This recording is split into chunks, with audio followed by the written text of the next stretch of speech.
Them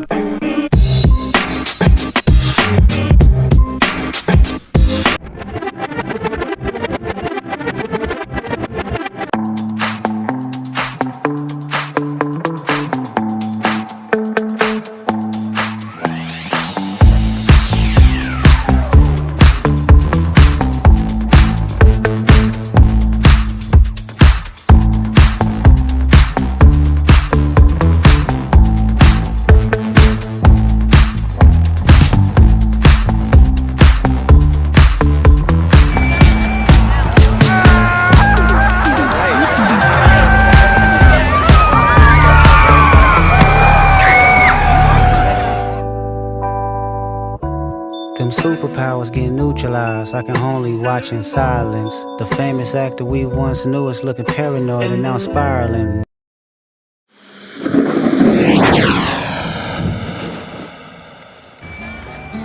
Good evening, folks, and welcome to Rhonda's Lovely Sparks Drive-In Things Watch Party. Oh, we have a wonderful evening of entertainment lined up for you. No tie, that old shirt and slacks, a house dress? Don't even give it a thought. We're glad that you came as you are. We just want you to enjoy yourselves. You'll love the tasty array of snacks that we have to offer. So will the youngsters. Everything is quality and so good. There's always wonderful pictures to see and delight snacks to nibble. A gay, pleasant evening for all. And oh, a word of caution. Don't drive over 10 miles per hour in the theater parking area for your safety's sake. And mom and pops, go with the kids when they leave the car. And we hope you have a wonderful time. Come back soon. Yeah, oh, I just love her so much. And she's probably saying, what are you doing with me right now? And this is Mothra. She's the mama of all. And I just love this sweet little baby. And you know what? I do kiss her. And I don't care what anybody say. You can tell she loves it.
Than a speeding bullet, more powerful than a locomotive, able to soar higher than any plane, this amazing stranger from the planet Krypton, the Man of Steel, Superman. Possessing remarkable physical strength, Superman fights a never-ending battle for truth and justice, disguised as a mild-mannered newspaper reporter, Clark Kent. Nuts, popcorn, get your hot roast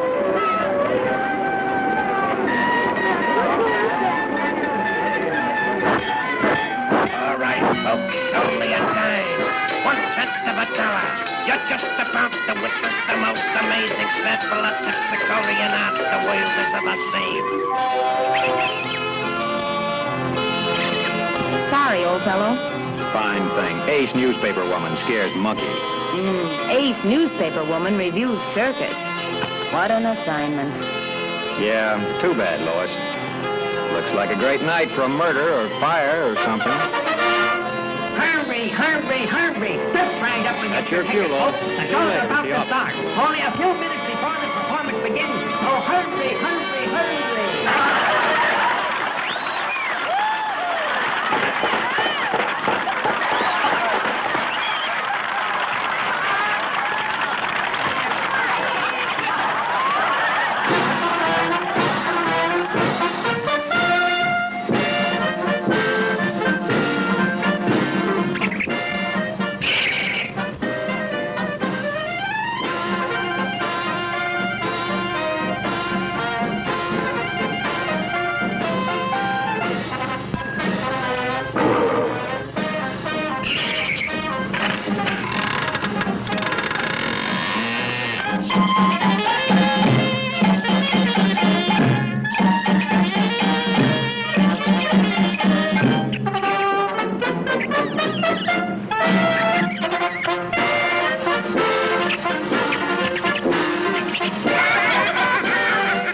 Get going, Joe. Let's see what's cooking.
This is a job for Superman.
Lucky Lois.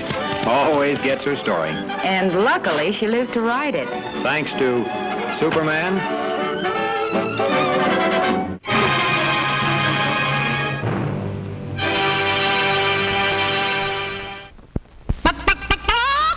You country cornflakes, you country cornflakes. Oh, they won't will when you pour on milk. Oh, they won't bunch when they are crunch. They're double toasted, double crisp and good. General Mills makes them just the way they should. You country cornflakes, you country cornflakes.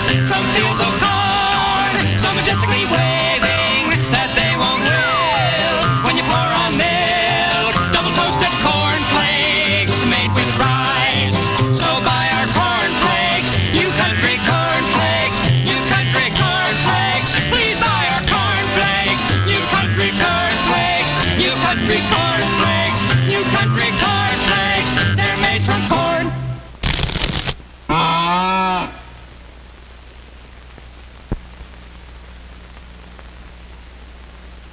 No matter what shape your stomach's in.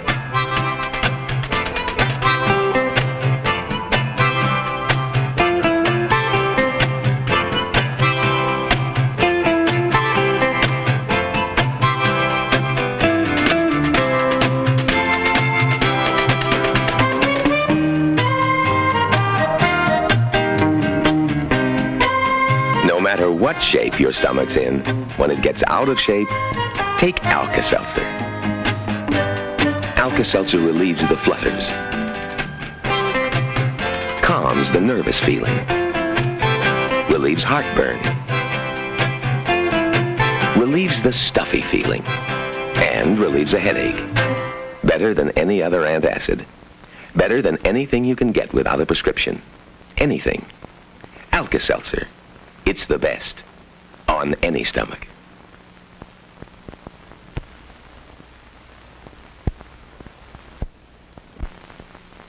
When hay fever pollen invades your sinuses, brings runny nose, watery eyes, take Dristan. Dristan's like sending your sinuses to Arizona. Yes, Dristan's like sending your sinuses to Arizona. That is, Dristan helps you breathe free and easy, as if you were far away from pollen or allergy irritation. Yes, Dristan's like sending your sinuses to Arizona. Helps dry, runny nose, itchy, watery eyes. You see, Dristan tablets shrink swollen, congested nasal and sinus passages which cause runny nose and watery eyes. So you breathe free and easy fast.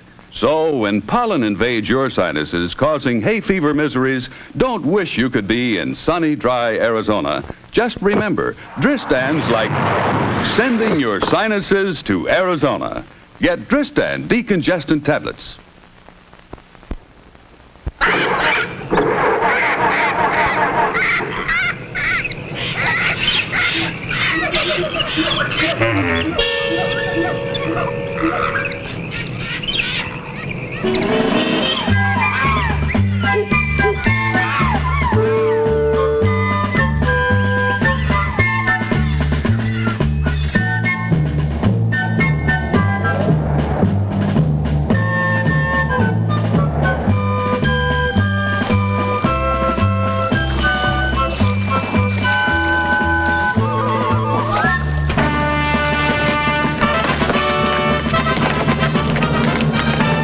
Many people think it's quite worthwhile to go just a little bit out of their way to get certified lead-free Amoco gasoline.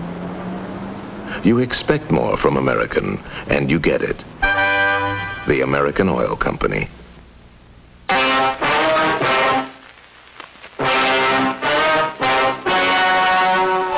Ladies and gentlemen, the story you are about to see is true. The names have been changed to protect the innocent.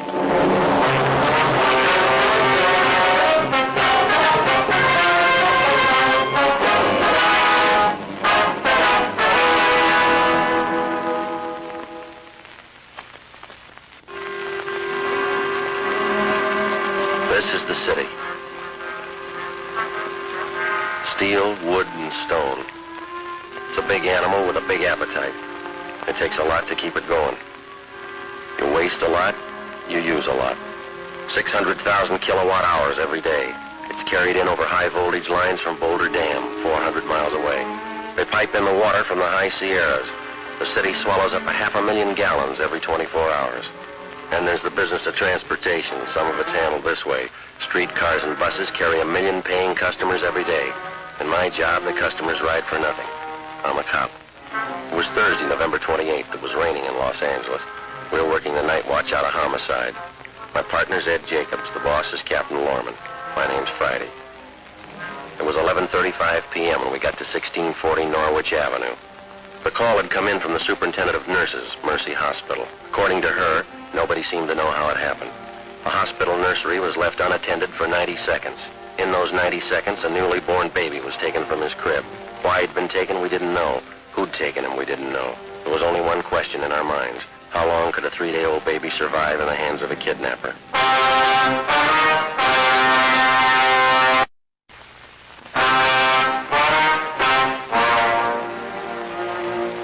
We checked with the nurse on duty, and she took us down the hall to Dr. Walsh's office, Chief of Staff of Mercy Hospital. This is my partner, Sergeant Jacobs. How do you, Doctor? My name's Friday, Central Homicide. Oh, yes, sir. I just got here a few moments ago myself. I'm afraid I don't know too much about it. Well, we were notified a 3-day-old baby's missing. Is that right? Yes, one of the Stryker twins. They were just born Tuesday morning. Well, where'd the baby disappear from, Doctor? The nursery. Can't understand it. Hospital's never had anything like this before. Well, who was in charge of the nursery when the baby disappeared? Nurse O'Connor. She's back with the superintendent of nurses. Quite upset. I suppose you'd like to talk to her. Yes, sir, we would. All right. This way, please.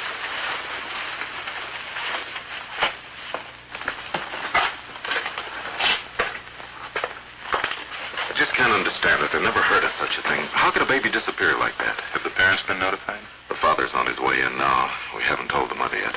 This way. When they first noticed the baby was gone, I understand it was around 11 p.m. Sergeant? Go ahead, Doctor. We talked with Nurse O'Connor, who was on duty when the baby disappeared. She told us she came on duty about 11 p.m. She said that the baby must have been taken between 11 o'clock and 11:10. She said she'd stepped down the hall about 10 feet to answer the telephone. Her mother had been ill, and when she got back, the baby was gone. We asked her if she could see the nursery door when she answered the phone. She couldn't. She told us that she couldn't think of anyone who was around the hospital at that time of night who could have taken the Stryker twin. We asked to see the nursery. We asked if all the visitors had left the hospital before the time the Stryker baby was reported missing. According to the superintendent of nurses, they had. Nurse O'Connor told us that the baby's blanket was also missing. She told us all their blankets were stenciled Mercy Hospital. Ed and I checked and found the only way the abductor could have gotten in and taken the baby was through the door at the right.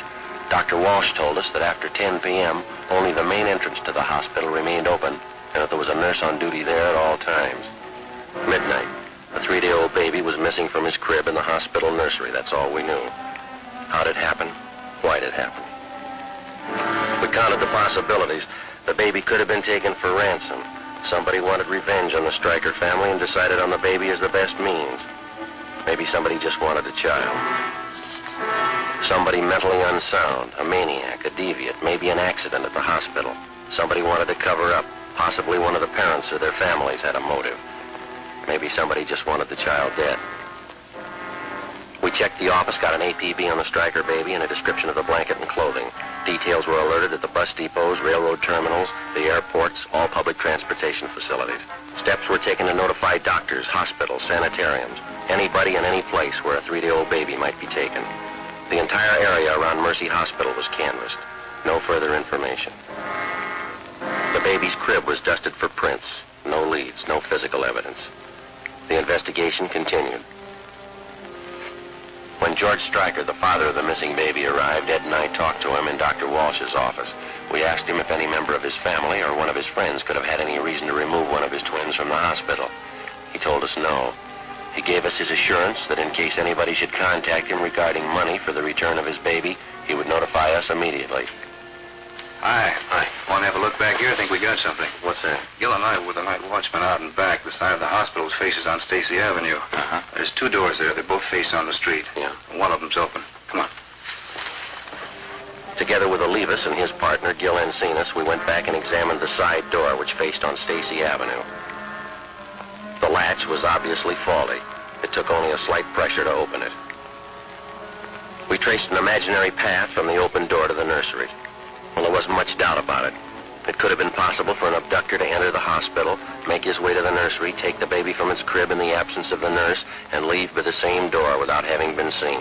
The door and latch were wet. It was impossible to get prints. The entranceway and the immediate area were rechecked. Storekeepers and residents along Stacy Avenue were re-questioned. We got nowhere. When the abduction story broke the next morning in the papers, the calls started to come in. People in every section of the city thought they'd seen the missing baby. Each call was carefully checked out. None of them paid off. 10 a.m., we got back to the office.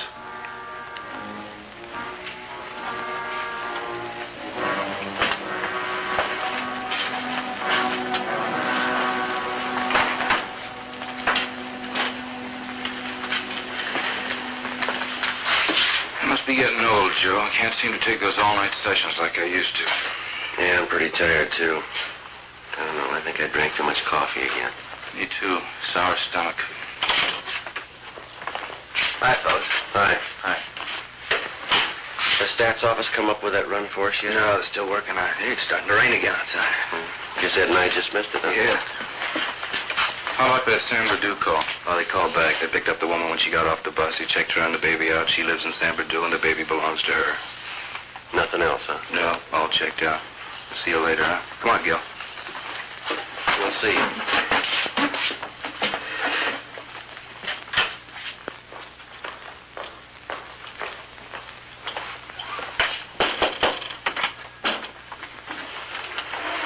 Sergeant Friday in here? Yes, sir. Come on in. They told me in the business office to come down to see you. Yes, come right in, sir. Thanks.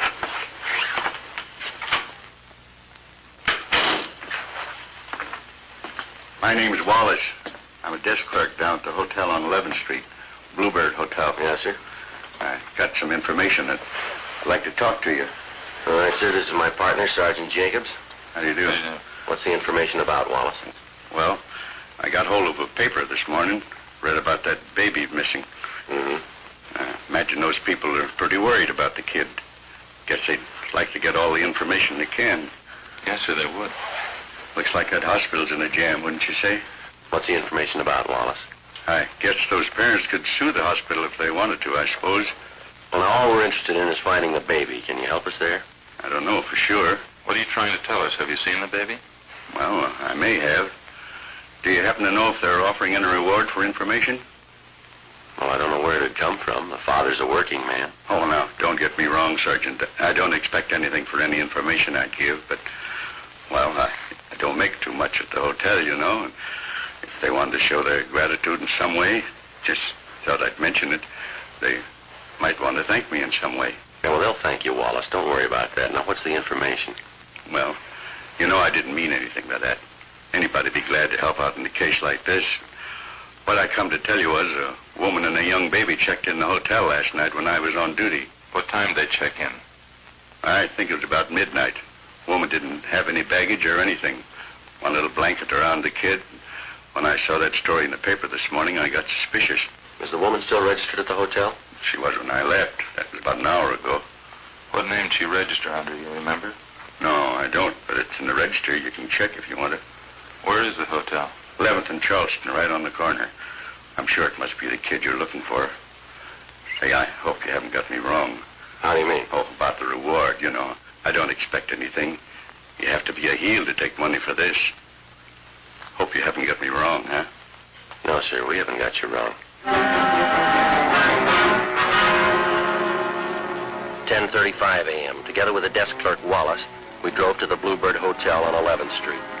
We checked the cards at the desk and found the woman had registered under the name of Mrs. Harold Parks. The clerk on duty told us as far as he knew she was still in the room.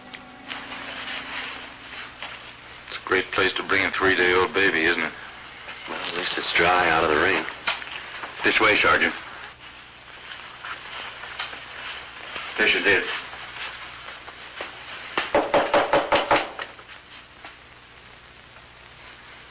You want to try it again? Maybe she's asleep. Mrs. Parks? passkey there?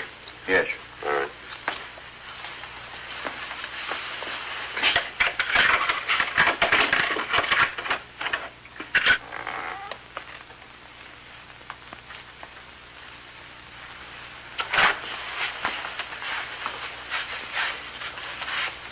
Nobody here.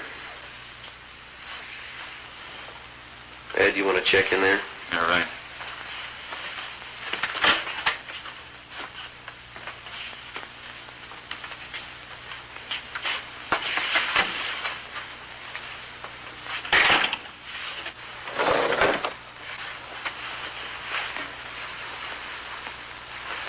Ed. Yeah, nothing here. What do you got there? Have a look.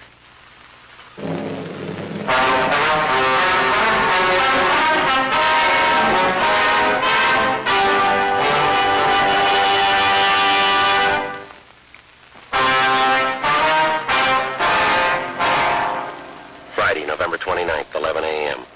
We were unable to locate the woman who had registered at the hotel under the name of Mrs. Parks. There was no sign of the baby. The blanket we found in the room was identified by hospital personnel as the same type used in the nursery. The room was checked for fingerprints and any other physical evidence. We found nothing. People in adjoining rooms were questioned, but they could give us no information. The desk clerk gave us a description of the woman who used the name Mrs. Parks, and we got out an all-points bulletin on her. Her hotel registration card was checked for handwriting and fingerprints. Captain Lorman ordered an immediate canvass of all hotels, apartments, and rooming houses in the central area. 3 p.m. Friday. The search went on. Yeah. Yeah, checked out all right? Okay, Tom, thanks. Anything? Brian, checked out that Wilshire call, another phony. Hi, fellas. Hi. Might have something for you, fellas. Yeah? Gil and I were making the rounds of the hotels out along Pico. We stopped at a drugstore for a cup of coffee just 2 blocks from the hotel where the woman with the baby stayed. Druggist told us the woman who looks like this Mrs. Parks came in around 1:30 a.m., bought a whole raft of stuff. What kind of stuff? Baby things, bottles, diapers, dextrose, oil, powder, you know, all that stuff. Are you sure of the woman's description? He gave us the woman's description before we'd even mentioned what this Mrs. Parks looked like, right down to the color of her coat. Would she have the baby with her when she bought that stuff? Druggist said no. She even asked him if she could buy a quart of milk from the drugstore fountain. Asked the druggist to warm it up for her. Does he have any idea where the woman came from, where she went? No, but he said if she came back in again, he'd call us right away. He's going to notify the other clerks, and they'll keep us posted if anything turns up. I get it. Homicide Friday. Yes, ma'am. How's that? Yes. Could you hold on just a moment, please? You got a pencil, Ed? Yeah. Thank you. Yes, go ahead. Yes, ma'am. Uh-huh. I see. 2, 3, 4. Uh-huh. All right, yes, ma'am. Yes, right away. Thank you very much. Another one? Sounds good. Woman in the Echo Park district, she's got some neighbors named Salazar. Yeah? She says Mrs. Salazar brought a baby home with her last night. She swears it isn't their baby. What makes her so sure? Well, she said the Salazars have dark hair, dark eyes, both have dark complexions. What's wrong with that? Well, the baby she brought home is blonde. Come on, let's go.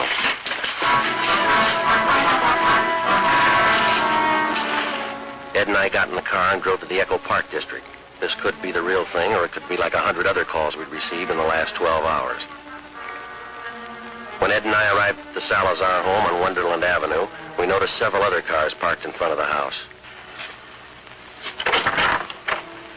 Yes, sir. Come in, please. We'd like to speak to Mr. Salazar. Yes, sir, that's me. Come on in.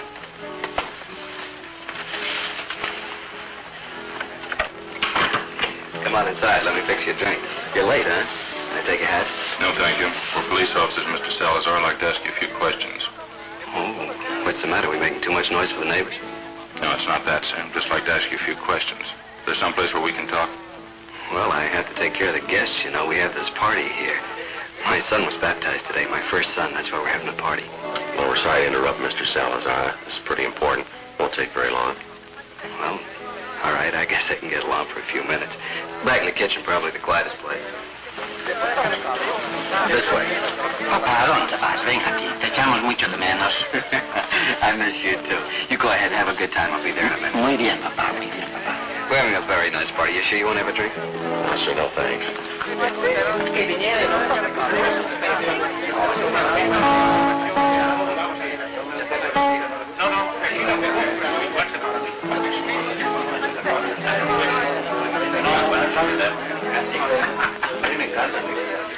fuerte, demasiado fuerte.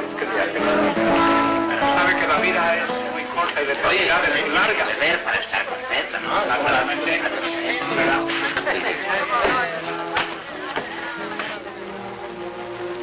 We talked with the husband, Frank Salazar, for 35 minutes. He told us that his wife, Roberta, gave birth to their baby in Arizona and came back by plane a few minutes after 3 a.m. this morning.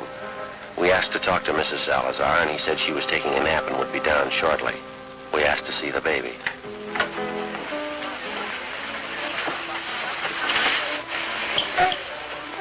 There he is. Big fella, huh? Yeah. What do you think, Joe? I think he's got a twin.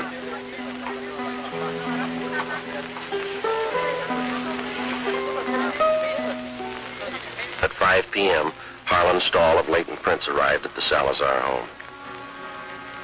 The footprints of the missing child, taken at the time of birth, were compared with the prints from the child the Salazars had. They were identical. 5:20 p.m., Ed and I talked with Mrs. Salazar. I don't think I understand what this is all about, officers. What has my baby got to do with all this? You know it as well as we do, Mrs. Salazar. That baby in there, it doesn't belong to you. It's not yours. What do you mean it's not mine? Of course it's my baby, my husband's and mine. I just brought it from Phoenix last night. That's where the baby was born. What are you trying to do to me? That baby isn't yours, Mrs. Salazar. You know that. It was taken from the hospital. Now, how about the truth? You don't know what you're saying. You don't know what you're talking about. It's my baby. He was baptized today, Juan Tomas Salazar. Now, this is a pretty serious matter, ma'am. The baby's footprints have been checked out. The child belongs to a Mrs. Stryker. We want to know how you happen to have him. A woman checked in at the Bluebird Hotel on 11th Street about midnight last night, Mrs. Salazar. She had a young baby with her. You fit the description. I didn't go to a hotel last night. The plane landed here from Phoenix. I came right home. The hotel clerk remembers you. He can identify you. So can the druggist, the one you bought the supplies from. We found the baby's blanket in the hotel room you rented. We have your description from at least 3 people. Even the color of the coat you wore last night. Now look, Miss Salazar, why don't you put yourself in the place of the real mother of the baby? How do you think she feels about her baby being taken away?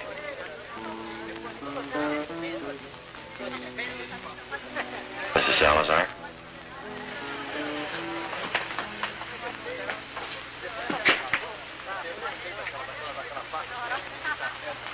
It's going to rain some more.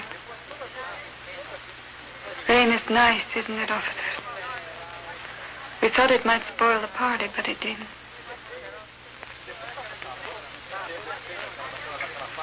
All right, I'll tell you.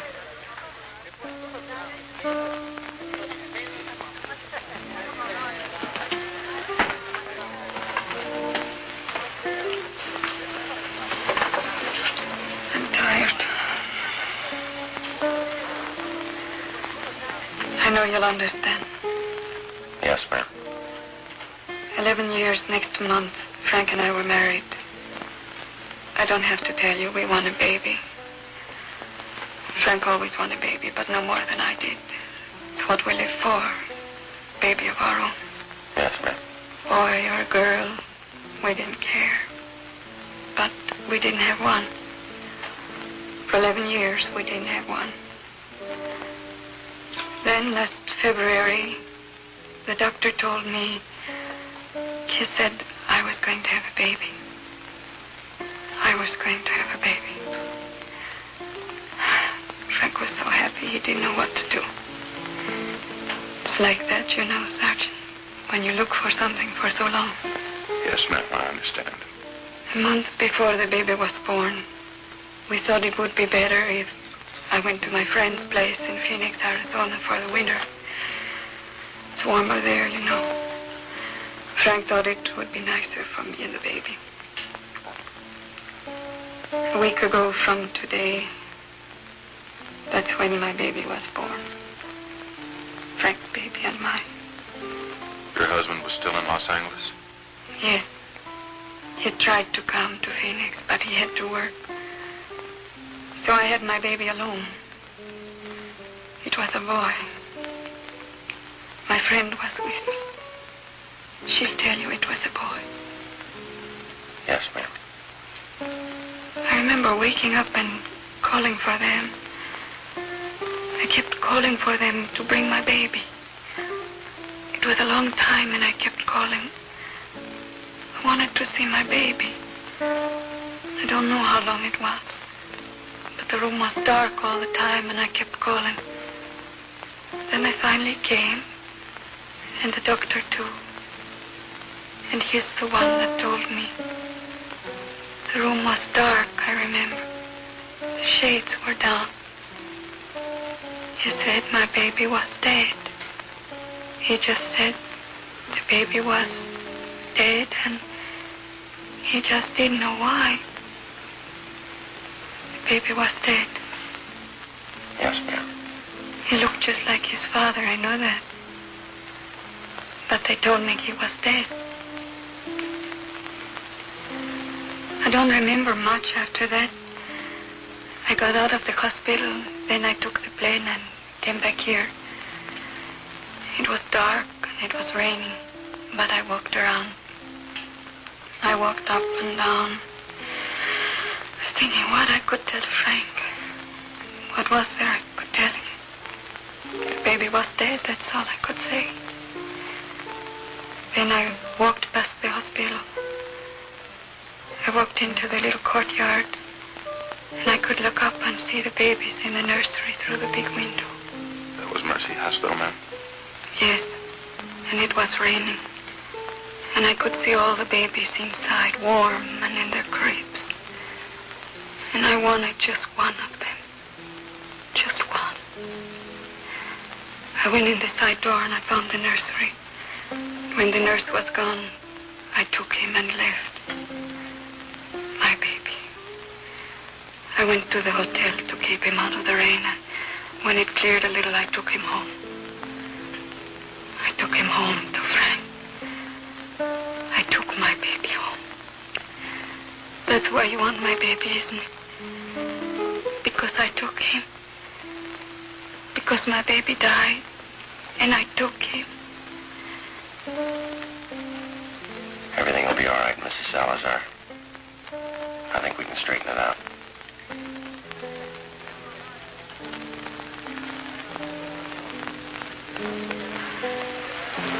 Frank, what could I say to you?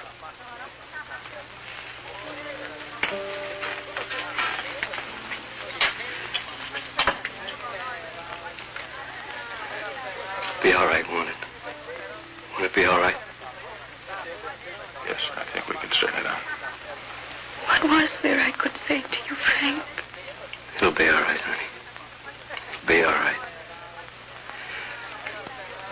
I guess I'll go out and tell the people now.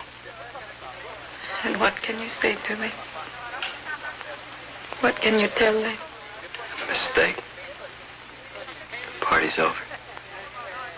It's just a mistake.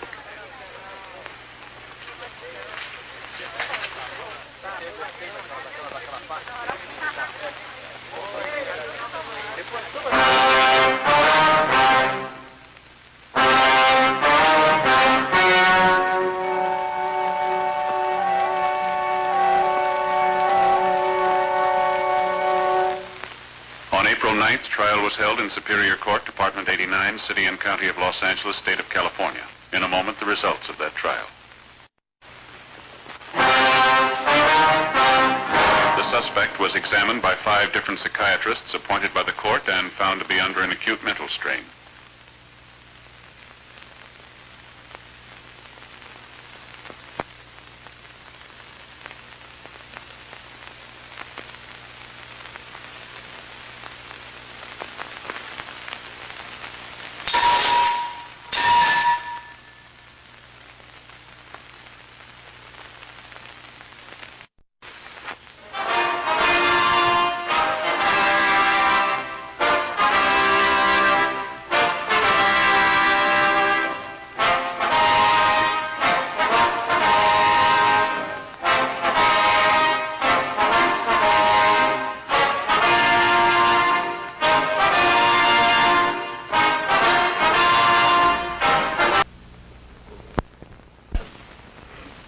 Oh, Peggy, look at your bridesmaid's hair.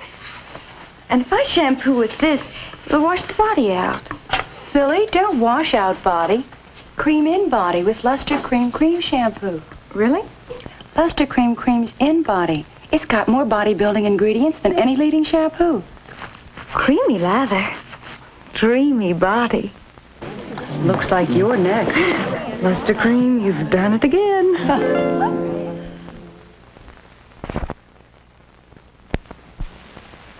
Oh, I can't go out tonight with your father with this hair.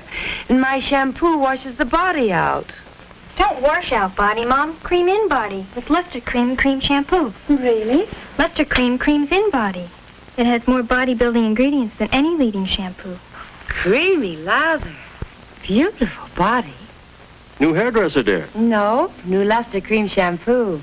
And a very wise daughter.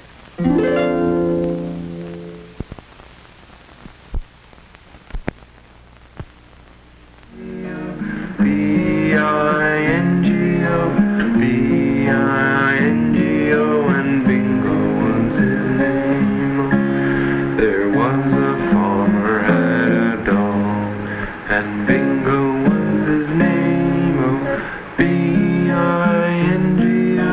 B-I-N-G-O, B-I-N-G-O, and Bingo was his name. Kids are impressionable.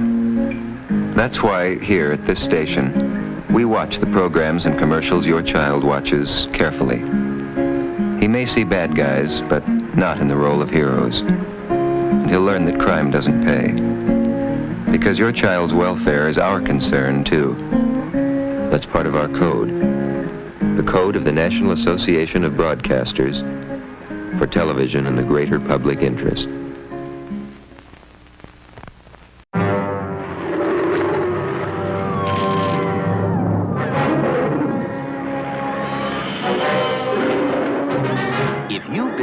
High and low for a big car as good as a Volkswagen, maybe you should look into our big car, the Volkswagen 411. It has some things no Volkswagen ever had, like 4 big doors and lots of room and luxury for the whole family.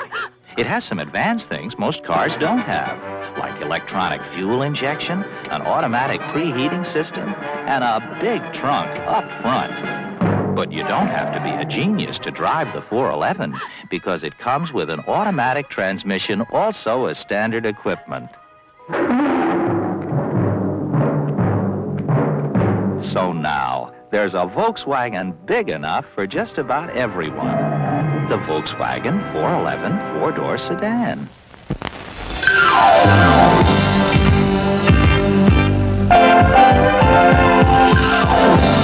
It's intermission time.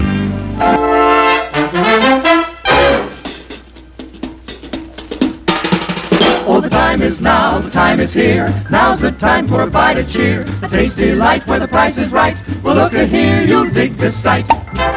The moment's handy for a piece of candy. Just name your brand, they're all so grand. Hey, what do you think of a nice cool drink? Or a big box filled with a popcorn thrill? Let your taste buds meet with an ice cream treat. Refresh yourselves, it's time to eat.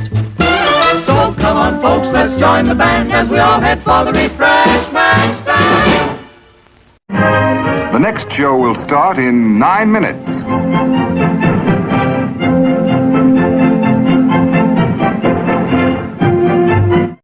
Wait till you see what I get from the refreshment counter. Oh boy, popcorn and candy bars and ice cream and oh boy, sparkling ice cold Coca-Cola. Oh boy, that tastes good. Have you been to the refreshment counter?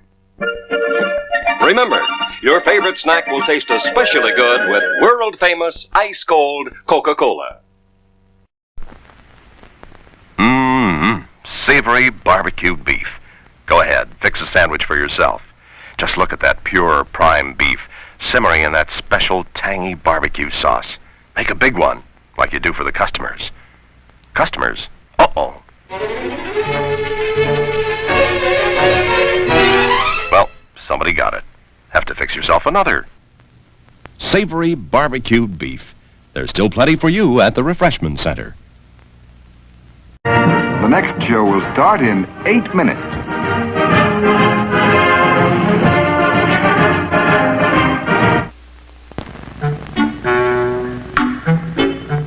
sorry, sir. This is a private mountain. But I only wanted it. This mountain is reserved for patrons of drive-in theaters. But it's a supply depot for all sorts of good things, which people can get at the snack bar.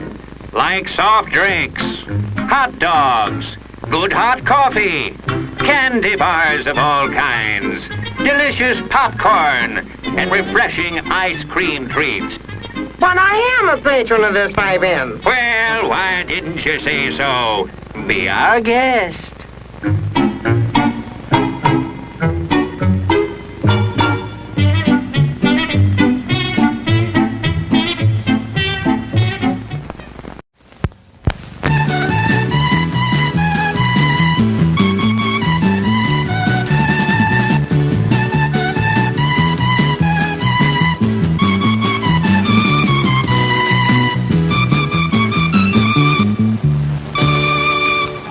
The next show will start in 7 minutes.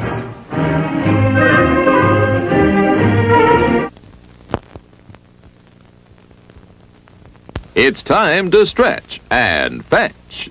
See what's cooking at our refreshment counter. You'll find your favorite foods and beverages, plus many new goodies to tempt your appetite and add to your evening's pleasure. Everything's the finest quality. So treat yourself now. Hot popcorn just popped. Try a terrific hot barbecue sandwich. Steamed or grilled hot dogs.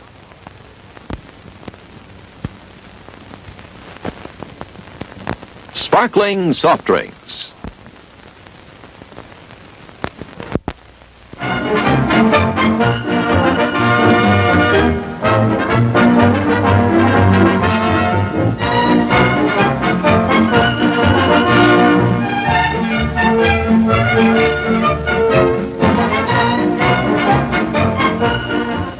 The next show will start in 6 minutes.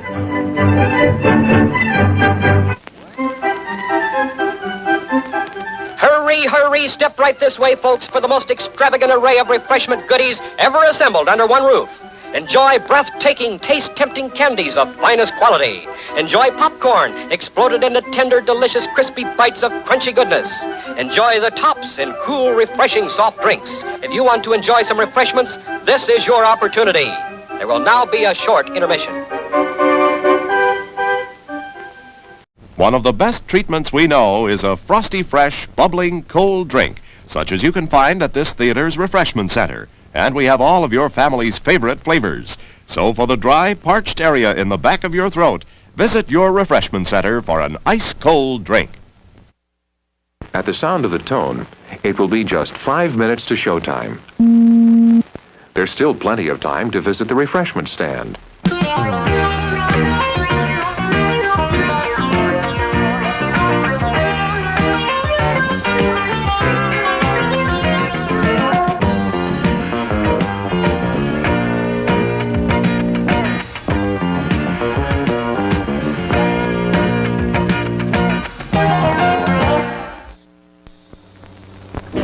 No, that's not big enough.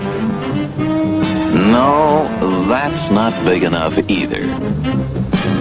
That's more like it. We're delighted to have you with us. To add to your enjoyment, we're all wound up to bowl you over at intermission time with live wire service at our snack bar, where you'll find a tempting variety of favorite foods and beverages.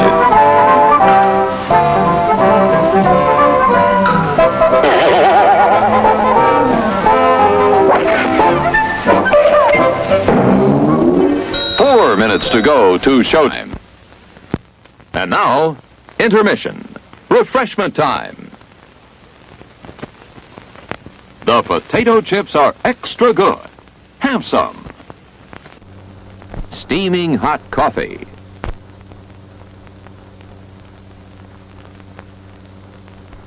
All kinds of candy. The creamiest ice cream. Delicious, piping hot chocolate.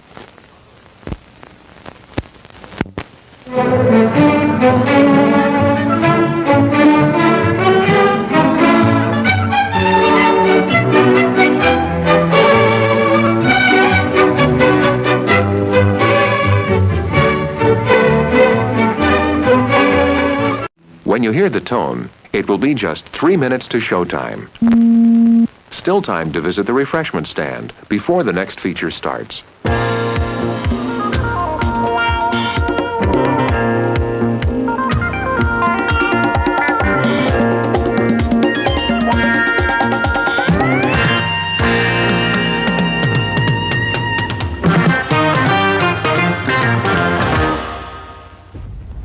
'In the mood for hot coffee? When you are, nothing else will satisfy.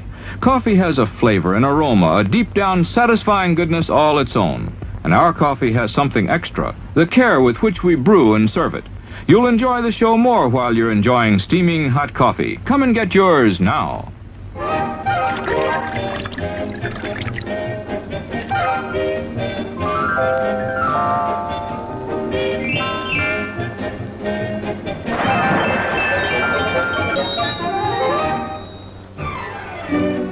Minutes to go to the snack bar for a quick refreshment.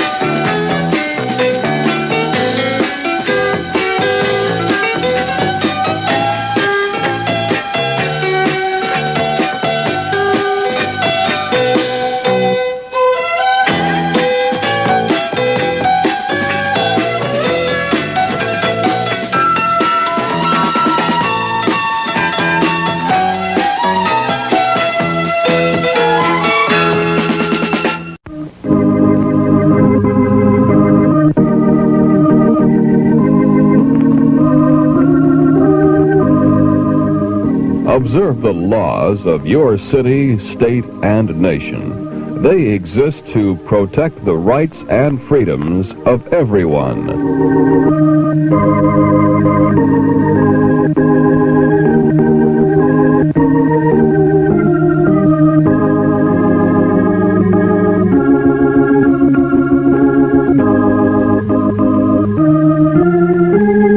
There's just 1 minute to showtime. After the next feature begins, the refreshment stand will continue to serve you. It will remain open, so there's still time to add to the fun of enjoying the movie.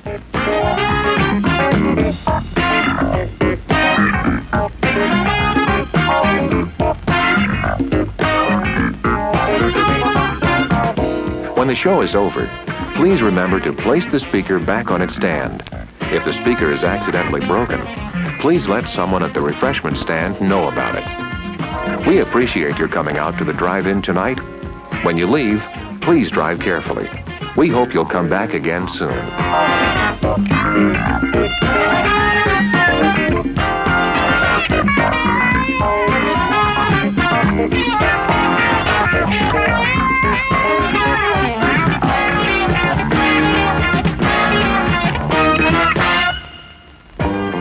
And now,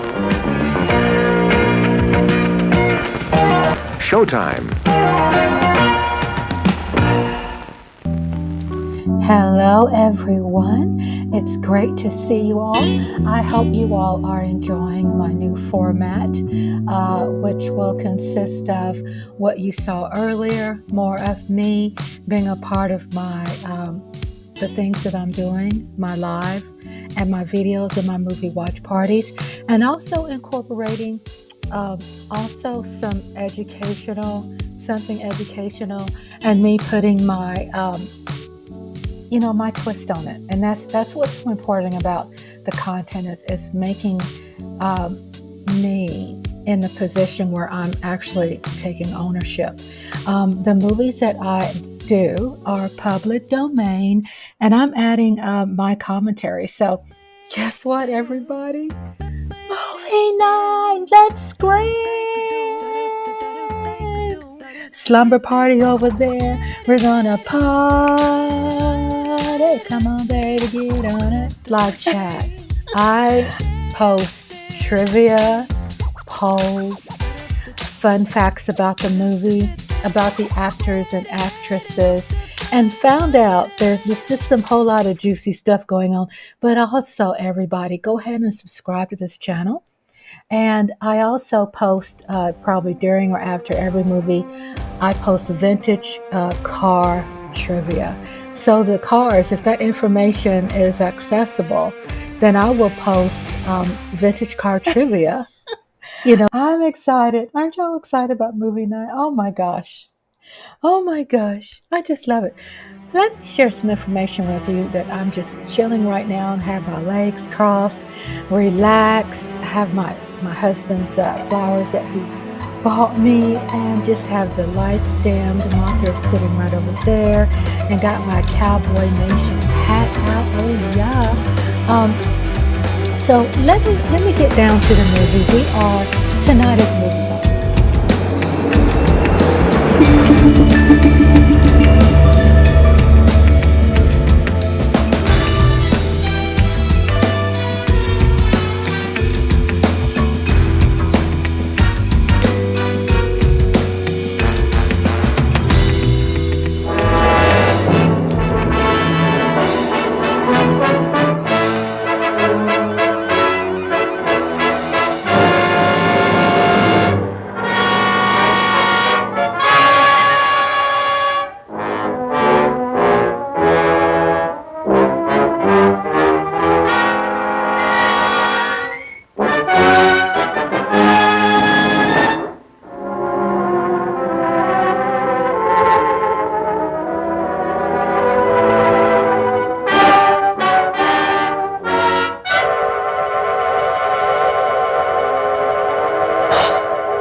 Yes, I know you'd like to join your brothers outside and howl at the moon. But you're serving a much better purpose. Yes, you're serving science through me.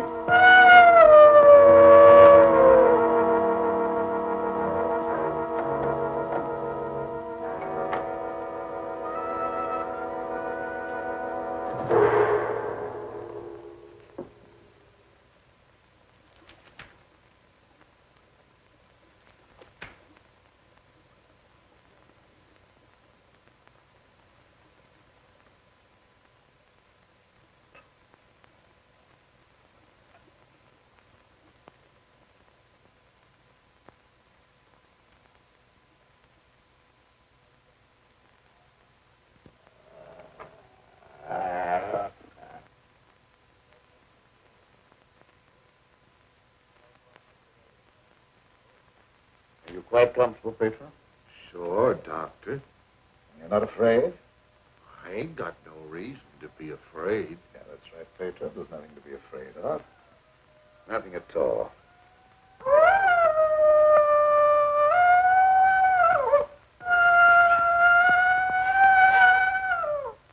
There, did that hurt?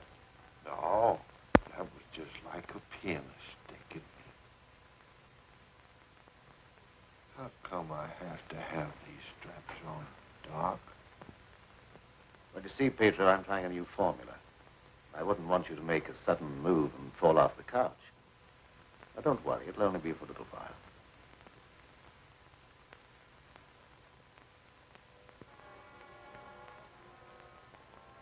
How do you feel now?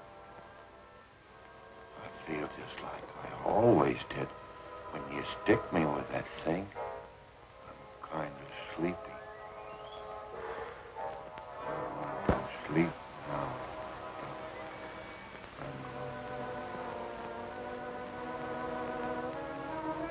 That's right. Go to sleep.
Gentlemen, I wish you were here to see the proof of my claim. The transfusion of blood between different species is possible. A few moments ago, Pedro was a man. A harmless, good-natured man. Look at him now.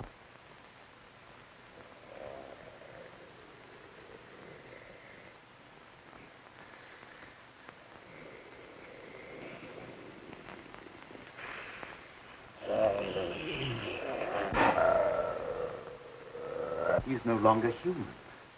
He's a wolf. Snarling, ferocious, lusting for the kill. You're looking at a scientific miracle, gentlemen.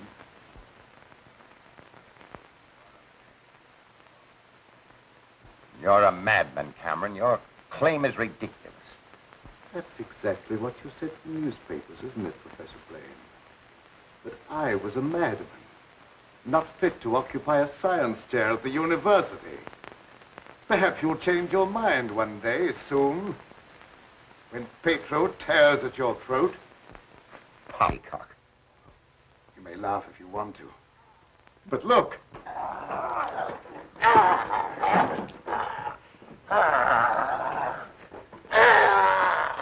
Even now, he'd like to be at his work. My catalytic agent has brought about a complete transition from man to wolf. Your crazy experiments are a disgrace to science. Yes. Those are the very words you used in denouncing me to the faculty. Professor Fitzgerald. Science. What do you know about science? You with your hidebound dogmas and shriveled mind that refuses to recognize progress. What has progress to do with your foolish tampering with nature? I'm glad you asked that question, Professor Hatfield. You also were one of those stupid fools who raised their voices against me. You're aware, of course, that this country is at war. That our armed forces are locked in combat with a savage horde who fight with fanatical fury. Well, that fanatical fury will avail them nothing when I place my new serum at the disposal of the War Department. Just picture, gentlemen, an army of wolfmen, fearless, raging, every man a snarling animal. My serum will make it possible to unloose millions of such animal men. Men who are governed by one collective thought, the animal lust to kill without regard to personal safety. Such an army will be invincible, gentlemen. Such an army will sweep everything before it. Your scheme is too utterly fantastic, Dr. Cameron. You're fools, all of you. Poor, blind fools, especially you, Dr. Warwick. Assuming that what you say is true, how would you control these wolfmen? I perfected an antidote that induces the return of immediate normalcy. And I suppose that it would be an easy matter to round up 1 million wild animals and administer an antidote. No, Cameron, you're mad. Stark, raving mad. And I, for one, am in favor of... Silence! I'm not interested in your imbecilic mouthings. You all of you demonstrated your lack of vision by demanding my resignation from the faculty. Well, you accomplished your purpose. You cast me out. You robbed me of everything that I held most dear in life. Position, honor, respect. You branded me as a madman, held me up to ridicule before the whole world. But now it's time for my revenge. Pedro will see to that. Now you shall pay for your folly. There's no escape for any of you. You shall die one by one at the hands of the scientific marvel that you scoffed at. You can't intimidate us with fantastic threats. You're a faker, Cameron, a mad faker. We'll have you ostracized by every scientist in the country. There are institutions for madmen, and we'll see that you're confined in one.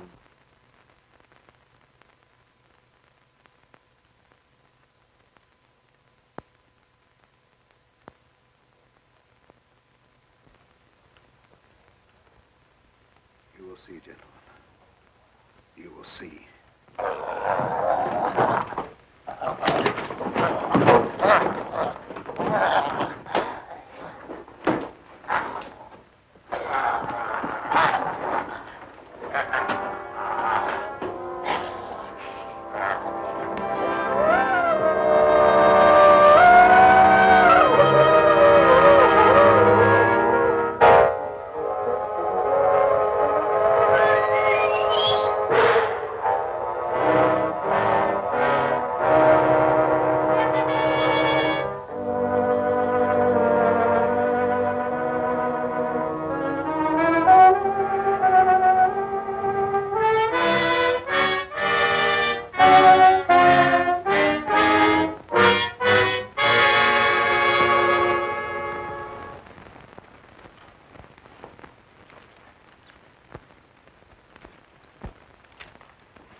Oh, about an hour, I should say. How do you feel? I got a terrible headache. And I had some kind of an awful dream. I was running all over the countryside, chasing people and trying to kill them. What does a dream like that mean, Doctor? Oh, that doesn't mean anything. You just had a nightmare, that's all.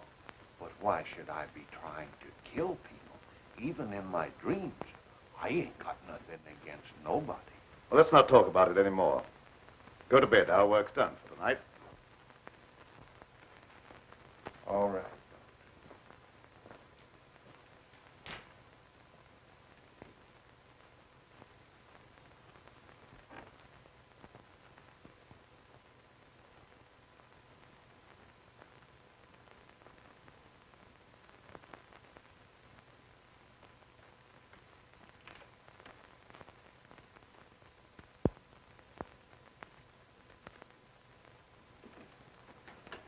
Evening, Miss Lenora. Good evening, Pedro. Well, Night Owl, I was just coming down to find out how much longer you're going to work. Do you realize how late it is? No, I didn't. I was so absorbed in my work. Oh, we done a lot of work tonight, and I slept almost an hour, and I had the awfulest dream. Go to bed, Pedro. Yes, sir, Doctor. Good night, Miss Lenora. Good night, Pedro. Dad, what kind of experiments are you doing that you need Pedro? Oh, he just helps me in the laboratory, moving the heavy things around. He's a very strong man, is Pedro. How much longer are we going to be here, Dad? Why? Because the place gets on my nerves. I hate it. Your hating it has nothing to do with being separated from that young reporter friend of yours, has it? It has. And I want to know when we're going back to the city. Very soon now, dear. My work's practically finished. What was that? What? Well, that noise. It sounded like a wild animal howling. And I heard the same thing last night.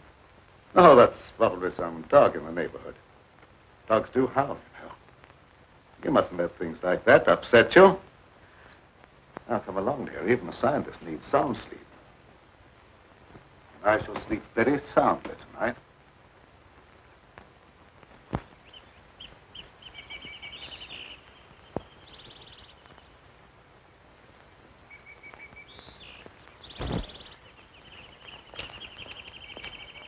Good morning, Pedro. Good morning, Miss Lenora. I was hoping you'd come to the garden this morning. I got something for you. Oh, they're lovely. Thank you. I'll pick some for you every day if you like them. Well, that's very kind of you. What's the matter, Miss Lenora? Pedro, I don't like this place. No. I guess you feel about this place the same as I do.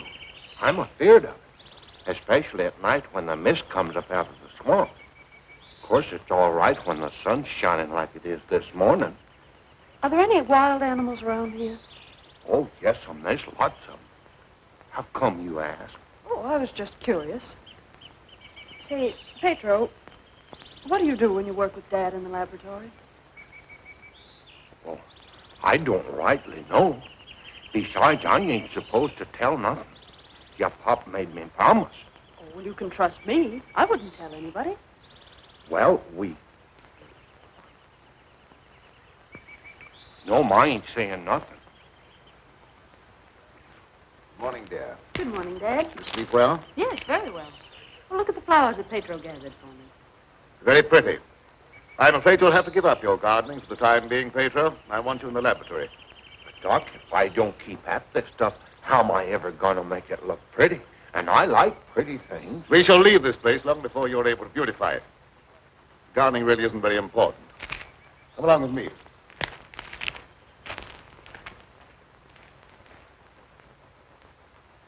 Now, Pedro, I see you're waiting for me. You scared me, Doc. Scared you? Why? You mustn't be so jumpy. You're as nervous as that wolf. He sure is nervous, all right. I've been sitting here for a long time watching him, and he ain't been still a minute. All right, lie down, Pedro. Are you going to strap me down again tonight, Doc? Well, certainly. It's more necessary tonight than ever before. Gee, it must be great to be educated. I wish I had a lot of book learning so I could understand what this is all about. Fortunately, you don't need education or intelligence for your part of the experiment. Just strength. Animal strength. Now lie down and we'll get to work.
All the animals are terrible nervous tonight for some reason or other. The old plow mule liked to kick my head off. I come up behind her sort of quiet-like, and she lashed out with both feet. It's the devil mist in the swampland. I could smell evil in it. Oh, will you stop talking like that? I'm so nervous now I could scream. See, Mommy, I'm all ready. Oh, that's fine. Now you hop in bed. Can I put in my ball just for a little while? Well, just for a little while, but mind, if you ain't in bed by the time I do my dishes, I'm going to tan you good. Don't worry, I'll be in bed and fast asleep by that time. Good night. Good night.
Shut the door, quick! I never seen anything so awful in my life. What are you talking about? Something took after me down in the swamp. What was it? I don't know whether it was a man, a beast, or old Satan himself. Have you been drinking? Not a drop, so help me. I let him have both barrels of my shotgun, but that never even slowed him down. You can't kill him no ways, except with a silver bullet. I'm telling you, it was something awful.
Pedro!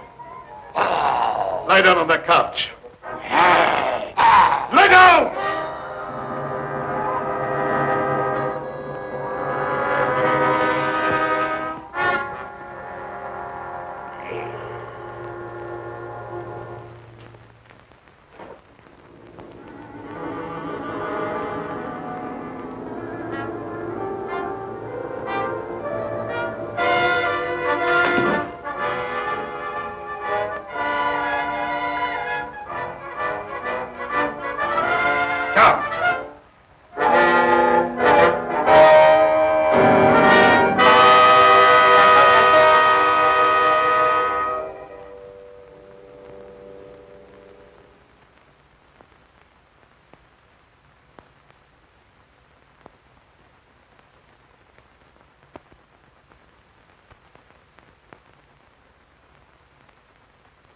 I've been walking in my sleep again. Yes, you have. You'd better go to bed. I'm sorry if I made a nuisance of myself. I wish I wouldn't walk in my sleep like that, because I have such bad dreams. Don't be upset about your dreams, Pedro. You've been of great assistance to me tonight. Very great assistance. In fact, I'm going to reward you by taking you to the city with me. You mean I can go along with you and ride in the car? Yes. While we're in the city, we'll make calls together. First, we will call upon a pompous gentleman called Blaine. Professor Blaine.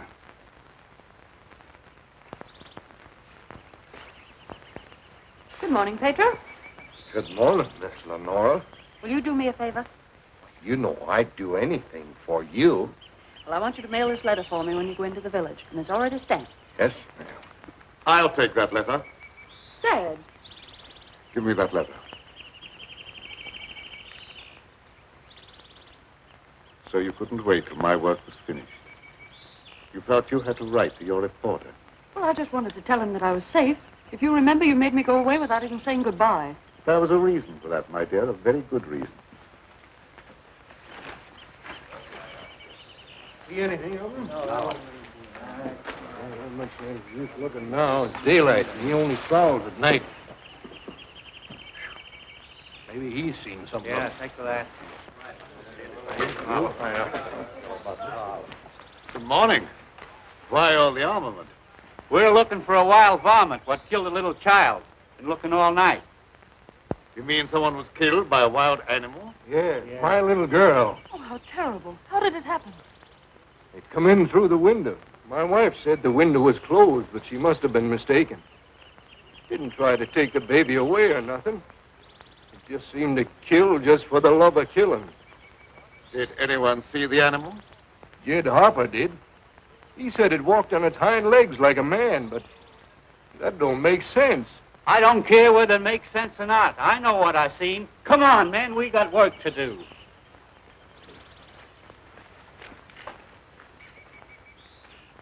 What do you make of it, Dad? Predatory animal that opens windows. That would be very interesting to science, wouldn't it? Its dominant urge is to kill and destroy even when unprovoked. A human characteristic translated into animal instinct. Animals rarely killed except for food or in self-defense. The eminent professor, Dr. Blaine, would be interested to study such an amazing animal, wouldn't he?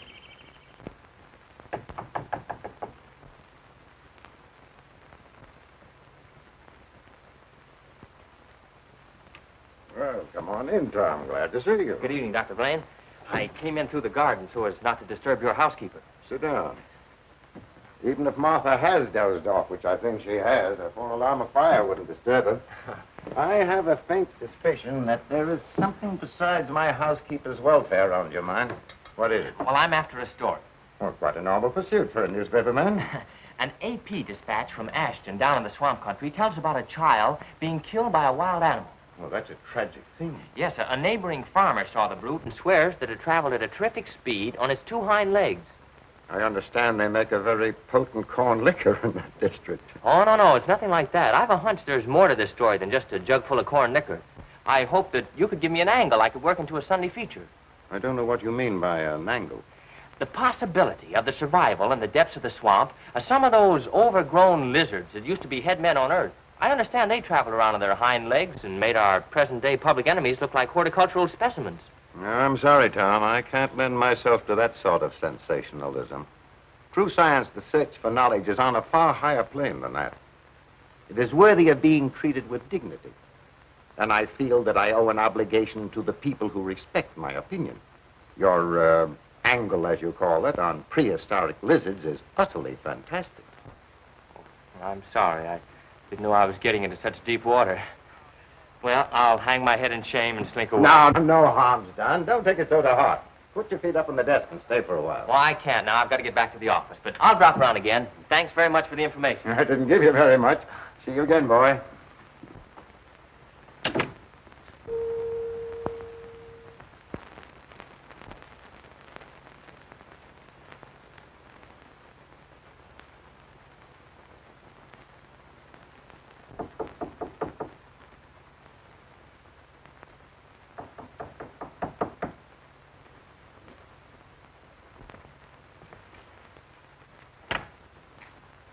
Blaine.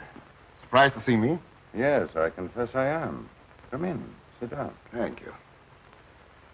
You shouldn't be surprised, Blaine.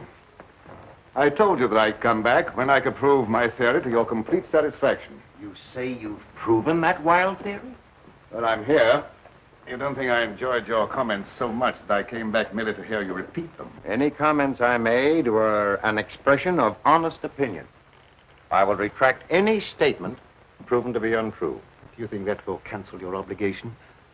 Do you think a retraction will pay me for the humiliation of being held up to public ridicule, for having my scientific reputation blasted, for being forced to resign from an honorable position? I deeply regret any possible injustice, but my rejection of your theory was not intended as a personal persecution. I'm sorry. I apologize, Dr. Blaine.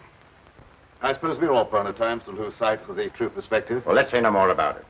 I'll gladly consider anything in support of your theory. I'm not asking you to take my word for anything. Just to believe the evidence of your own eyes. Pedro.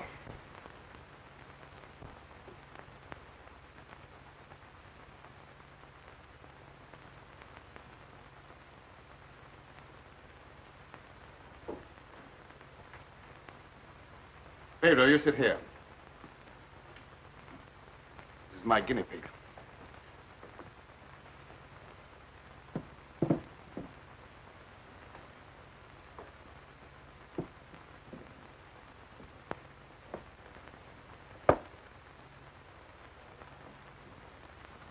You're aware of the nature of this experiment? We've been doing this a long time. You may rest assured the experiment is a proven success. Otherwise, I wouldn't be here. What good can come with tampering with the normal laws of nature? A great deal of good. An invincible army, for one thing. You'll understand when you see the results. I abhor whatever appears to be a perversion of science. Mingling the blood of man and beast is downright sacrilege. I have no sympathy with such maudlin sentimentality. I propounded a theory which you denounce publicly as being ridiculous. The result of a disordered mind. Are you trying to squirm out of facing the possibility that you may be wrong? Not at all. I will cooperate in any way possible. That's just what I wanted to hear.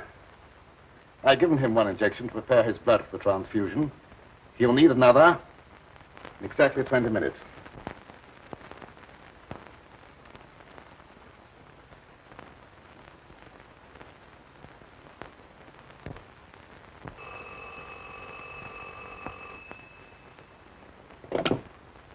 Hello? Is this Magnolia 37136? I'd like to speak to Dr. Lorenzo Cameron, please. Just a moment, please. It's for you, Cameron. For me? Hello? Oh, is that you, dear? You asked me to call you and find out if you're returning tonight. It's all right. I'll be over as soon as I can. Goodbye. Goodbye. It's my daughter with some friends. I'll have to go and get her.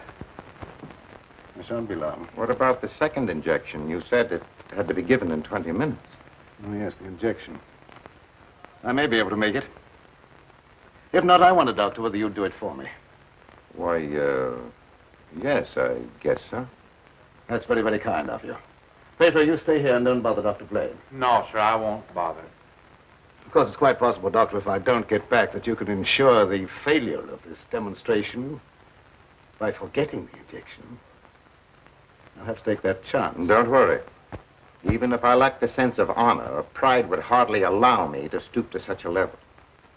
I shall give him the injection if you're not here by 12.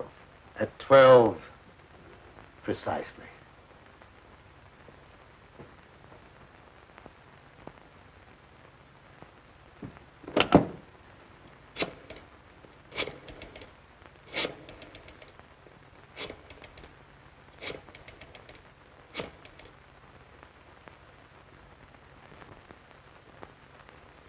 Hello? Hello, Fitzgerald? Yeah, is that you, Blaine? Well, what do you want to drag me out of bed this time of the night for? I've just had a surprising visitor, Lorenzo Cameron. He claims to have proven his crazy, outlandish blood transfusion theory and demands the right to give a demonstration. Yeah. No, he's not here now. He'll be back after a while. Why don't you come on over? All right. I'll get dressed and be over right away. Expect me in about 10 minutes.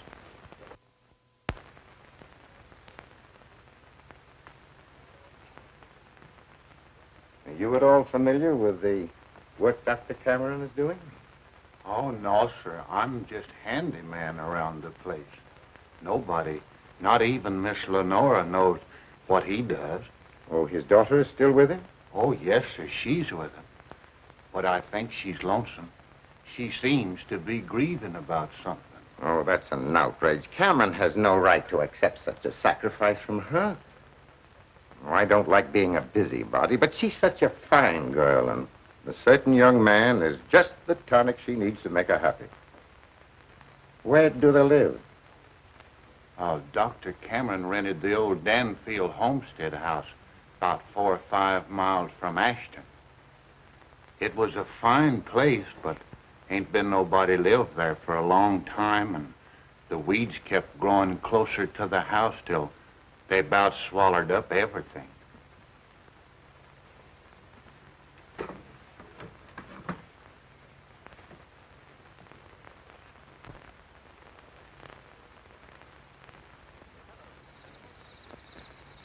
Oh, hello, Fitzgerald. Oh, Dr. Cameron, I heard you were back in town.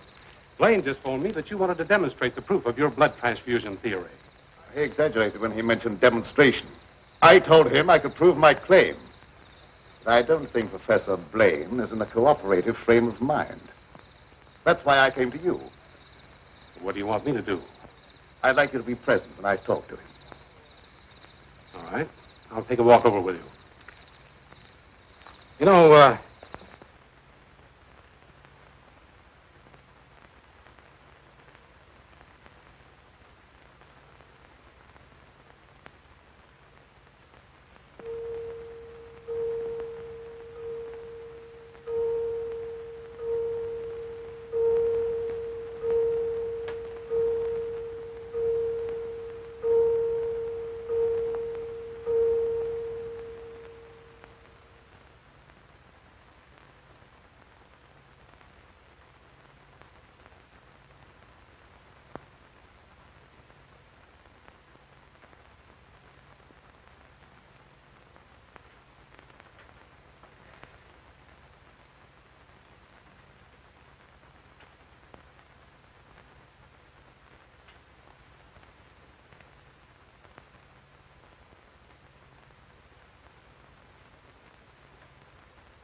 I heartily disapprove of the nature of this experiment, but my promise to Dr. Cameron leaves me no alternative. Sure. Roll up your sleeves.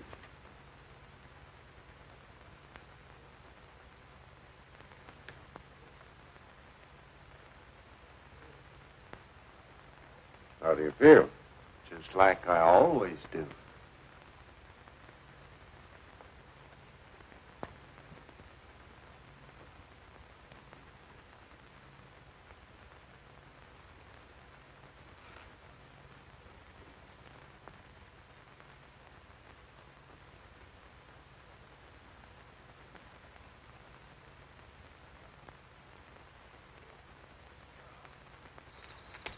Well, here we are. Oh. Something wrong? Just a little heart trouble. Nothing serious, but distressing at times. I'll be all right after I rest a minute.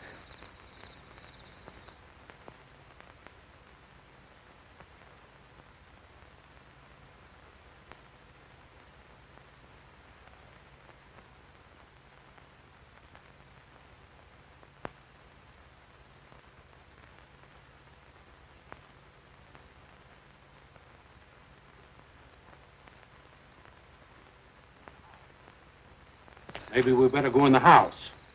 Oh, no, in just a moment. What's the matter, Grunt? Oh, a slight heart attack.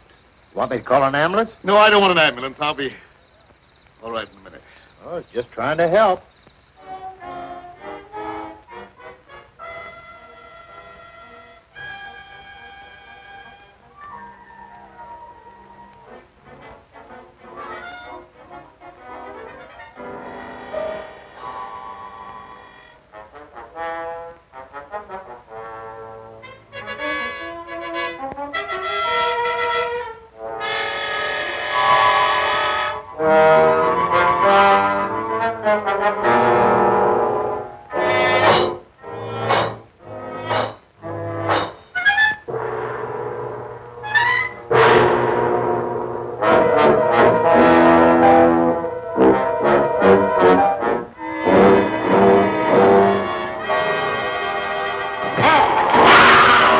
What's that?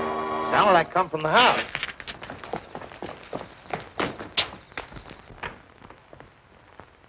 Come on in here. There's something wrong.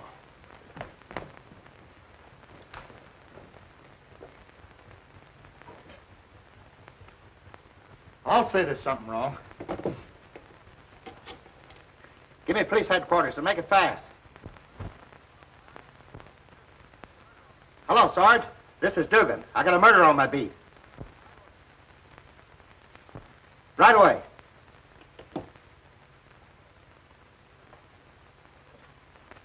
That's the work of an animal, not of a human being. What do you know about this? How can I know anything? I was with you. Officer, my heart's beginning to trouble me again. I can't be of any use here. I may as well leave. Sure, go ahead. I can't pretend to feel any great sorrow. But then my feelings are of no importance one way or the other. Good night.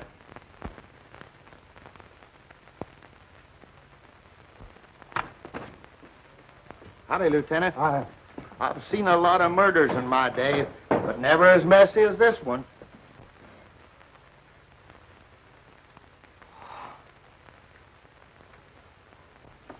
This should make a gory enough story for your paper?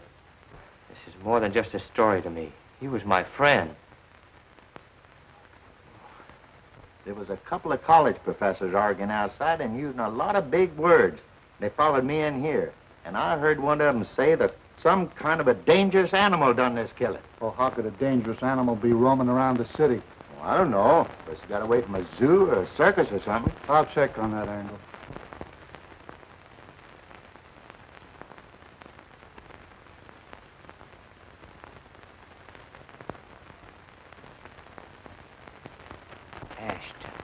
Ashton. You talking to me?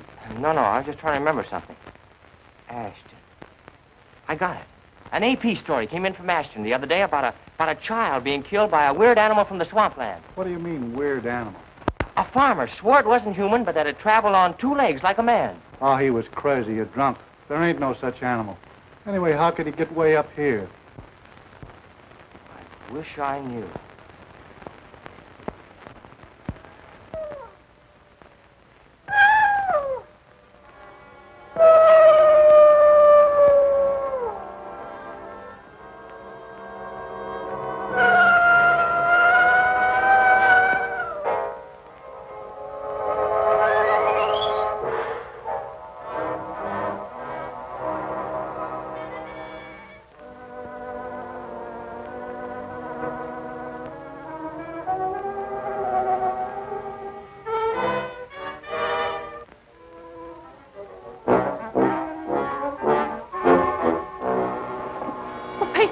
You startled me. Oh, what's the matter? Why do you stare at me like that? I don't know, Miss Lenore. I feel funny. I smell something in the mist coming up out of the swamp. It's like a voice talking to me, telling me to do something. Something terrible. Oh, but that isn't real. That's just your imagination. You mustn't pay any attention to what that voice seems to be saying. Pedro! What are you doing here? Go to your room. You've no right in this part of the house. Get out! Immediately! Wake up! You're dreaming.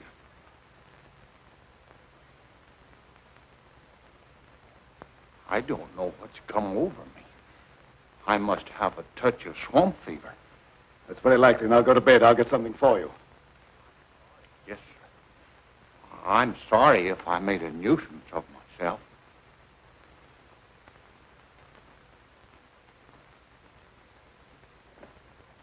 Dad, what happened to Pedro? I'm terribly afraid. There's nothing to be afraid of, dear. He just had a touch of fever, that's all. Oh, that was more than fever. Why, his eyes were the eyes of a wild beast. He was possessed by a demon. Now, dear, you know there's no such thing as being possessed by a demon. That's ignorant superstition. Well, I don't care what you call it, Dad. But there's something here that's evil. It's real, and I can feel it. And I'm afraid. Dad, I can't stand it here any longer. Let's get away. I can't go now, dear. I must wait till my work's finished. Pull yourself together, dear. Oh, I won't be silly anymore. Nothing must interfere with your work. You've been a very great comfort to me. I know what a terribly lonely life this must be for you. We won't talk about it anymore, Dad. I just want you to prove that you're the greatest scientist in the world. They'll soon have all the proof they want. I expect the eminent Professor Fitzgerald to pay me a call before long, and I shall be delighted to confound him with scientific facts that he declared were impossible. Now you go to bed, dear, huh? And have a good night's rest. Good night, dear. I'll look after Pedro. Good night, Dad.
Mr. Cameron. So, you're the owner of this haunted castle. What do you mean, haunted castle? Well, maybe I did just have the jitters, but I thought something was prowling around out there. Did you see anything? No, not even positive I heard anything. Just a feeling. That's not very definite, is it? Tom! Oh, it's good to see you. Can you ever forgive me for going off without saying goodbye? That doesn't matter now that I've found you. I see no reason for rejoicing. Dad! I buried myself in this out-of-the-way place so that I could work undisturbed, away from snooping reporters who only ridicule what they have not the intelligence to understand. I had no thought of ridicule in coming here. I'm not interested in your reasons for coming, but I would like to know how you happened to find your way here. I found a message from Dr. Blaine after he was killed. Dr. Blaine killed? Oh, how terrible. Yes, apparently he was killed by some animal. You knew about it? I was with Professor Fitzgerald when it happened, and I saw him right afterwards. What was the message? A memorandum to tell me about this old plantation. So he meant to betray my confidence, just as he did before. Well, I don't believe Dr. Blaine had any such thought in mind. I don't care what you profess to believe. You belong to a profession that's obnoxious to me, and you're not welcome here. Dad, Keep quiet. I won't keep quiet. Now, I've stayed here because I thought you needed me. But I won't have you treat Tommy like this. No, don't get upset on my account. Things will turn out all right.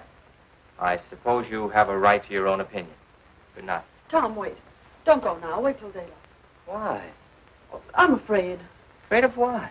Well, I don't know exactly, but there's something dangerous that prowls around in the dark.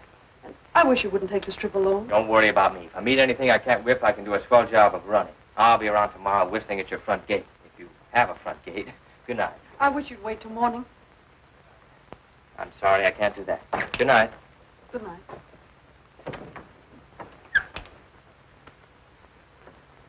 Ed, if anything happens to him, I'll never forgive you. He had no business to come here. I'm not responsible for his welfare.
Howdy.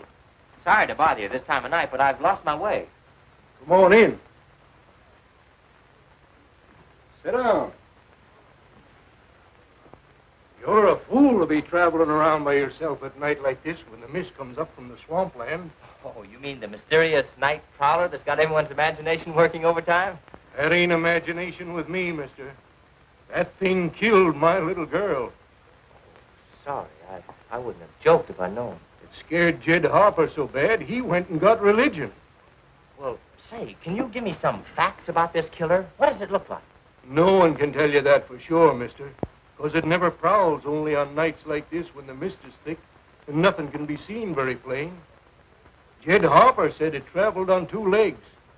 But you can't count on that because Jed was scared half out of his mind. Besides, the mist was extra thick that night. You better stay here the rest of the night, mister. I can't offer you a bed, but I'll make you as comfortable as I can. Well, thank you very much.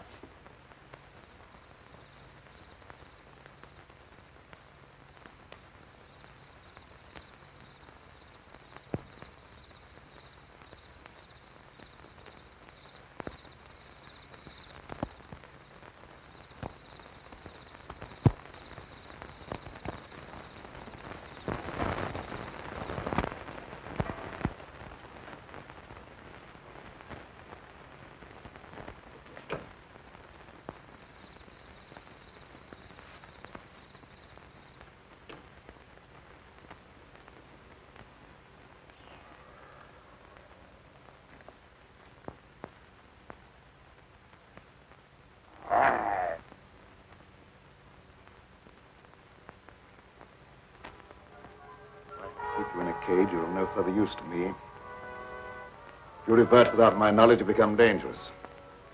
I hadn't thought of that possibility. On your couch, Pedro. Down!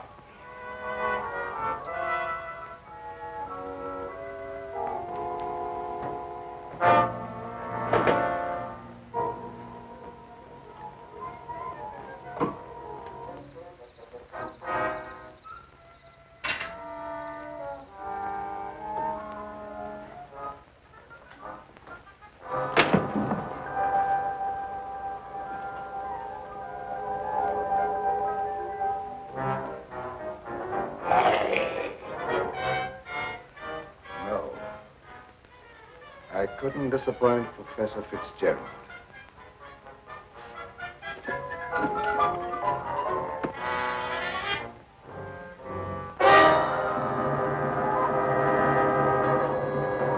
Get down, people. Down!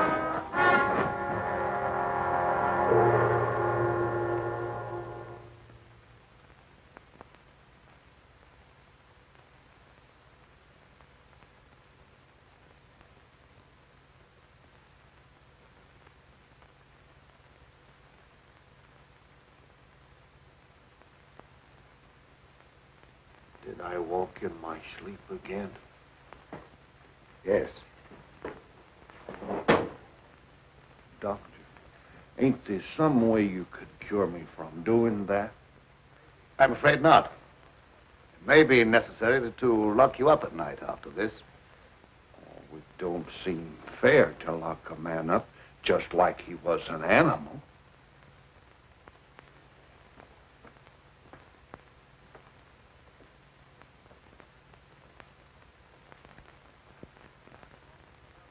Seth Appleton started home with the jug under his arm last night. They found him in the swamp this morning. He'll never lift another jug. Was he murdered? Yep. And he weren't a pretty sight to look at, neither. There must be some natural explanation for this thing you're talking about. It's a werewolf. You can't kill him no way except by a silver bullet. I can't see myself giving that story to the city editor. He told me right out of my ear. That killer ain't human. You'd know that from one look at the body. I saw a victim of just such an attack. I wonder if there could be a possibility of any connection between them. I've been telling you all along. It's a form of a human who sold his soul to the devil. In the light of day, he walked like any other man on the earth. At night, he takes on the form of a wolf. Then you never heard of any killings by strange animals around here until recently? Why does he keep asking me all them questions? Well, all newspaper men are like that. He doesn't mean anything by it. Well, you go ahead. He won't bother you anymore.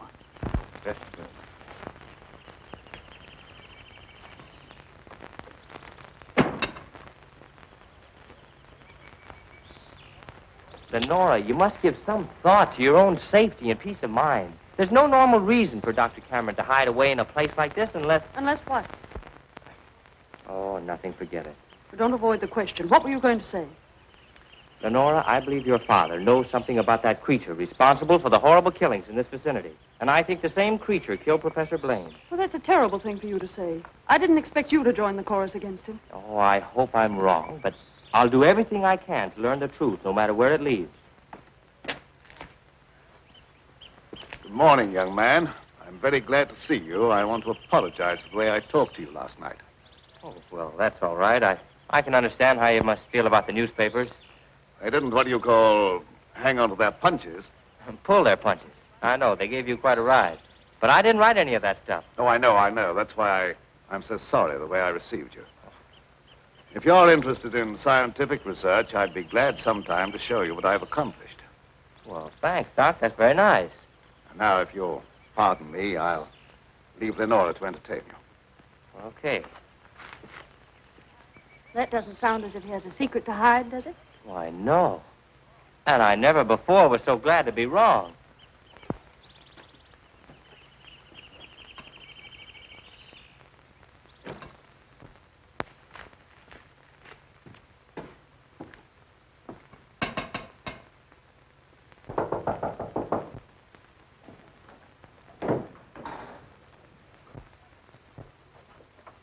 Professor Fitzgerald. How in the world did you find your way down here? Hello, Lenora. Your father wrote asking me to come. Is he here? Yes, and he'll be very glad to see one of his old friends. Ah, Fitzgerald, this Doctor? is an unexpected honor. I hardly dared hope that you'd accept my invitation. Well, if you've made a worthwhile scientific discovery, I want to be the first to congratulate you. I shall be delighted to give you that opportunity. Well, the things that you two have to talk over are way over my head, so I'll leave you alone. Oh, now, don't run away. I promise to limit myself to words of 2 syllables. That'll take all the fun out of the discussion. I'll see you after a while. Thanks.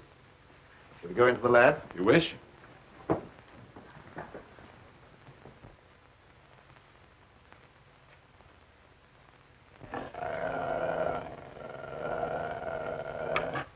very secretive about your work. I have to be to keep out intruders. You seem to be excellently equipped. Now, good tools are the first requisite of good work. Sit down, won't you, Professor? Thanks.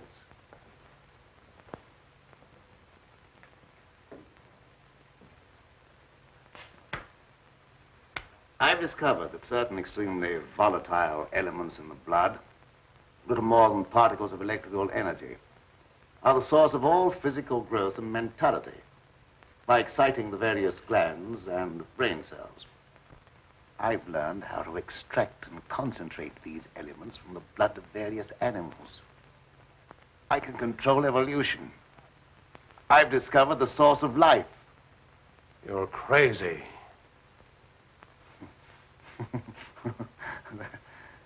That has a familiar ring. You told the newspapers I was crazy once, didn't you? I didn't know that you invited me here to reopen an old controversy that was very disagreeable to all concerned. I came with the hope that you'd abandon impossible theories and accomplish something worthy of consideration. And I suppose you feel yourself fully competent to judge my accomplishments. You and your hidebound associates, Hatfield, Warwick, and Blaine. No, not Blaine. He no longer is passing judgment on my sanity. I believe you know something about Blaine's death. You were at his house. But you talked to him on the telephone before I came to your house. Did he say then that he was in any danger of losing his life? No. Nothing threatened him at that time. And I was with you when he was killed.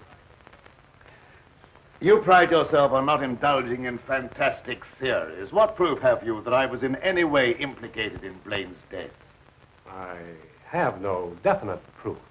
You accuse me of being crazy for what I claim to have accomplished with this apparatus. But I can give you overwhelming proof of what I say.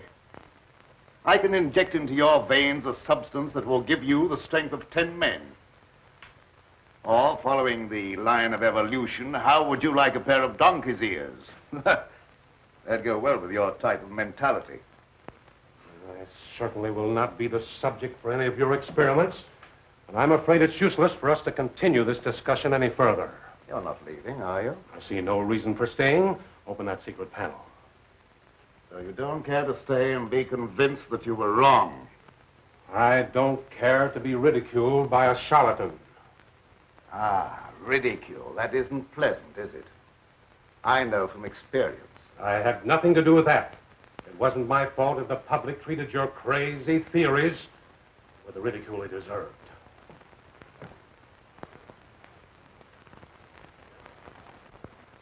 Fitzgerald! Well?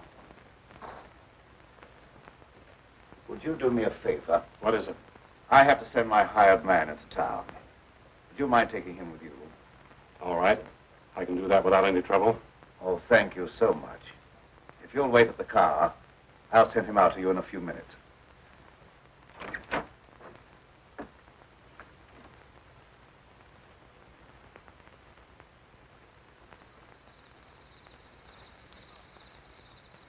I'll get in the car, Pedro. Don't keep Professor Fitzgerald waiting. I should have known this trip would be a waste of time. I still hope to give you proof that you can't ignore. Remember me to Hatfield and Warwick when you see them again.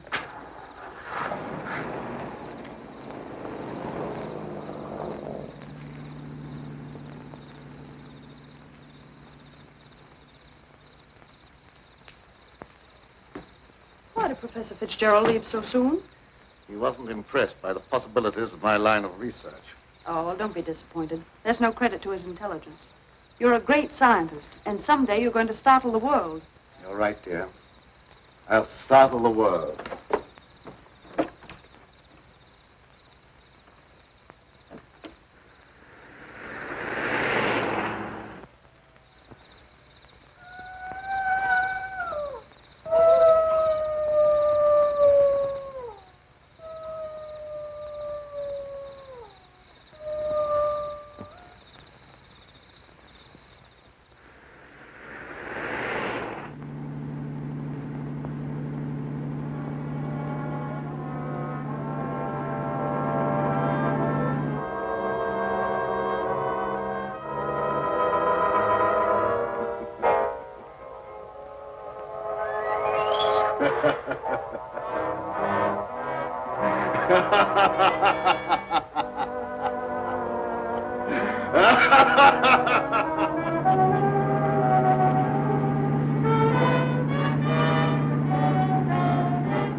Sounded like it came from over there.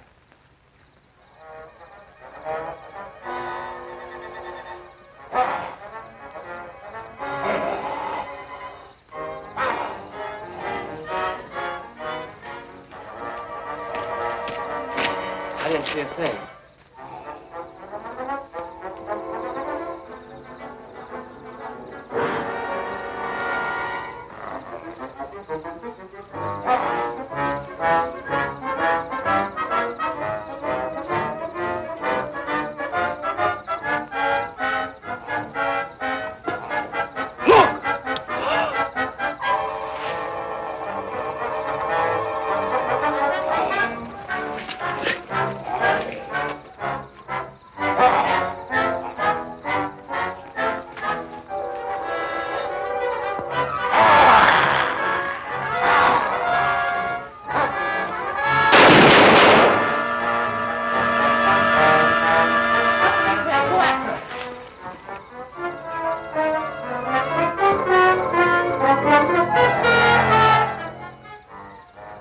Fitzgerald. Is he dead? He's still alive, but unconscious. Where can we take him? You can take him over to my place, but the old Danfield house is handier. We'll take him there. I don't know how badly he's hurt. One of you men go for a doctor. Come on, give me a hand. Take it easy, fellas.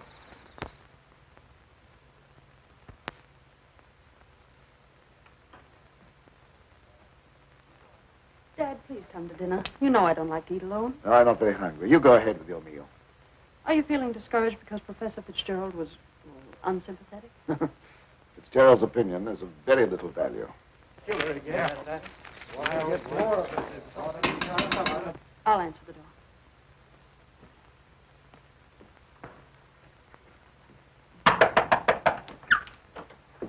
Come on in. Tom, what happened? I found Professor Fitzgerald badly hurt. Oh, bring him in. Take him upstairs. Tom, how did it happen? Oh, he's another victim of that mysterious werewolf, or whatever it is.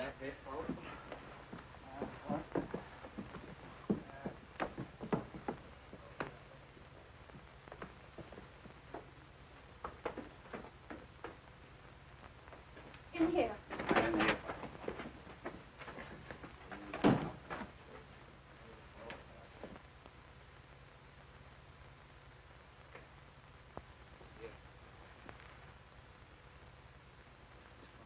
Easy now. Get his head up there. Yes.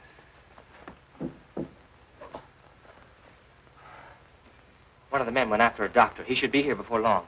There's nothing more we can do here, so we'll keep hunting for that killer. You don't need to come down with us, ma'am. We can find our way out. Good evening, sir. That devil got another victim. Yes, so I see.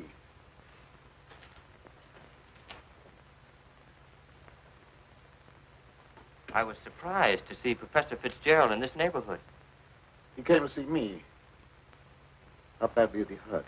I don't know yet. We'll find out as soon as the doctor gets here. When he regains consciousness, we'll find out who or what has committed these horrible killings. Yes. It'll be very interesting to hear what he has to say.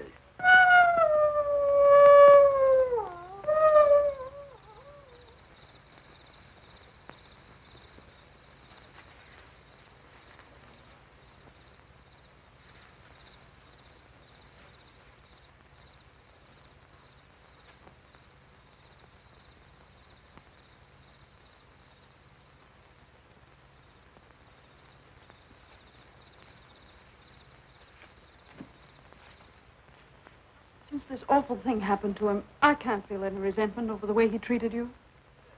Did you quarrel with him? Yes, we quarreled. So I suppose you think that I went after him and dragged him out of the car. Dad. Newspaper training seems to breed a suspicious nature.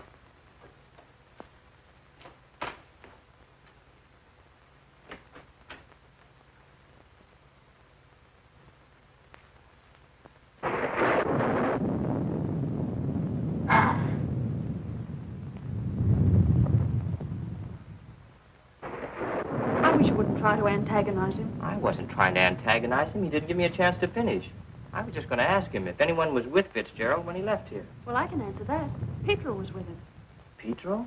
Yes, he drove him into town. But surely you don't think that... I don't know what to think. But I will know as soon as Fitzgerald comes to.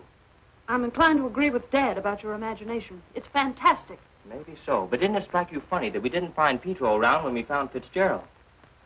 Look, darling, please don't snap at me just for trying to add things up. I'm sorry. Forgive me.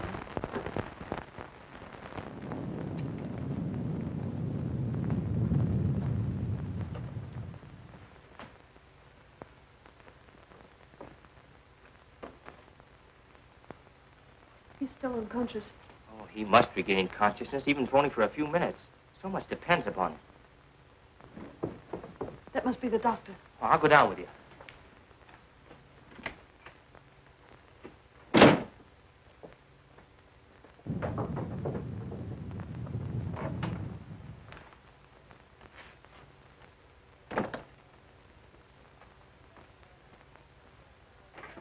Oh, Doctor, I'm glad you got here. I'm glad to get inside. There's a humdinger of a storm coming up. Where's the patient? Upstairs. Oh, good evening, Doctor. Will you go right on up? You stay down here, dear. There's nothing you can do. I hate to leave you, but I must question Fitzgerald as soon as he's able to talk.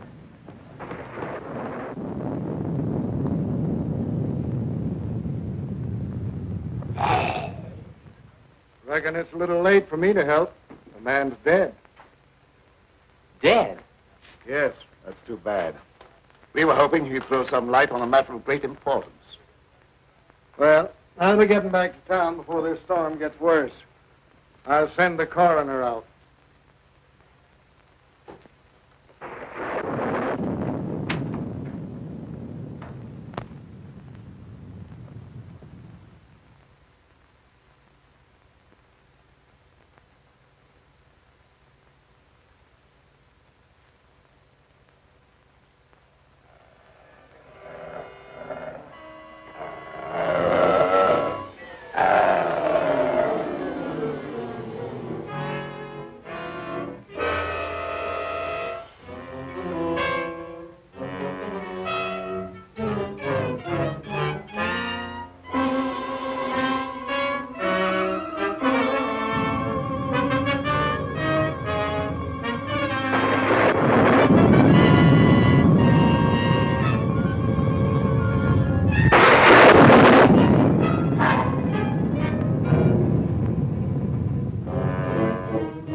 Good night, Doctor. There's no necessity for you to stay any longer. Oh, yes, there is. I want to ask you a lot of questions, mainly about Pedro, that servant of yours. I can't be bothered with any more of your questions. They're only prompted by your fantastic imagination. I must ask you to leave at once. Wait, you'll do some more talking, whether you like it or not. You're making yourself very unpleasant. I haven't even started yet to be unpleasant. If my hunch is correct, I'll prove you guilty of murder. And in the meantime, I'll get Lenora out of this madhouse. You will prove nothing. My daughter stays here with me.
Pedro, what are you doing? Pedro! Pedro! Get back! Pedro! Pedro! Get back! Pedro!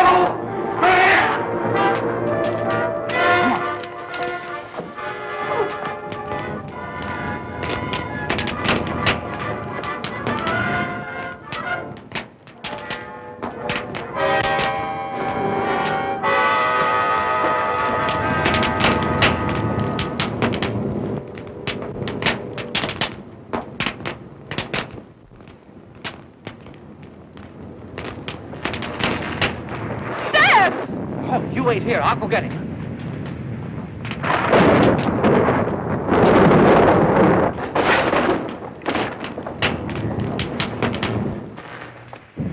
Where?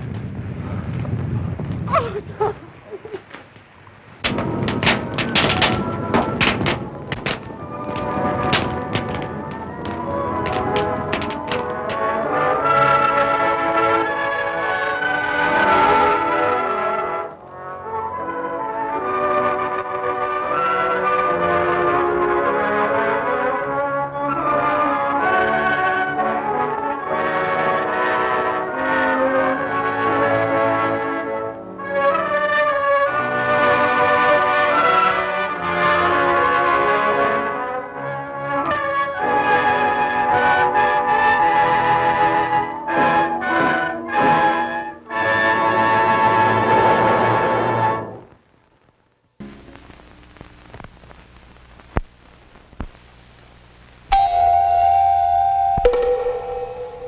This flat tire needs a man, but when there's no man around,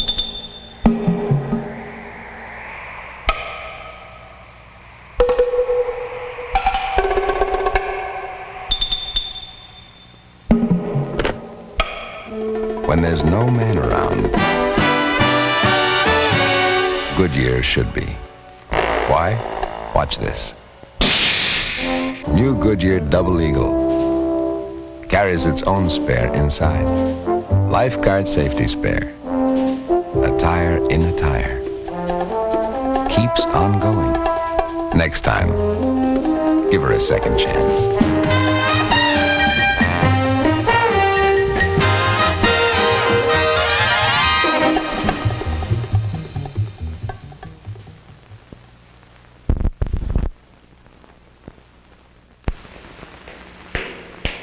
Mary Ann Lynch took off at 7:45 a.m., flew 2,949 miles, made 3 stops. And most of the trip still lies ahead. Now there are schedules to check, flight reports to make, a quick supper with friends before turning in. Next morning, on the go again at 6:15.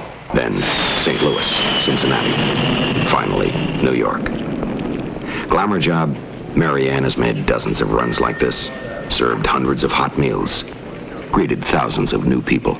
It all demands a lot of charm and works out to a lot of Coke. Does Coca-Cola have the taste you never get tired of? Do we mean it when we say Coke is always refreshing? Is things go better with Coke after Coke after Coke just a slogan? Write Miss Mary Ann Lynch, Trans World Airlines, Box 7144, St. Louis, Missouri. She'll tell you.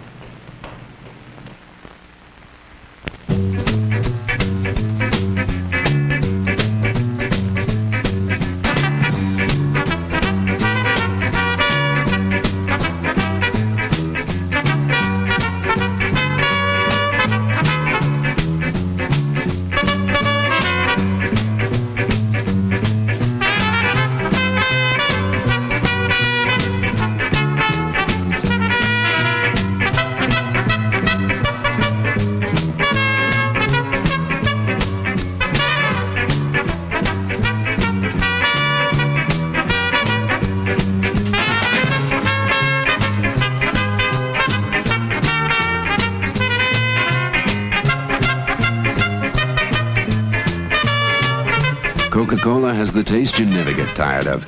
Always refreshing.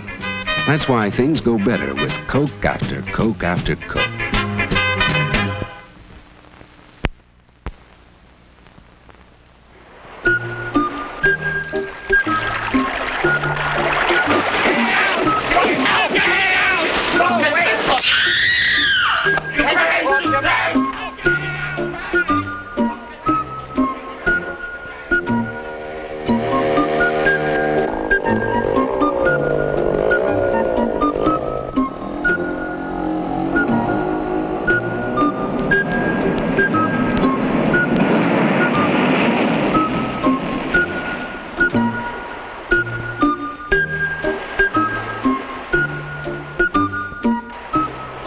In the dull and commonplace occurrences of day-to-day living, one thing stands out as a completely unique experience.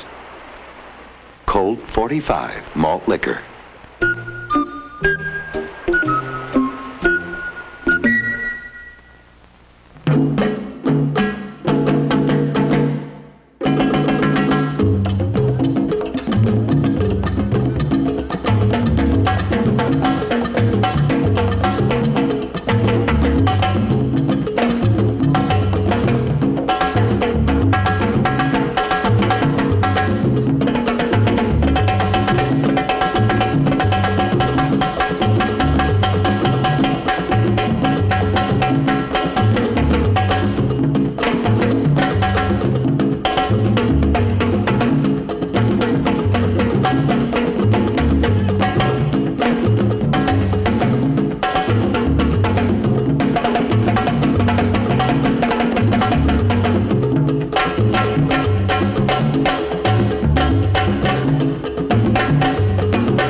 Being the third son of a good family, and not educated to any trade, my head began to be filled early with thoughts of leaving England to see the world. And thus, against the will, nay, the commands of my father, I broke loose and went to sea.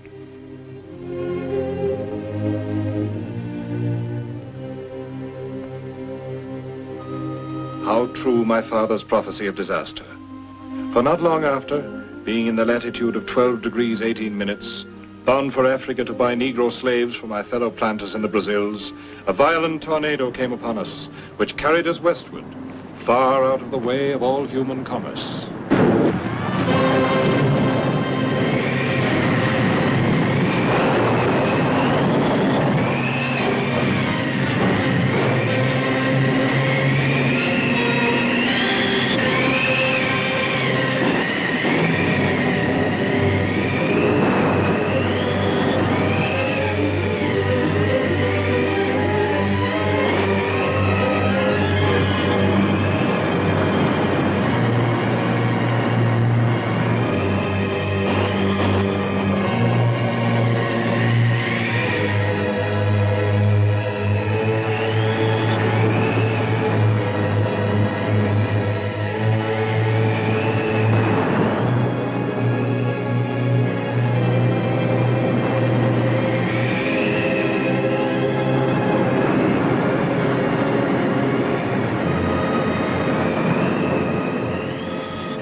My only possession, my only weapon.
I awoke refreshed, yet half perished with hunger.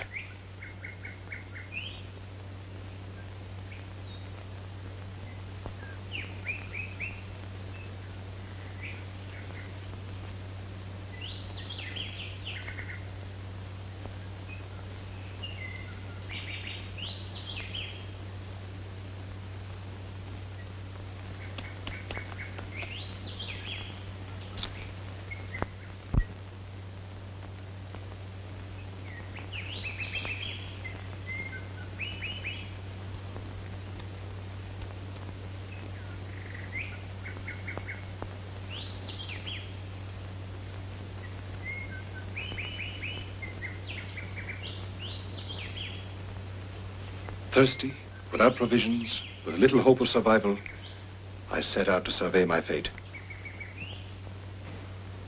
No other land in sight.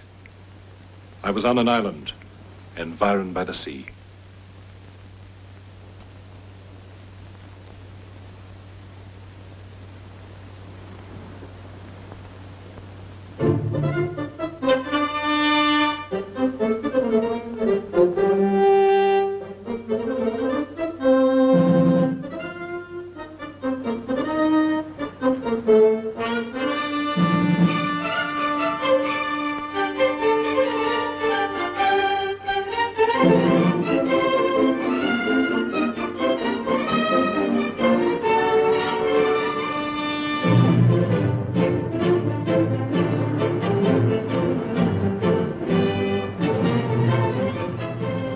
The wreck of our ship, stranded during the night.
Sam!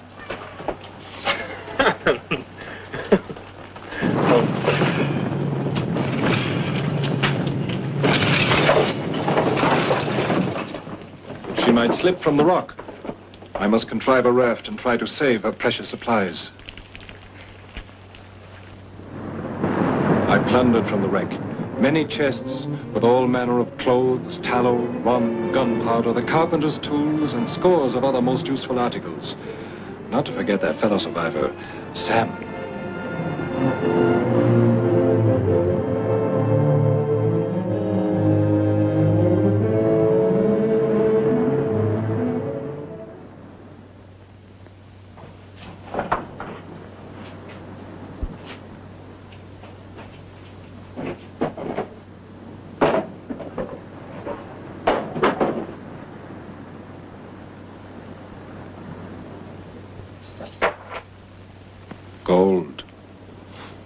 what use to me?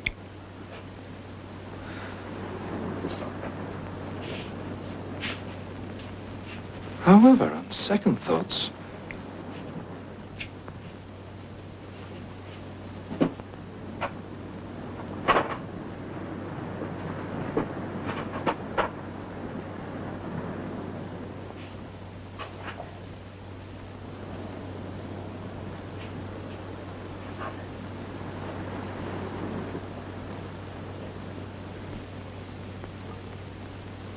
tinder, steel, flint, fire, fire, worth more to me than all the gold in the world.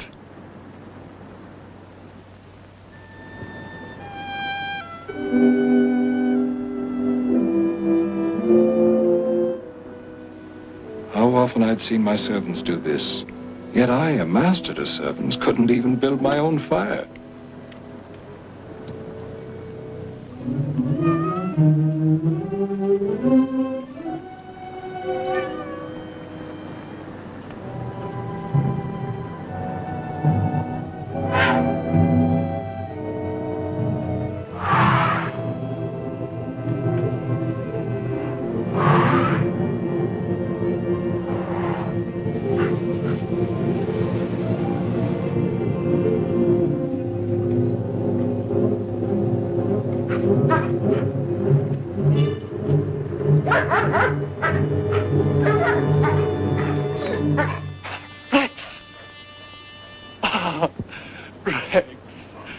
You're alive. You're alive, too. Rex.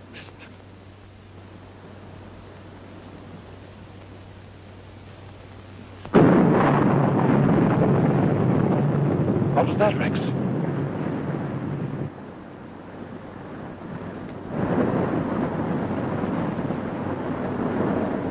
What is it?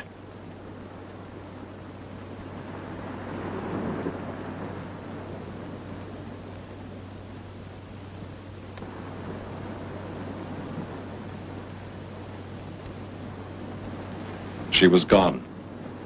That fearful sound had been the death cry of our poor ship. I regretted all ironwork, cables, and lead that had gone down with her. Rats. The only things from the ship I did not want ashore.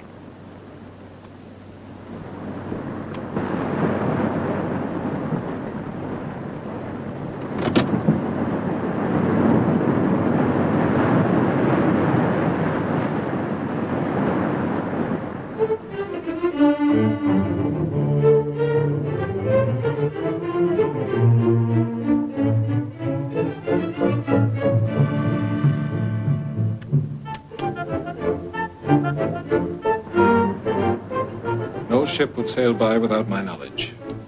I kept dry branches ready to flame into a mighty beacon. My days were hurried, crowded with all manner of urgent tasks. The most urgent of all was to secure myself against both wild beasts and savages.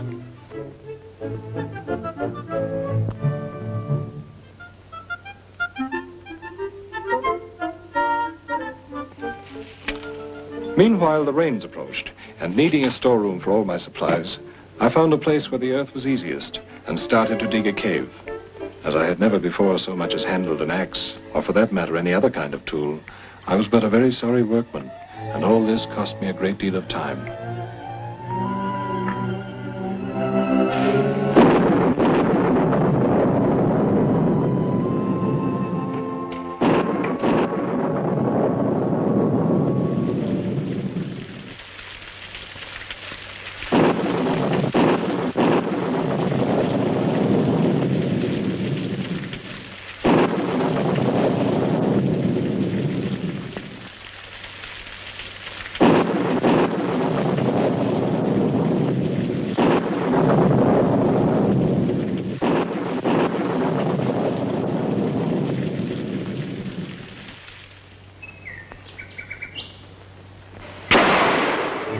I became a passable good shot, and with good cause, for my constant, hard manual labor gave me a most voracious appetite.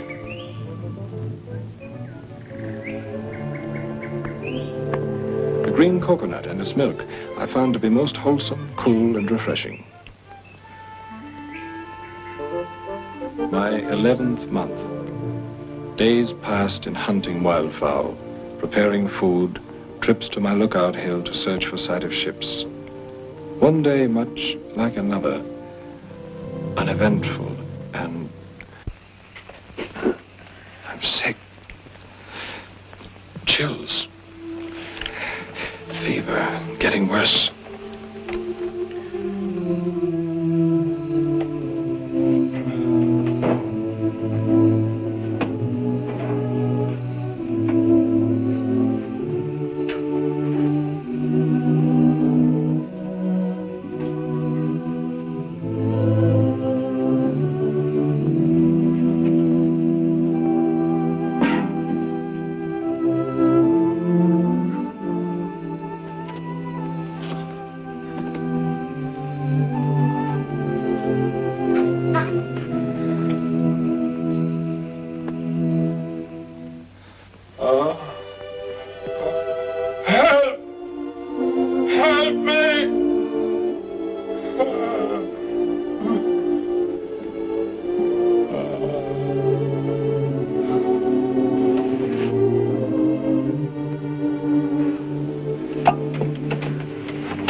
This second sleep, I had this terrible dream.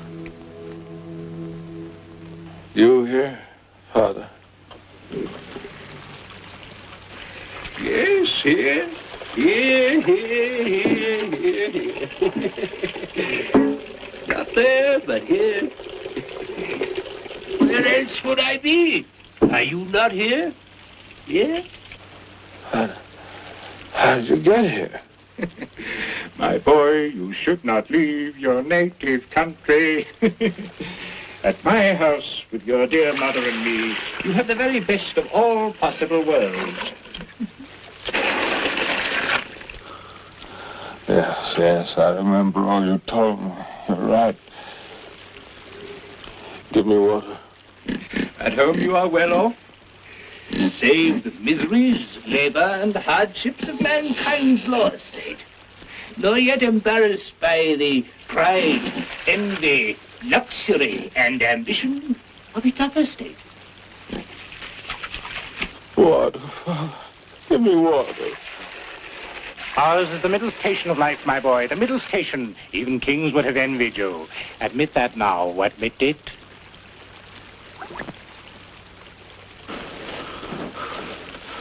Will you not help me? I want water.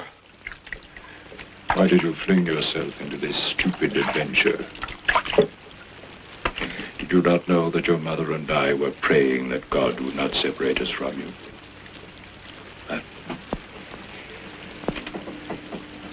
You were always wayward. Water. Bring me water. Your mother and I will forgive you. But remember, God will not forgive you.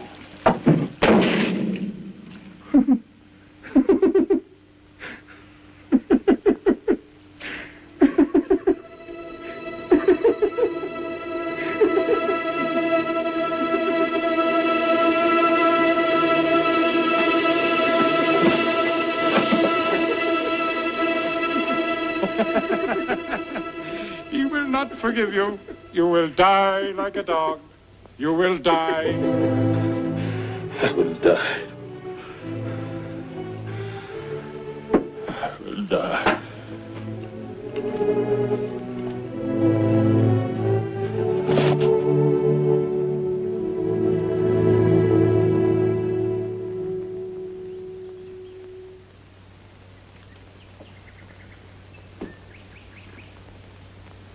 I awoke weak, yet clear of head. Whether I had slept for 1 whole day or more, I could never be certain. But my first thought was for water.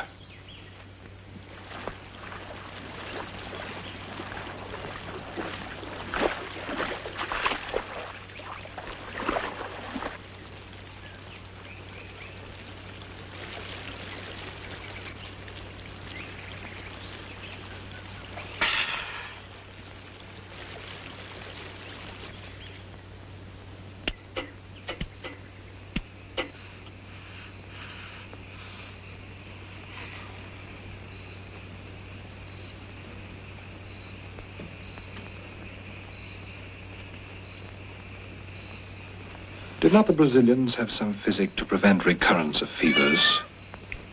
Of course, tobacco mixed in rum.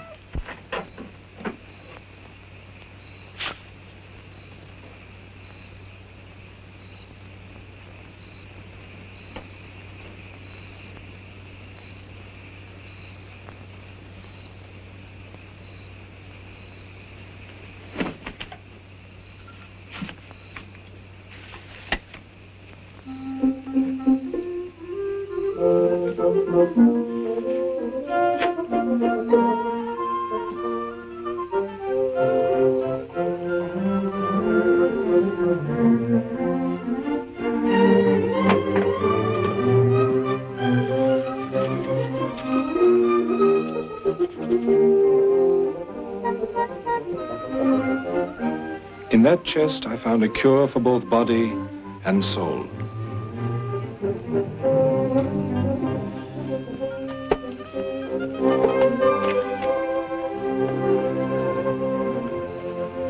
Come to me in the day of trouble, and I will deliver thee, and thou shalt glorify me. Yes, it's true. Only he can deliver me from this place.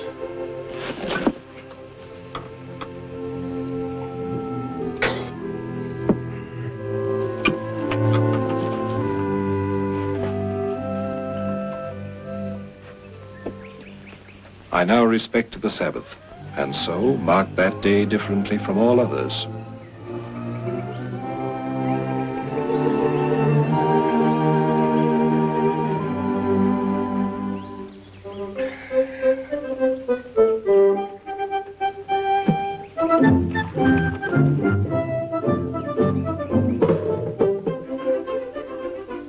The last of it, Rex. Now to be denied the staff of life.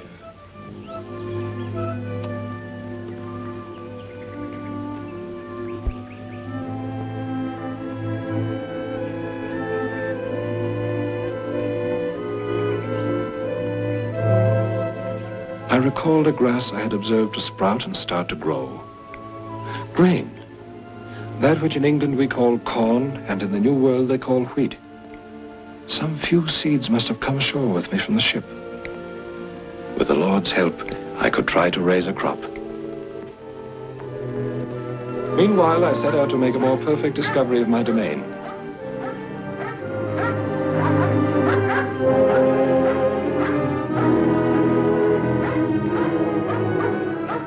I found great amounts of cocoa, orange and lemon trees, sugarcane, tobacco, and banana.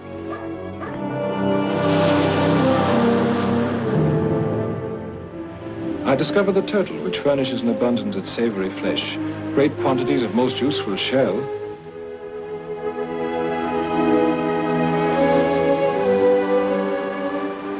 and even turtle eggs. Also that other sea beast, the octopus, which they say some peoples have the fortitude to eat. Parrots, which were known to me. And other birds which were foreign. Animals I did not recognize. And those I did. Goats.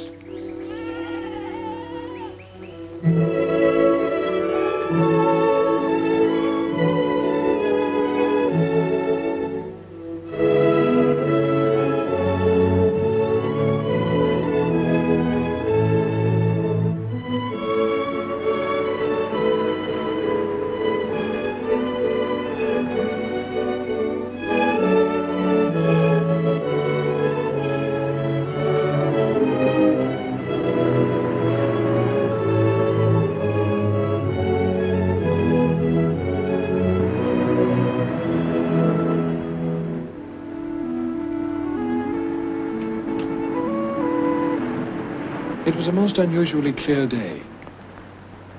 Land! Could I not hack out a canoe, sail to it?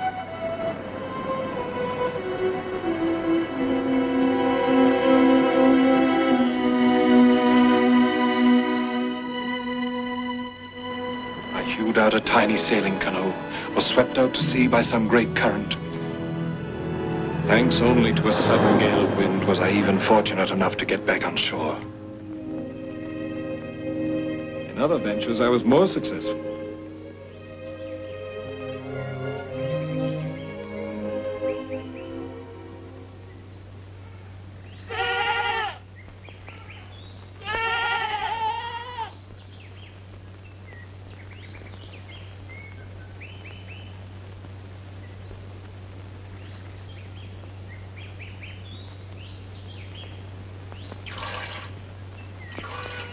Pretty Paul.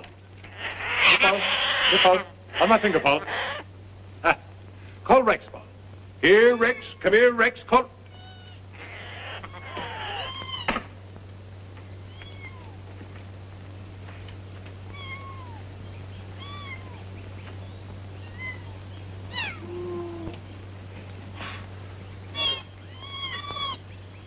Tell me only this. Where did you find their father? Do you know?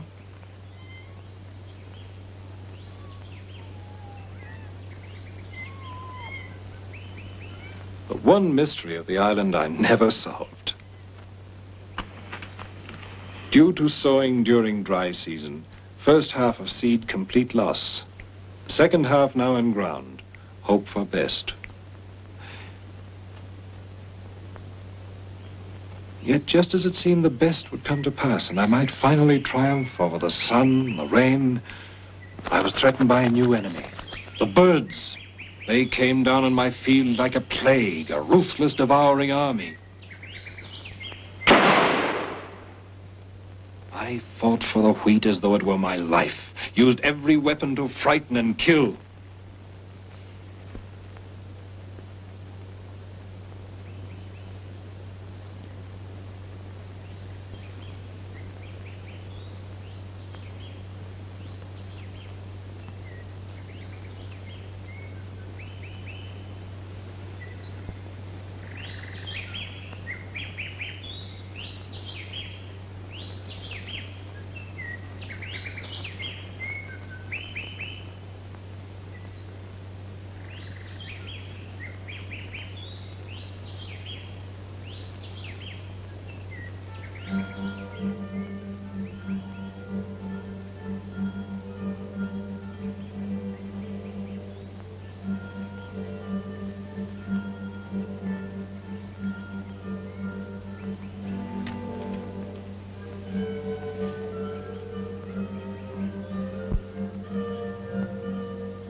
Hungry, Rex?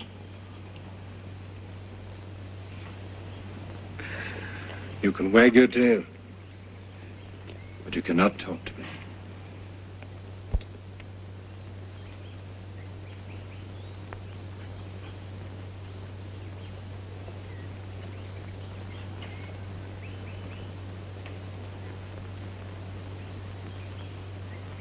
"5 years. The 5th anniversary of the day I landed. Time to celebrate. I can't find nobody, nobody cares for me.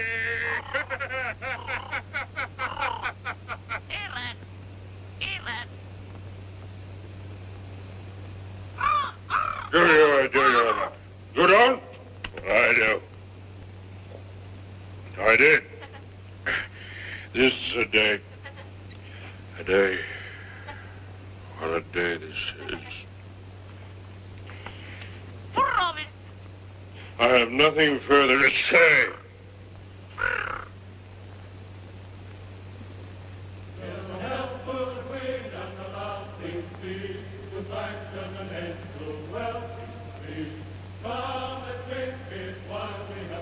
My friends. My old friends. Robin! Nobody cares for me!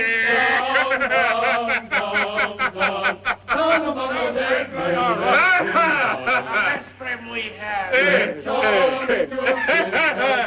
I remember you all! Hooray for friendship!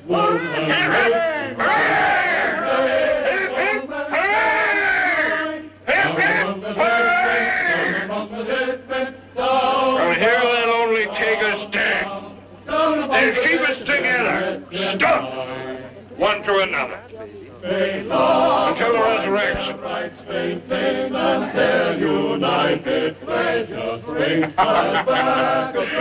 Tom, you have. Not to you.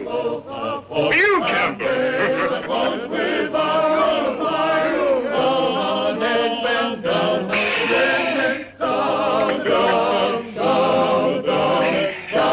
Dead men, let them.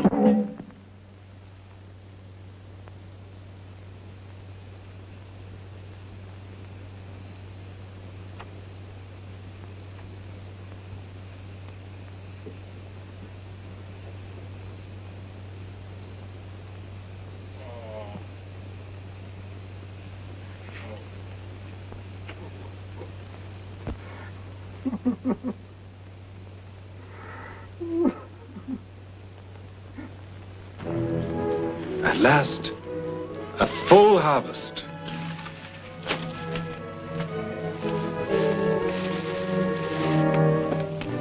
Now it could be truly said, I worked for my bread.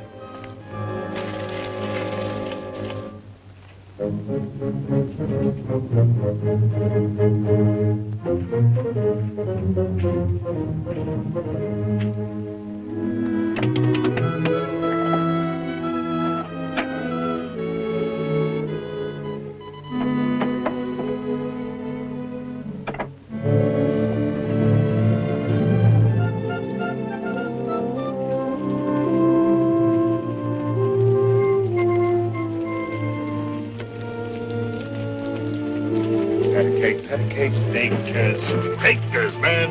Bake me a cake just as fast as you can.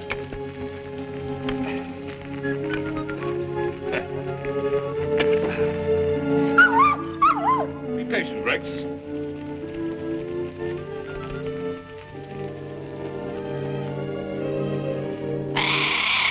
Sing for your supper, Paul.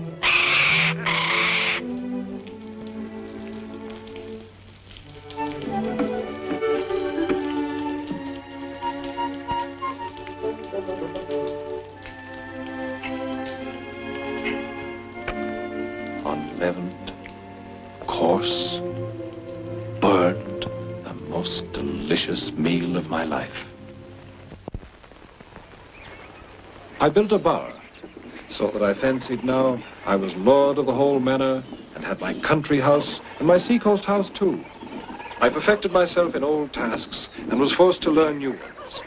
In short, I learned to master everything in my island except myself. For sometimes in the midst of my work, the anguish of my soul and my loneliness would break out upon me like a storm. Escape. No matter the dangers, I must do something to escape this tomb. This prison.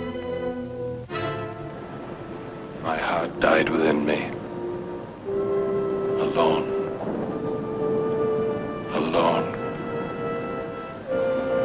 Forever alone. I was a prisoner, locked up by the eternal bars and bolts of the ocean.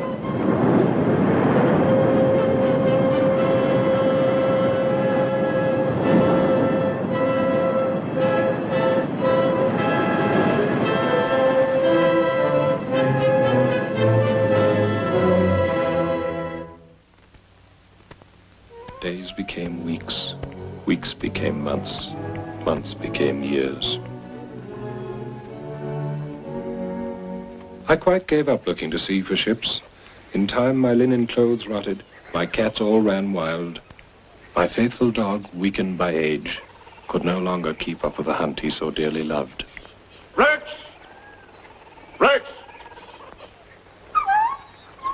What's wrong? Rex!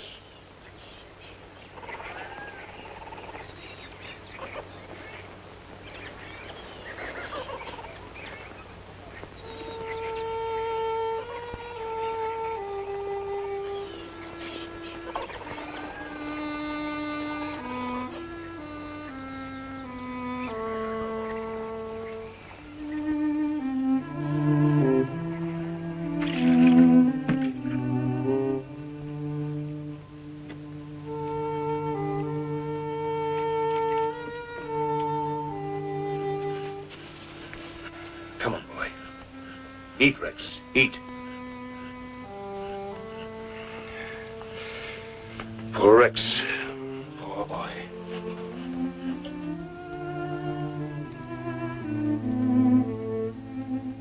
Would you like a tasty?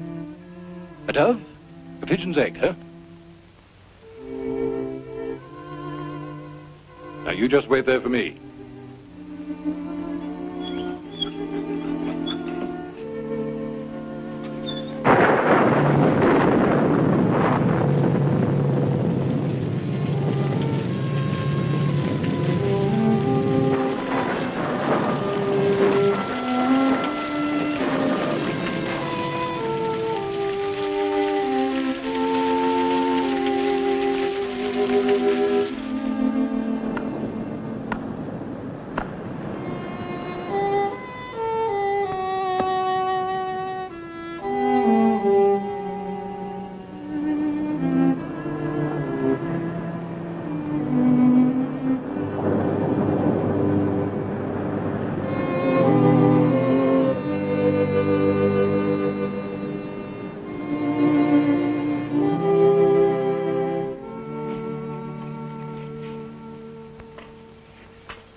Now truly alone.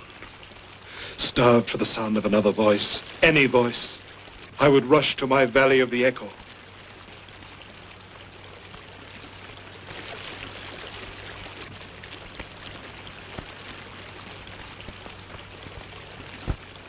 The Lord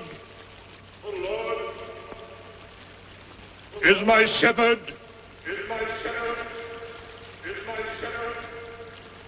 I shall not want. He maketh me to lie down in green pastures. He leadeth me beside still waters. He restoreth my soul. My soul!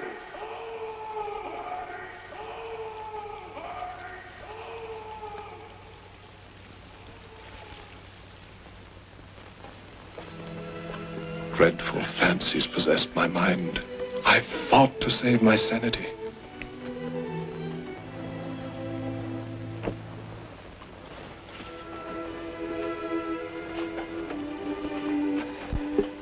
Lie down in green pastures.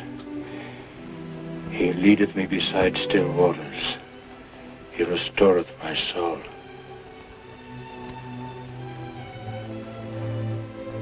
Green pastures. Green pastures. The scriptures came meaningless to my eyes. The world seemed but a whirling ball, its oceans and continents a green scum. And myself of no purpose, of no meaning.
anyone in England met such an odd creature as I was in my 18th year of solitude, it must either have frightened them or caused a great deal of laughter.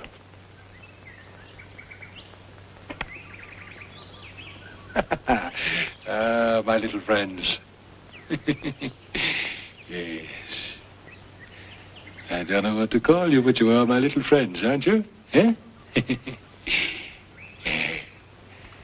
Now, just you wait there in your homes, and I'll feed you.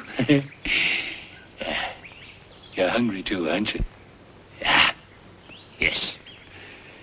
Here's a morsel for you. Eh? There. Ha! Go on. Get him. Get him, get him, get him.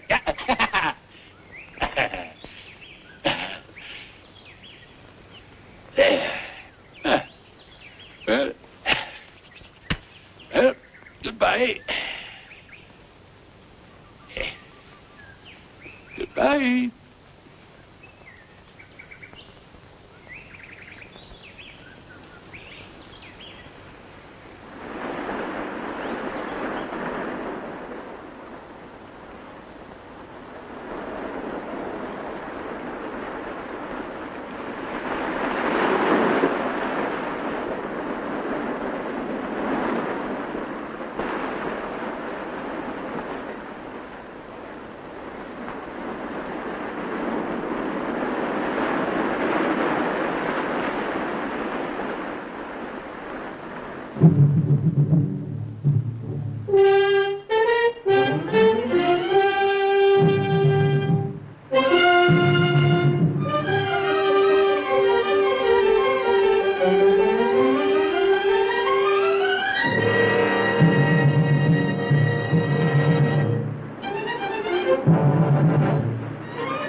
Condemned to all those years of loneliness, now trembling in the very apprehension of seeing another human. How mad men are possessed by fear. I even scattered my tame cattle so they would not betray my presence.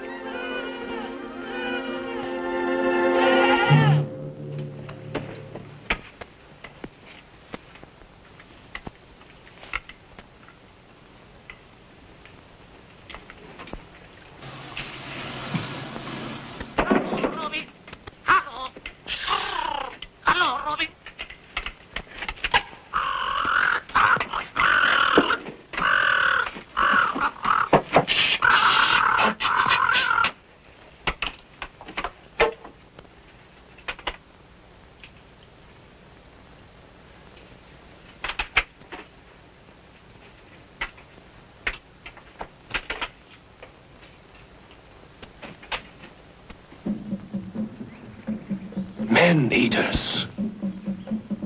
From that very land I had once thought to sail to. Revolted, horrified. All that night I observed the cannibals at their ghastly entertainment.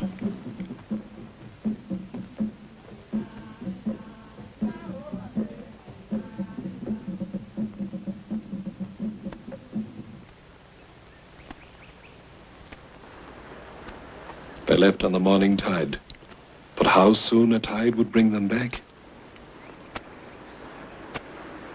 How many times have they come and gone while I, unknowing, was on my side of the island?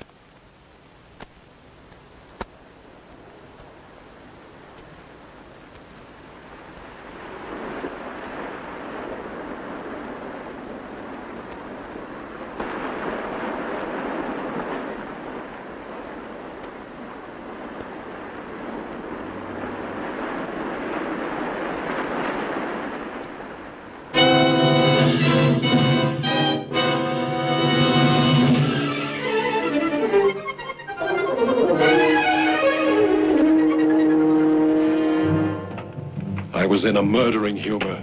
I even thought to lure them to my castle, and from ambush slaughter 20 or 30 of the naked wretches. I knew no peace for months and months.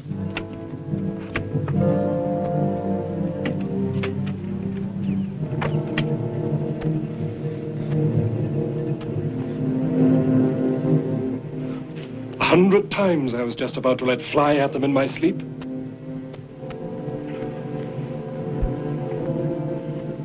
I contrived what I called my bomb.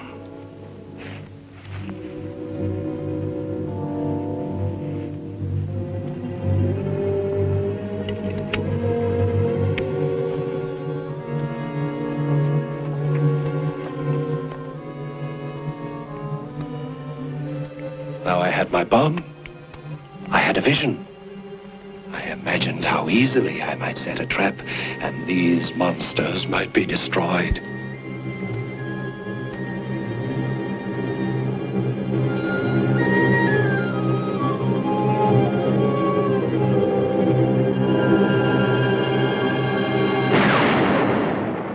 After passion, hatred, I realized I had no heaven-sent right to be judge and executioner on these people who had done me no injury. I would leave them to God's justice. I would not interfere with them unless they attacked me first.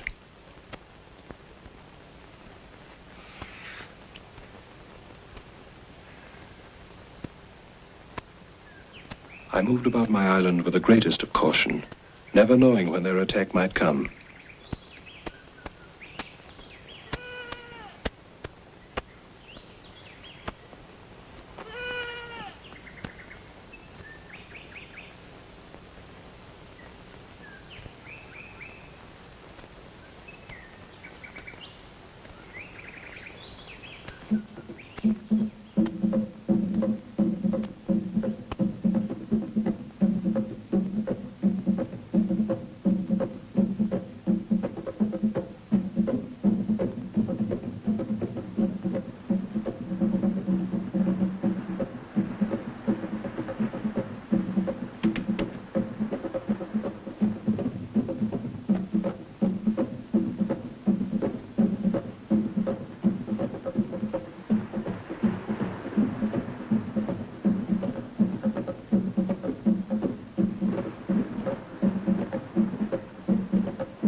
They had 2 victims.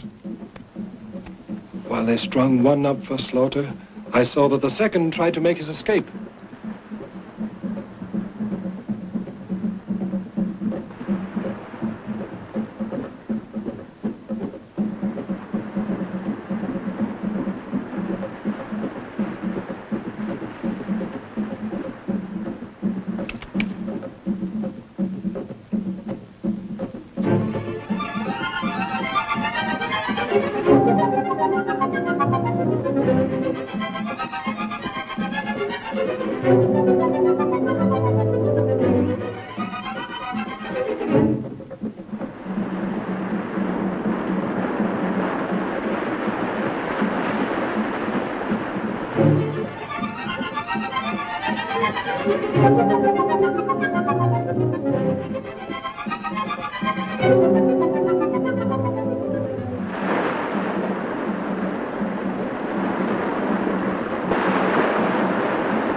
Up now.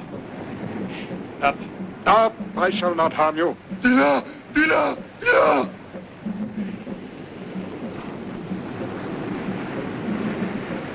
Ita! Uno!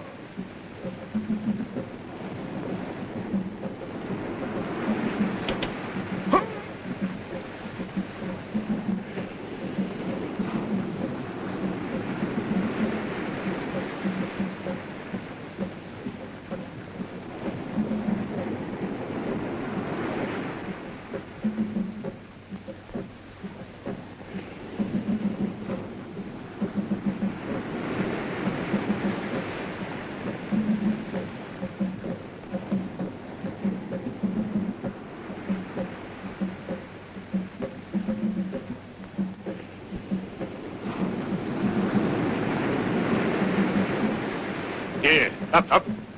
Here, up.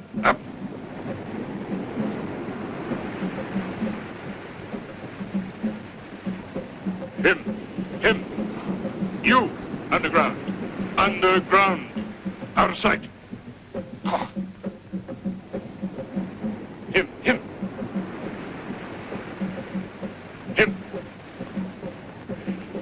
Him, under.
Aruba!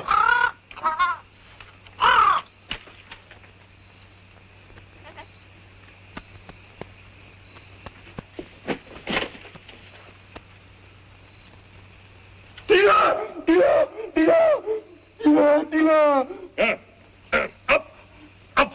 Up!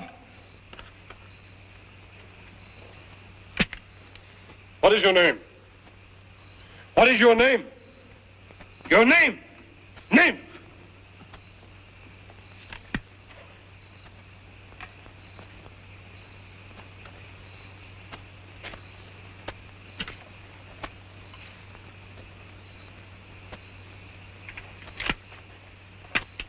Tuesday, Wednesday, Thursday.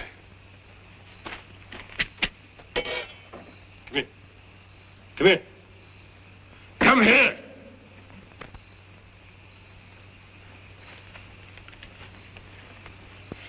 You, Friday. You, Friday. Friday. No. Friday.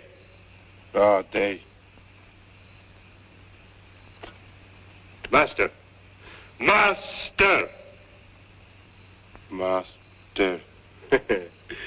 Friday, master, friends.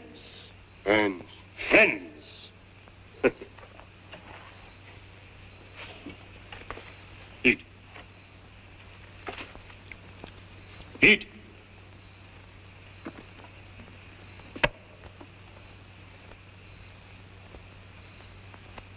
No, eat, man. Wrong. Friday, this good. Eat.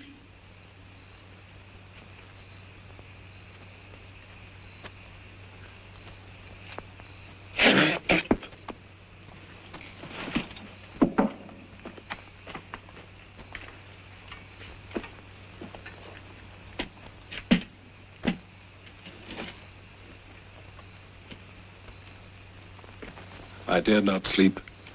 If the cannibals fail to come at me before morning, he might.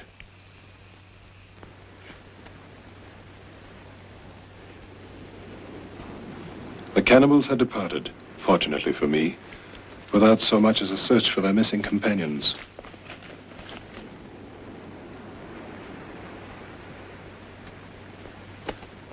I would not let him handle any weapon.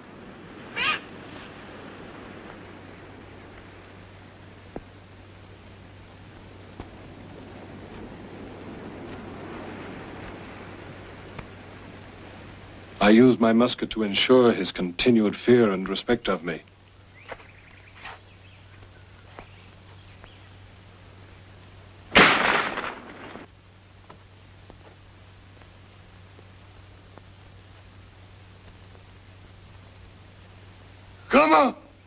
Come on! Trizatli!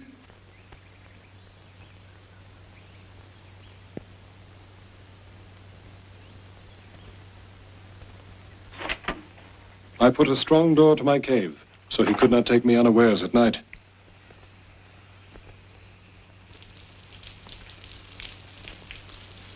How reassuring it was to see him eat the flesh of animals, knowing that the only source for that other meat he so relished would be myself.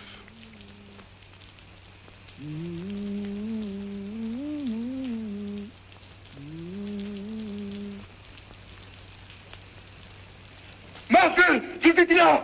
Huh? Tila! Someday, if you're good, I'll teach you to smoke.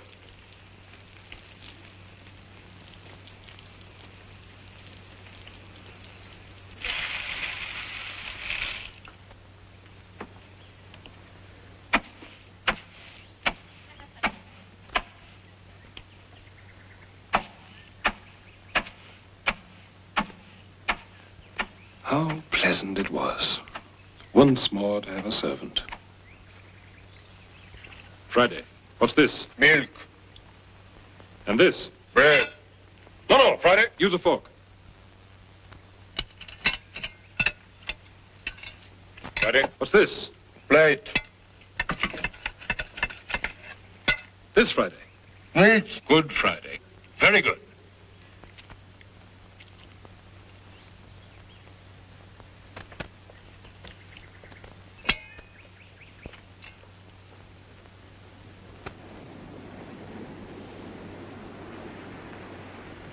What do you see? Inside, black line. It is your land, your nation. Inside? No. There. But with this, it appears near. There is your nation, your people. Oh, happy. There's in my nation, my people.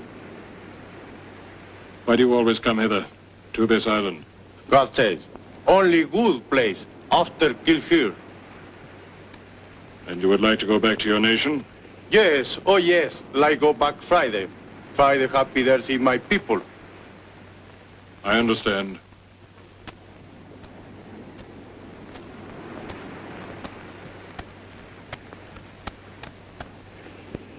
Suppose a horde of his countrymen were to visit the island. Would he not, forgetting all obligation to me, either return with them to his native country, or worse still, lead them to plunder my precious possessions, and even join in the feast upon myself?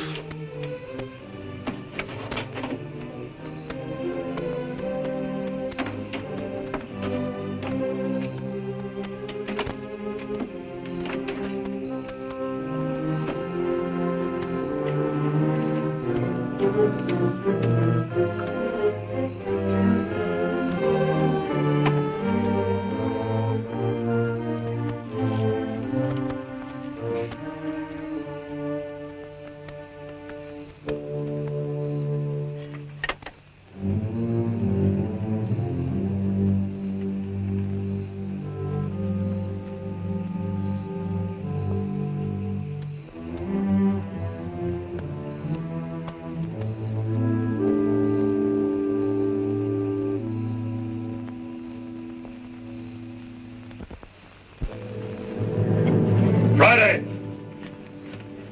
Why are you here, Friday? What do you want? Smoke, good for master, good for Friday. Go. If you want something again, ask me first.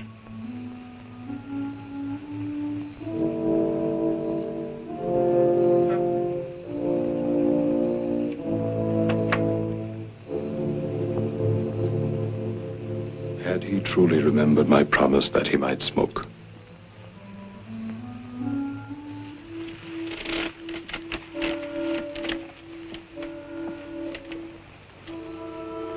No. I could not trust him through another night. You can go to bed now. Not finished work. You hear me?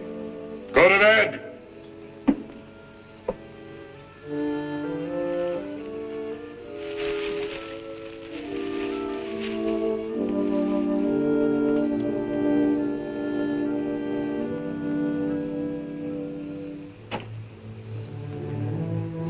So long ago, I had intended these for slaves.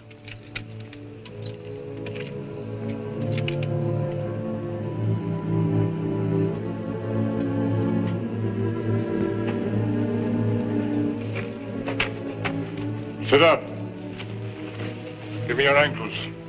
Your legs. Why you die, Friday? I'm your master. I shall do as pleases me. You forced me to this. Now at least I can sleep.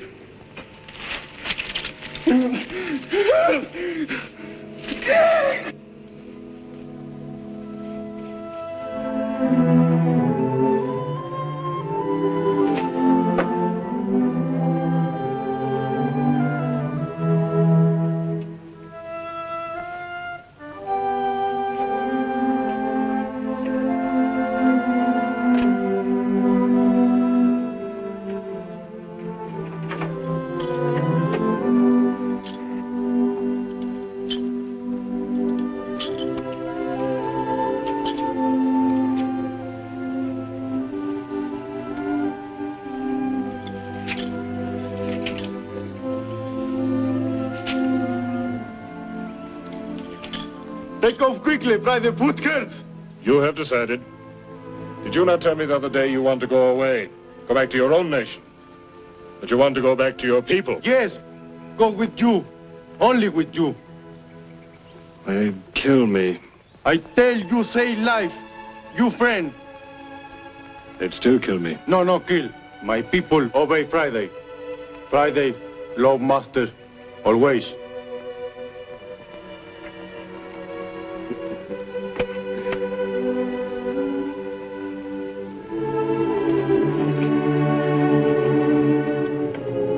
Friday. Sit down.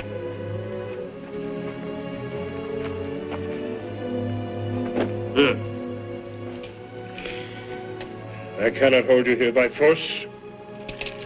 Perhaps it will be better if you go back. You take. Kill Friday. What must I kill you for? Take. Kill Friday. No send Friday away.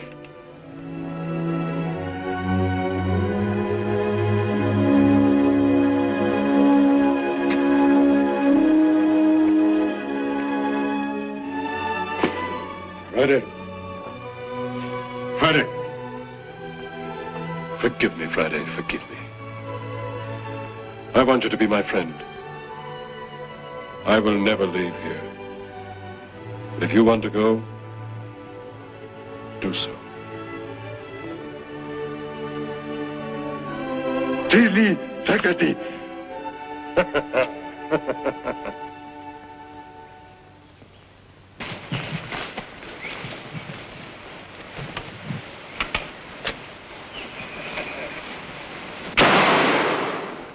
Friday! Over there! Wild pig!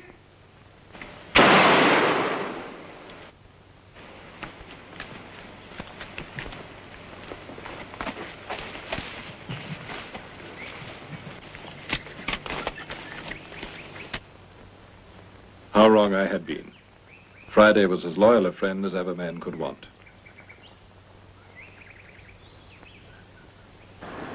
With his many different skills, he enriched my life on the island. We found that two working together could do far more than two working separately.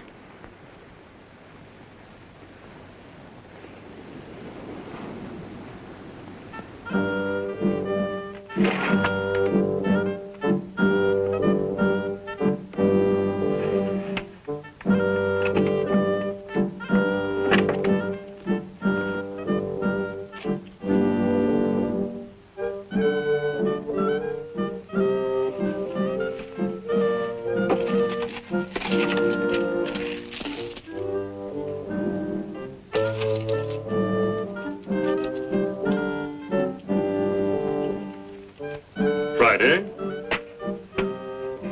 You like? You know what it is? Beautiful. Beautiful present from God. Better say from the devil. No, you would not understand, Friday. Will master give Friday? 1, 2, 3. You take them all. Amuse yourself. If you get tired of them, throw them into the sea.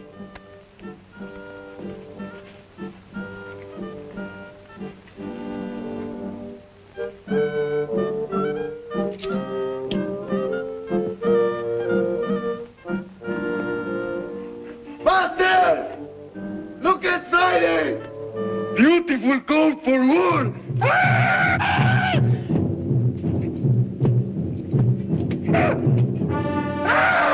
Take that off.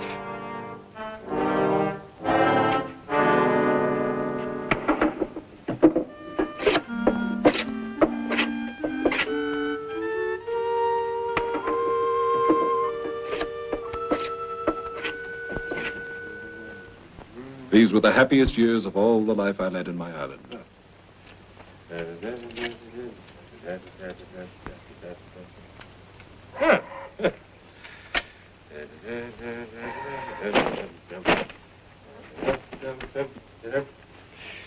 Sit down, Friday.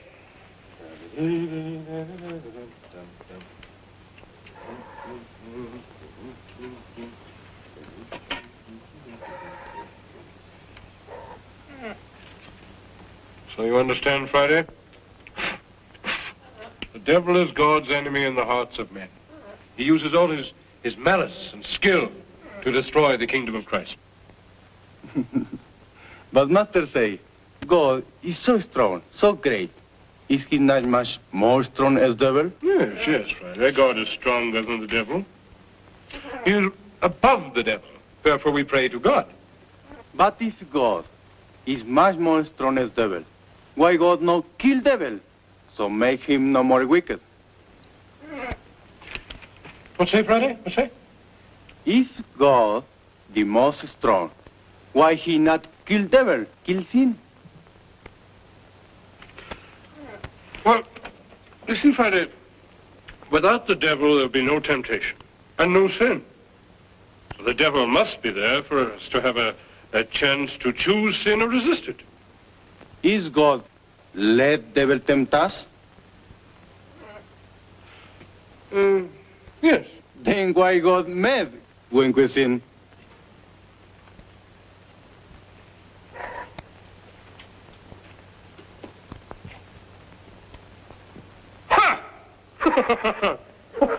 You understand, don't you, Paul? Friday can't get these things into his head. You understand, don't you? Eh?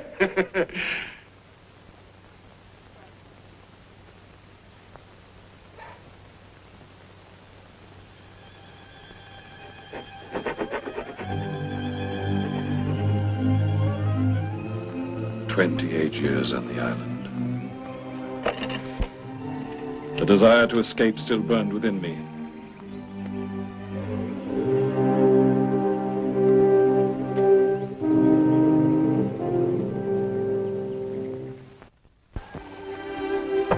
And now, counting on Friday's skill and knowledge, I contemplated the manufacture of a craft large enough to carry us to the Spanish country, which Friday told me lay to the north.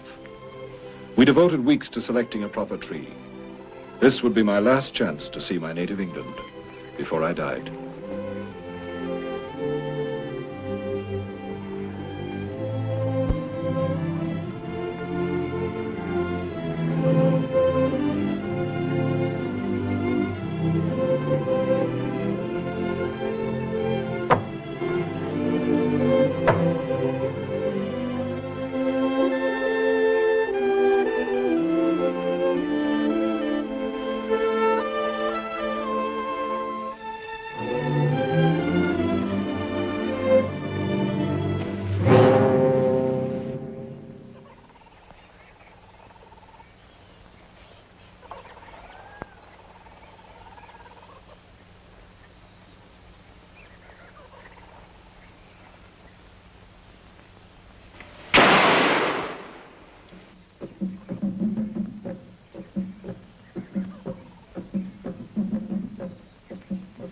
Where'd he come from, huh? There. Better get out of sight. There must be others.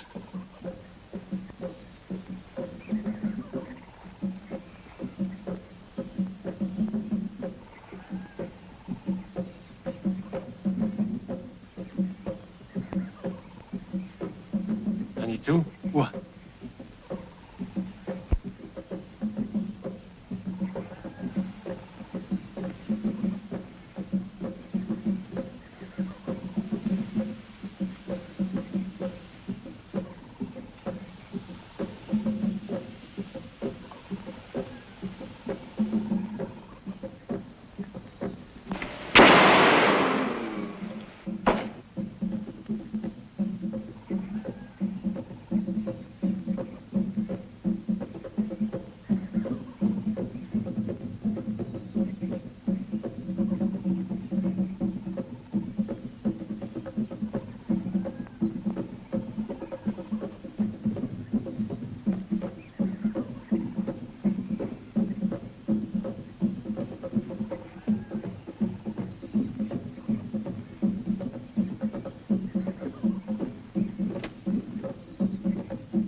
Shh.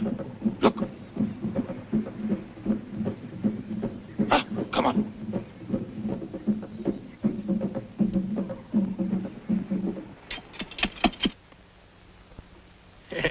Now, rehearsal for the last time. Now, there they are. Here we are behind the trees. Now, we'll see. Boom! Boom! Boom! Boom! No. Tinder!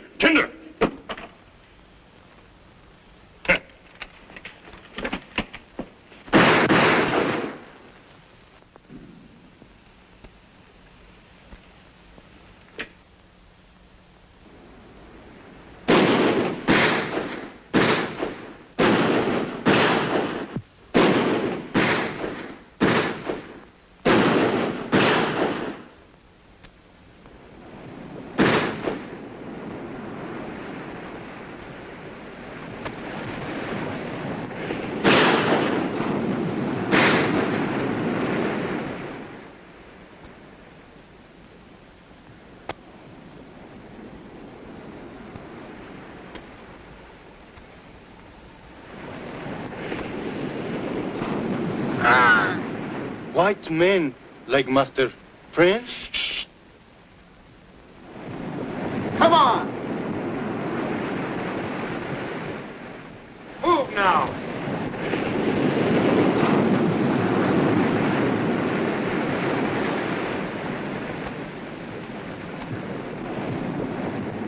Hernandez, climb to those trees.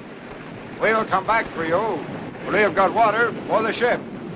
White men eat prisoners too? Eat them? No, Friday. But murder them? Yes. Move now!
masters, the rope.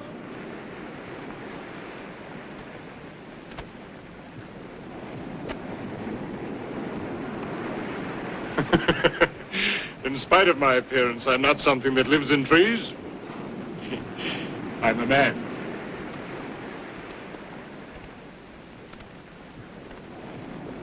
Captain of Edson.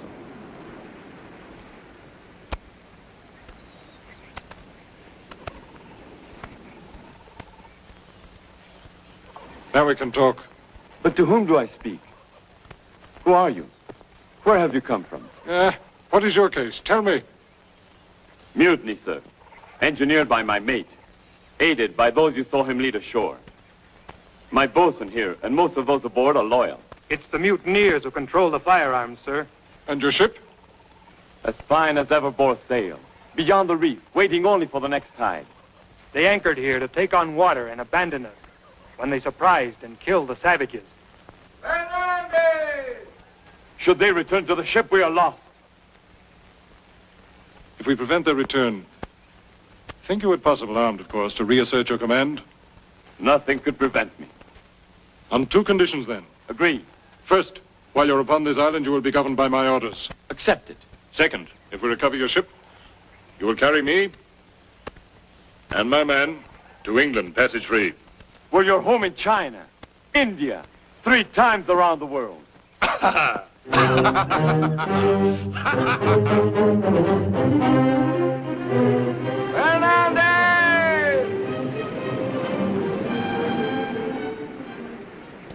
Fernandez! Mate? Yes, leader of the mutiny. Fernandez!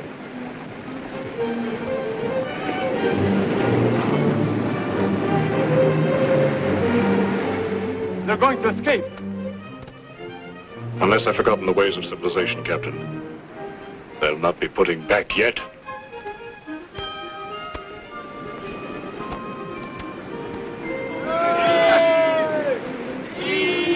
Hey! What's that?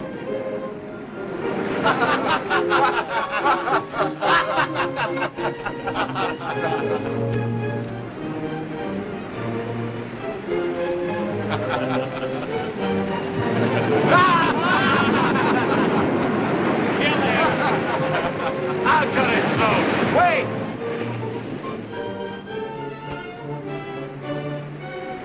Go!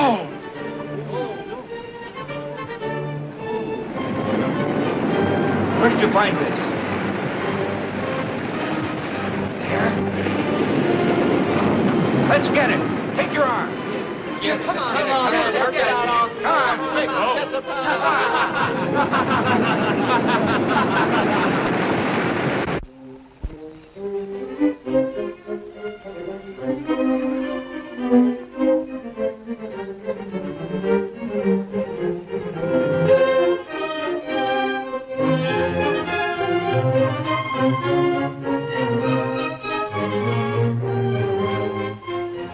Which way? Come on!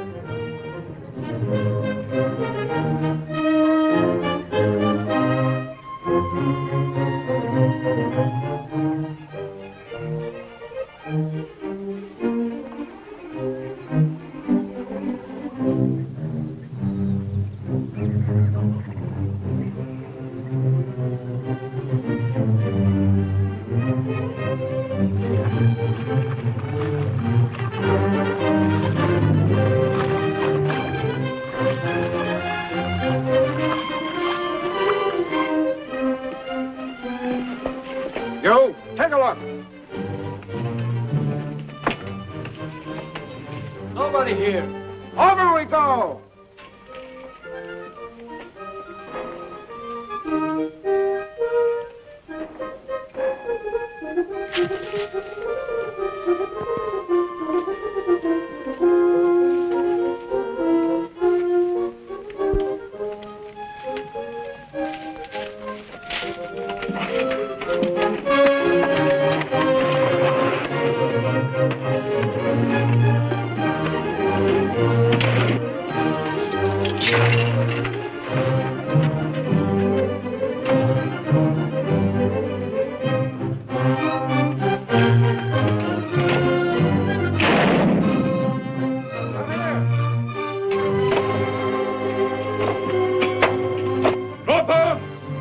In the name of the governor of this island, drop arms!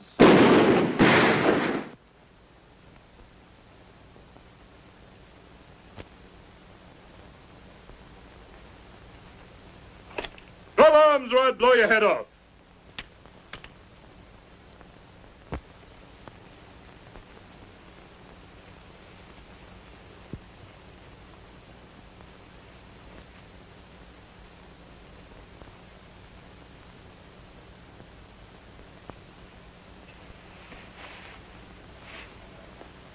No. Was I that young?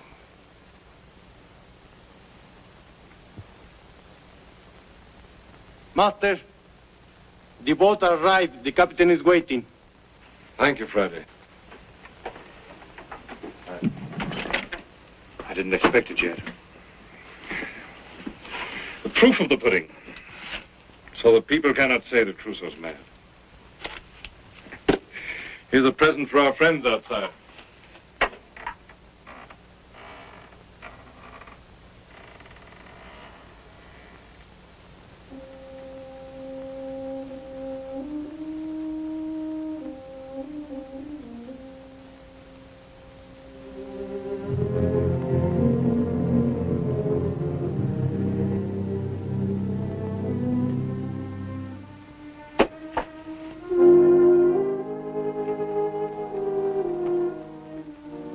Commanded the captain to punish us harshly for our sins, did you not, Governor? Nothing of the sort. I asked the captain to grant your request to remain here rather than return to the gallows. You've started ill, and you'll live to regret your sacrilegious waste. Well, I have here instructions for you. Time of planting, care of livestock, places of concealment of weapons and powder. Information also as to the savages who do on occasion visit this place. Whether or not you learn the lessons I have learned and survive, I cannot foresee. But you have something which I for years did not have. Something for which I wept, for which my soul shriveled and starved. You have others of your own kind. You have companions. You have man.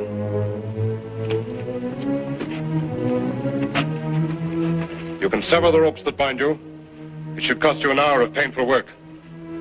By then, we shall have set sail.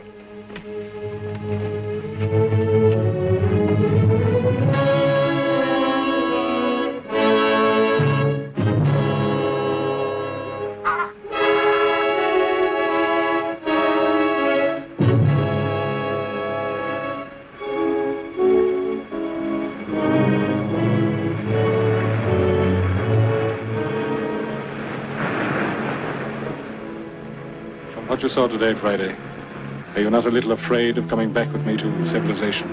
His master is not, Friday is not.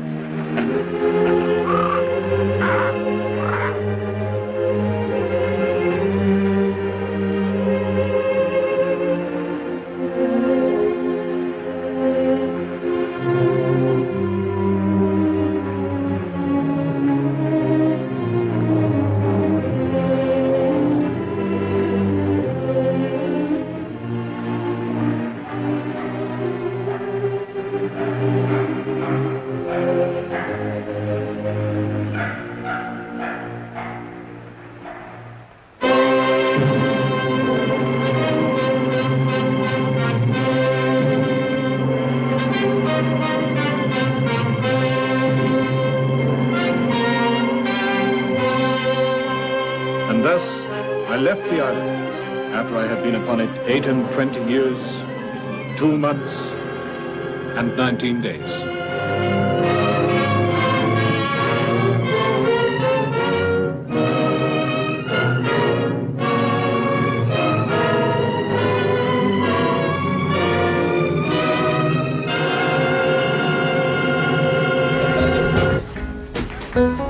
Uncle Joe, it's raining and the people are so trying to stay around. How great it is.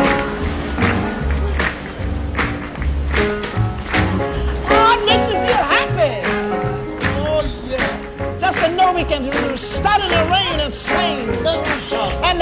was so sweet to stay here. And I come in on let me tell you what I come in on. Oh yeah!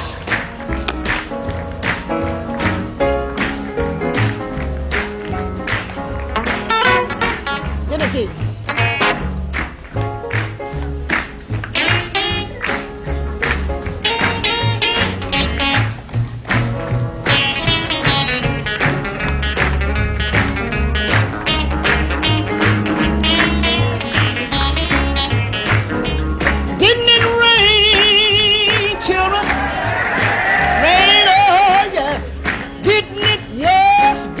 You know it didn't it?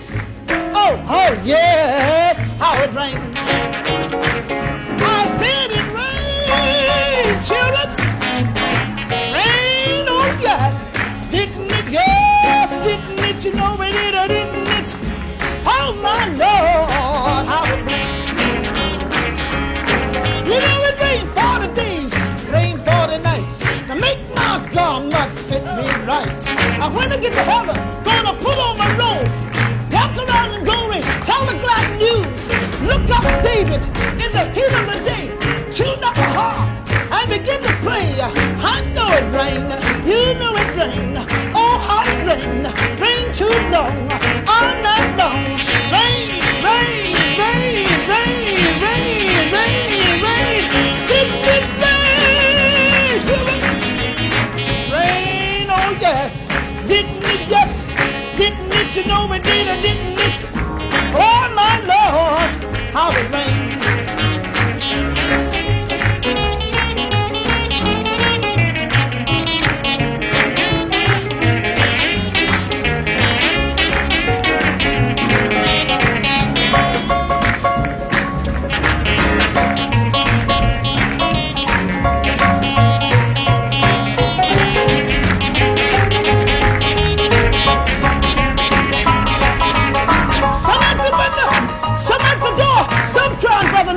Take on more, but no cried out, my friends. The angels got the key and you can't get in. I know it rained, you know it rained. Rain too long, all night long. Rain all day, rain all night. Rain, rain, rain, rain, rain. Rain, rain, rain, rain, rain. Rain, children. Rain, oh yes. Didn't it, yes. Didn't it, you know it did, didn't it? Oh, my Lord, how it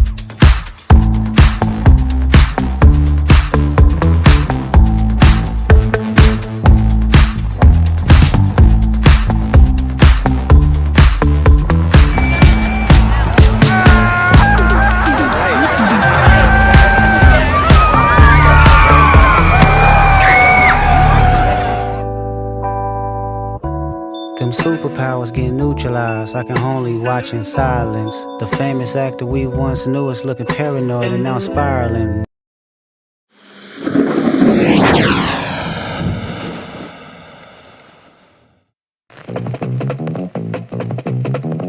Good evening, ladies and gentlemen. It's intermission time. You now have 10 minutes to stock up on the tasty treats offered at our refreshment stand.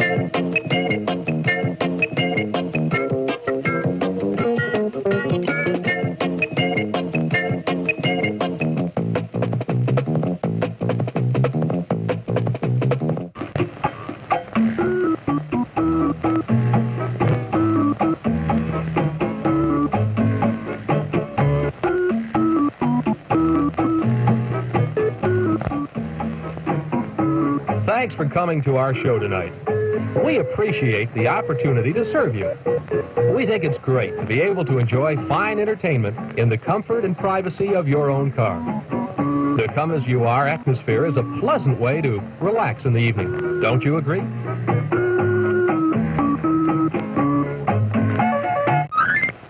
You now have 9 minutes. In the meantime, come and enjoy the many delicious treats at our refreshment stand. We've brought back those good old-time flavors, and today they're better than ever. All these delicious treats are waiting for you at the refreshment stand. Delicious fresh popcorn, ice-cold cola, and candy you know and love. They're all ready for you now, so you won't have to miss any of the feature. Come and get them.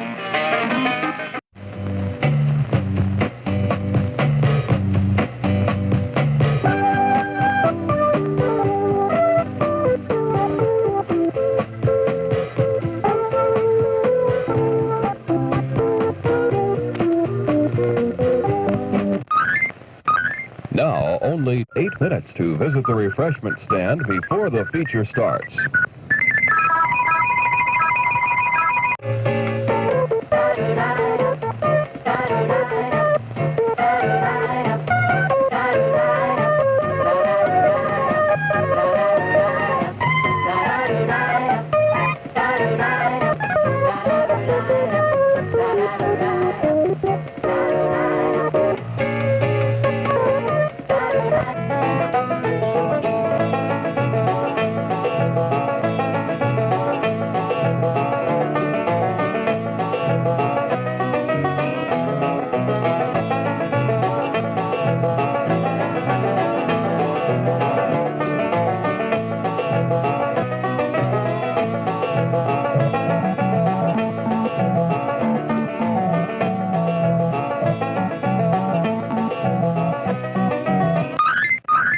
You now have 7 minutes to visit the refreshment stand.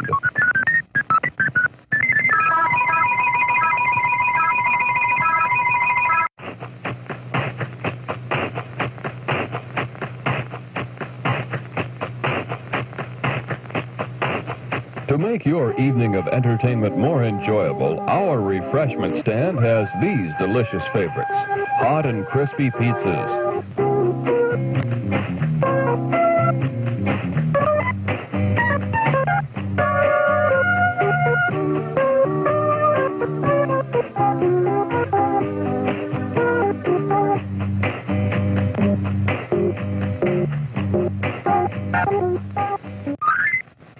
The feature will start in 6 minutes.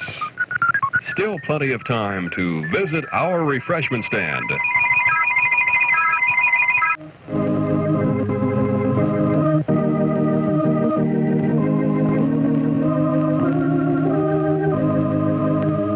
Observe the laws of your city, state, and nation. They exist to protect the rights and freedoms of everyone.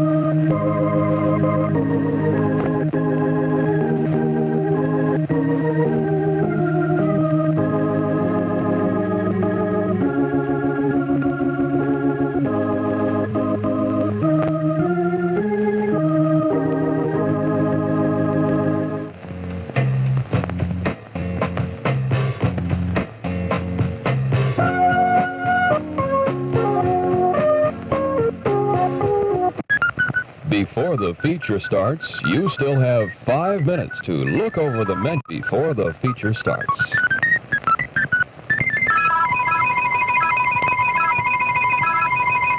After the show, please replace the speaker on its stand. If you accidentally break the cord, please turn the speaker in at the refreshment stand or the manager's office. Thank you. And by the way, on your way home, drive carefully.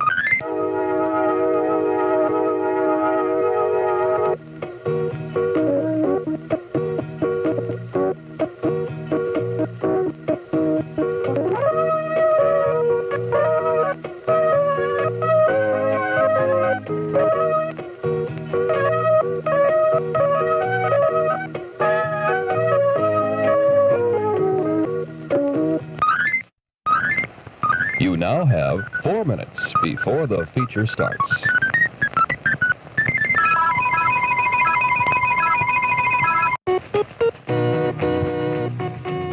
America, my land, your land. But will it always remain America the Beautiful?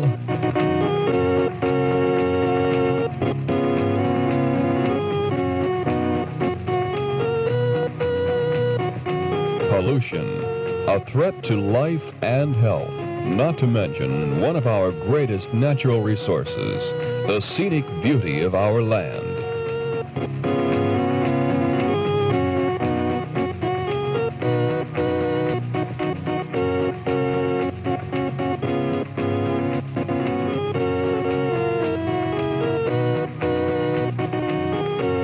Starting now, we must all pitch in to clean up our country before it's too late. America the Beautiful depends on you. Now, 3 minutes till showtime. Still time to visit our refreshment stand.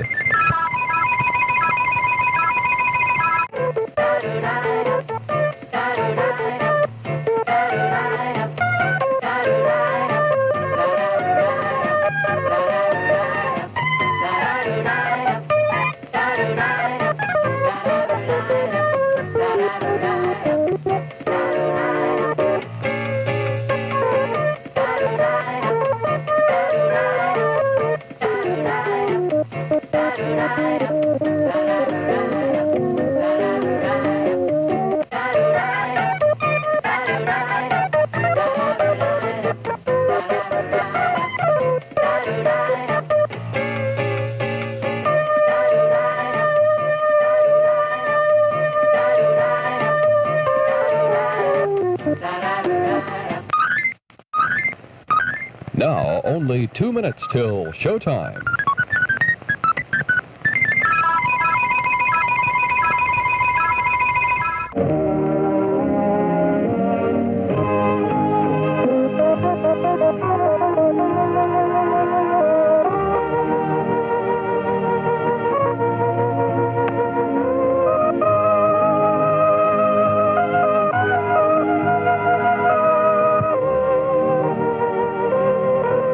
Enjoy the weekend with your family.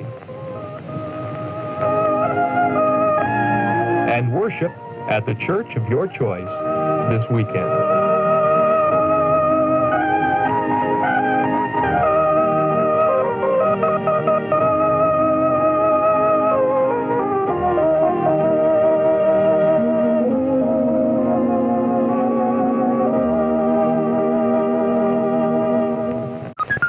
Now, only 1 minute till showtime.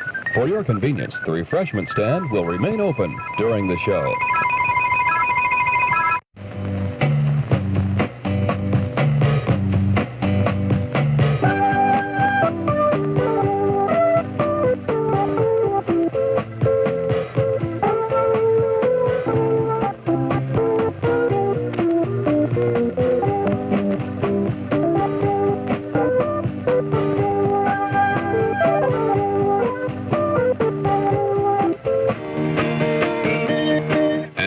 Ladies and gentlemen, time for the show.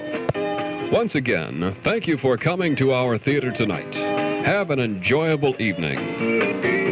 The refreshment stand will remain open for a short time. Still plenty of time to get a snack or cold drink. We'll make an announcement before the stand closes to give you plenty of time to get that last-minute treat.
Scared of thunder?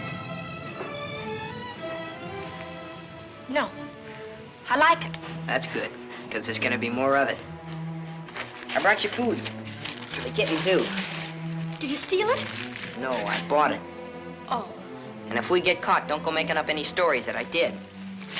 I'm in enough trouble as it is. You and your kid. You want me to go back, Sam? Shut up and eat. They looking for me? Your aunt's got every cop in Iverstown peeping through keyholes. They won't let them find me. You'll always come running to me. Got nobody else to run to, Sam. The circus is leaving town tonight. Their train will go right through here. When it does, you just follow me. You run with all your might, and when you grab on, grab tight. Don't you worry about me, Sam. Shh, quiet.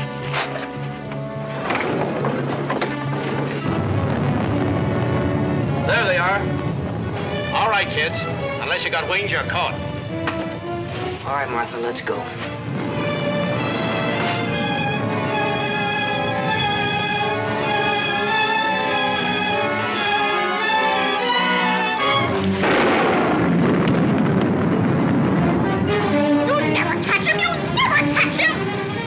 For you chump. All right, miss. We'll take you on home to your aunt.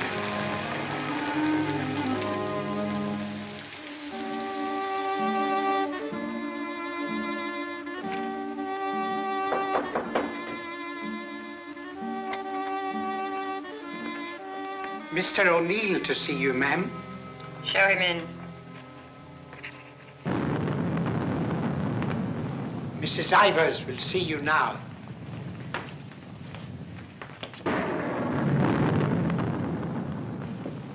Good evening, Mrs. Ivers. Good evening. Good evening, Mrs. Ivers. I have good news. Martha... What about her? Martha has been found. I know. Well, it was Walter who was really responsible for Martha being found. He told the police where she and that boy, Sam Masterson, usually go. Huh? Isn't that so, Walter? Yes, Father. The boy will be rewarded. Well, he's a good boy. And he's bright. If I could afford it, I'd send him to a school like Harvard. I guess I've mentioned it before. Many times. Yes, madam. Take the boy to the kitchen, Lynch. Give him some ice cream. You may give him a piece of cake, too. Go along. Thank Mrs. Ivers, Walter. Thank you, Mrs. Ivers.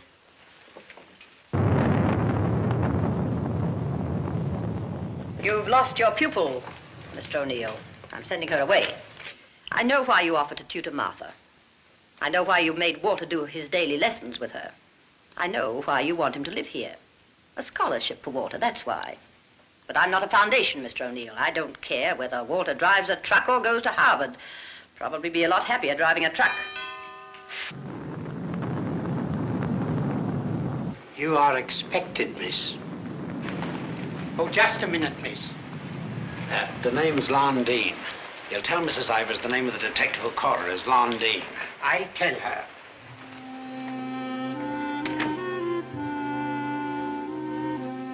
I'll take your furs, miss. No. You'd better, miss. You know how she feels about that cat. I'll bring it up to your room.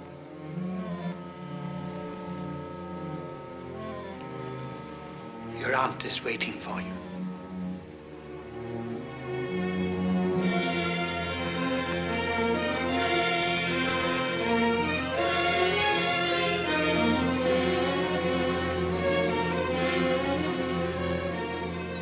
Come closer, Martha.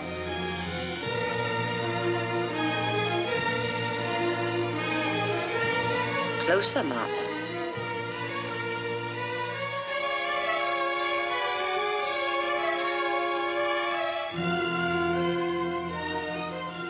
Look at me.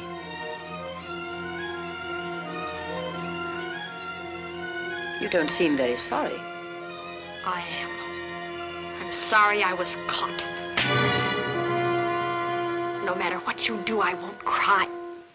This is the 4th time you've tried to run away. Each time you were brought back here. No matter how far you got, you were brought back here. You don't own the whole world. Enough of it to make sure that you'll always be brought back here. Do you understand that? Do you understand that? Your aunt doesn't deserve such an attitude, Martha. There are not very many women who'd be as patient and as kind. And there aren't very many little girls who'd be as ungrateful.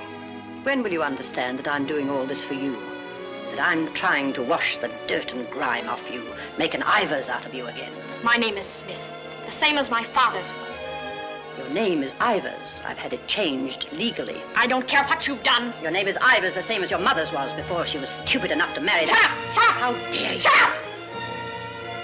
You've still got his foul mouth. I won't let you talk that way about my father. Your father was a nobody, a mill hand. The best thing he ever did for you was to die. I'll kill you! I'll kill you! Stop! It's all right, Mr. O'Neill.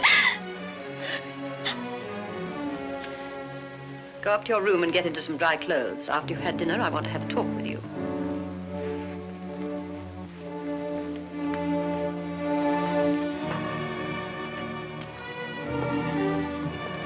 It's late. I'll go get my son. Good night. Stay. I'm upset. I want someone to talk to. Yes, Mrs. Ivers. Lynch told me to sneak bundles to you. I thought you'd be hungry, so I sneaked the milk, too.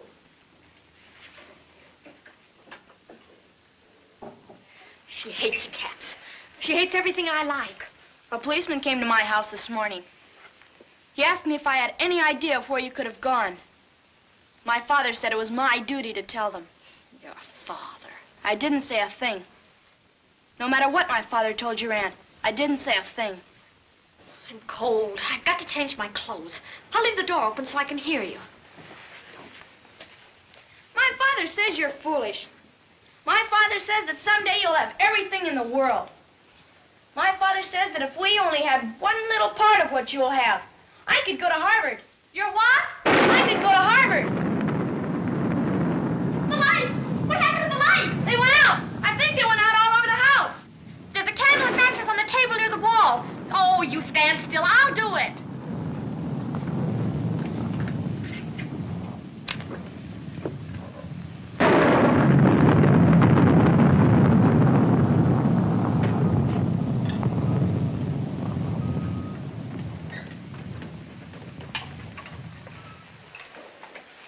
Don't you think I'd better go up and see if Martha's all right? Martha will be all right anywhere. Your play. I'm afraid of the thunder and lightning. Draw the curtains. I'll go in to change.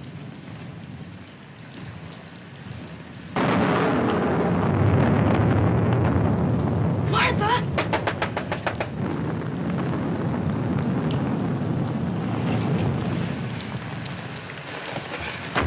One peep out of you and I'll break your nose. I won't say anything. Martha! Martha will tell you I won't say anything. What is it? Sam! You see, Walter, I told you they'd never catch him. Sam, button me up. I came to say goodbye. I thought it over, Martha. It's better for you here. I won't stay here. I hate her. All you gotta do is play smart with her. I'm going with you. Now you listen to me. I don't want to listen. It's late. I gotta go. Let him go, Martha. If he's caught here, he'll be sent to reform school. Mrs. Ivers said so. They gotta catch me first. All right, Sam. If you won't take me, I'll go without you. I'll go off by myself. Okay, then let's go. I want to run up to the attic. I want to get a couple of things.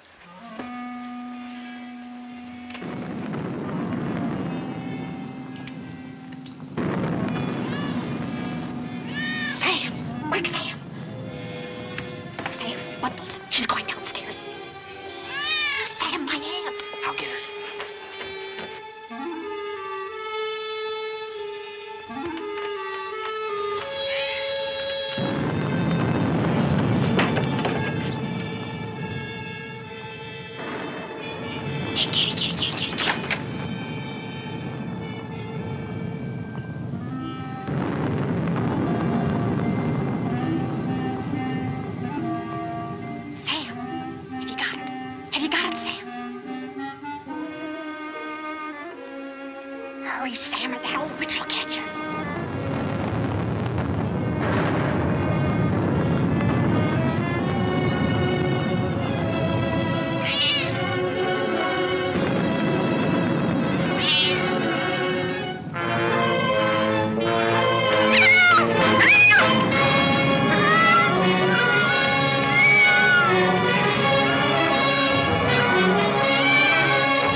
were upstairs. We heard a noise, and we came down. We saw a man, a big man. He was leaving. Out of that front door he left. See, it's open. She was lying there. And this was lying there too. I picked it up.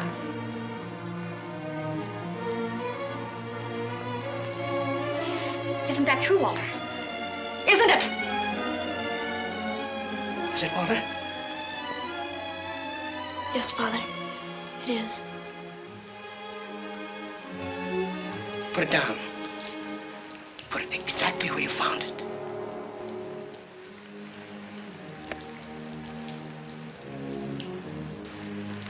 Both of you better go upstairs. I'll phone the police.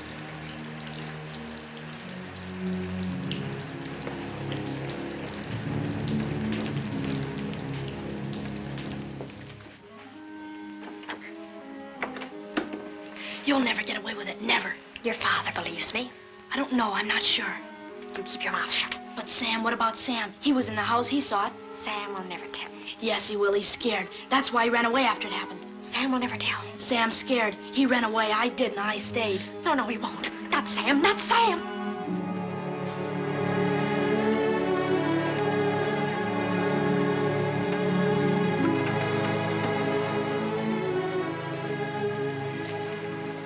I want to talk to you both. Sit down.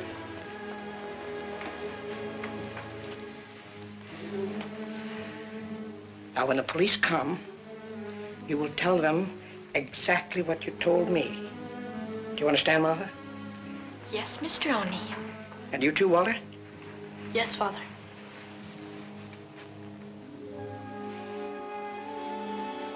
You poor child. You'll be all alone in the world now, except for Walter and myself. But you needn't be afraid. We'll always be with you, Walter and I. We'll never leave you. Thank you, Mr. O'Neill.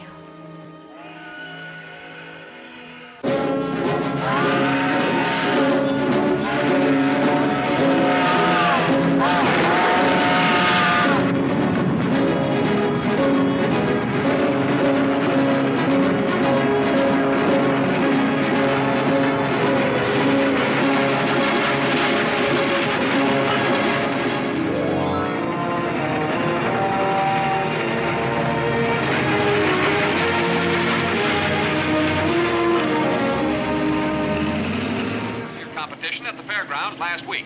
In the handicap, Chestnut King looks like an odds-on favorite. That guy doesn't know what he's talking about. Chestnut King's a dog. He was losing races to cow ponies years ago in Tijuana. Well, what do you know? What do you know about that?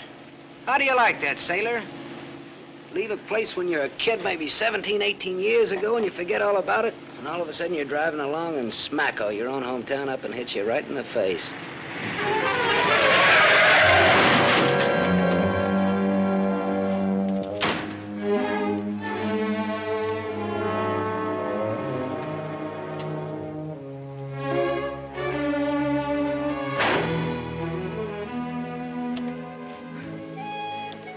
End of the line, sailor. Come on, wake up. Where are we? In a small accident. What happened? The road curved, but I didn't. Come on, I've got to put into Iverstown for repairs.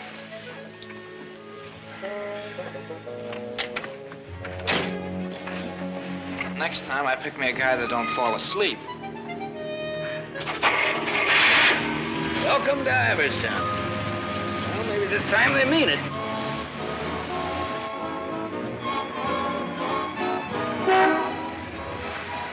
You got anybody here to fix this wreck, mister? Roll her in. 10 more, you don't make it. Bet. 5 more, you don't. Bet. Not you. Shoot. 10 more, you don't make it.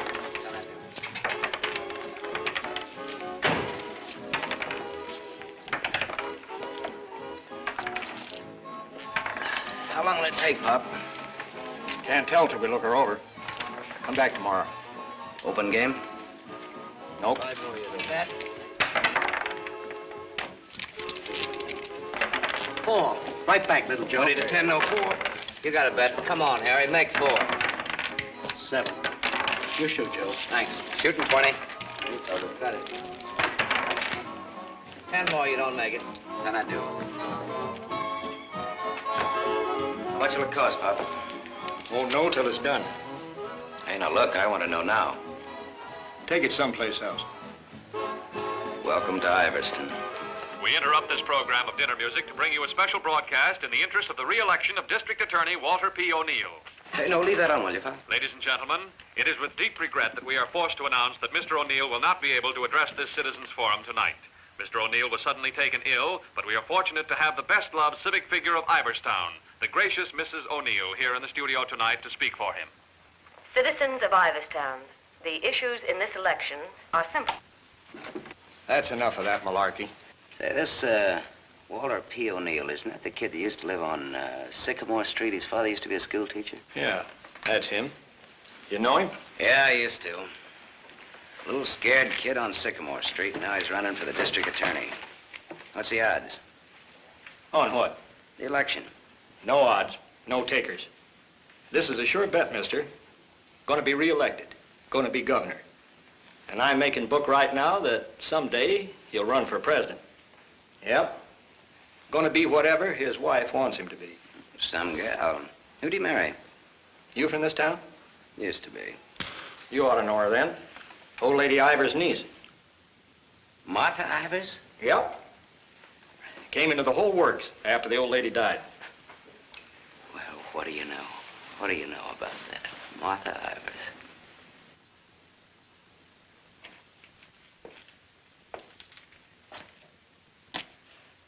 I don't know, you still look like a scared little kid to me. Hello, Gallagher. Hey, wait a minute. Do I know you? Sure. I'm the guy who tossed a rock through that window once. And you're the guy who chased me. If I chased you, I'd bet I caught you. Come to think of it, I believe you did.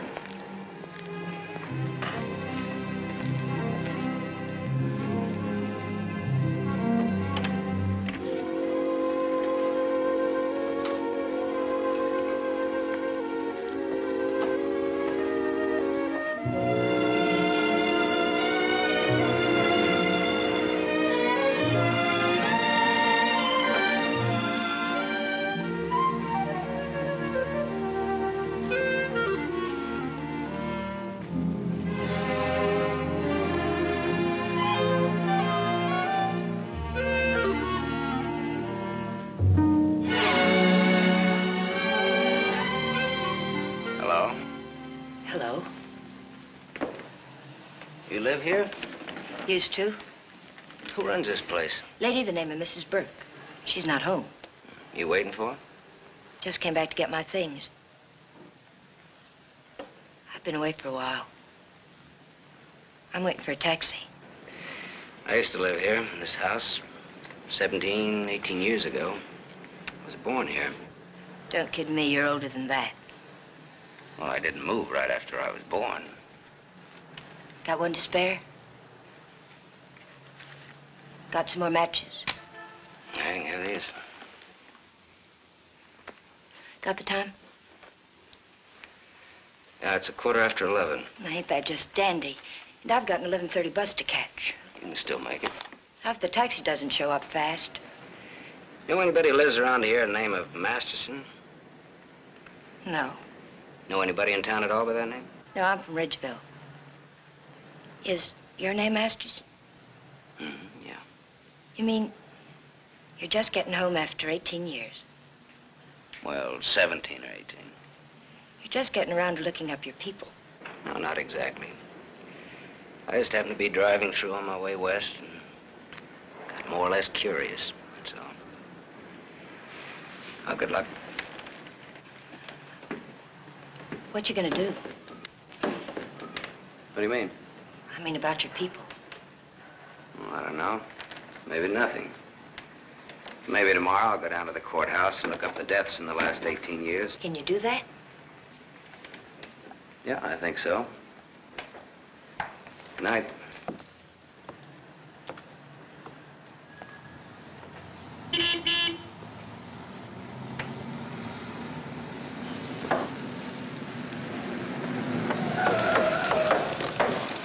bus terminal. And please hurry. I've got an 11:30 bus to catch.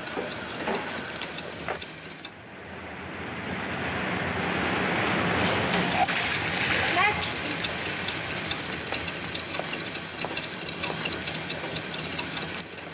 I thought it was you, Mr. Masterson. Well, I'm glad to see you again. I gave you my last match. Want to lift any place on the way to the bus station?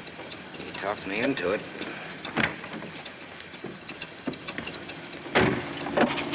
You got my matches. Got a name? Tony. Antonia. Antonia Marichek. Ain't that a dilly, Mr. Masterson? Sam.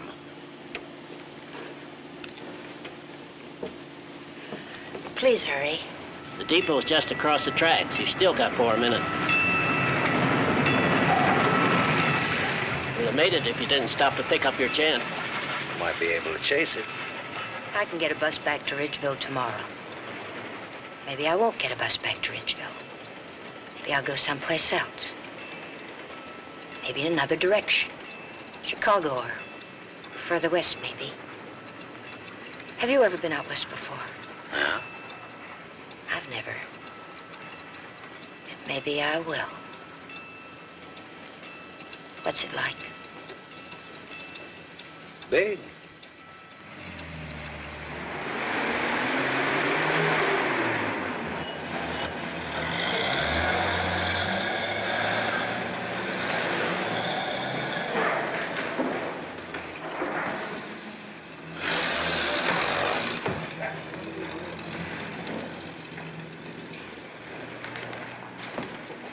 You want to go back?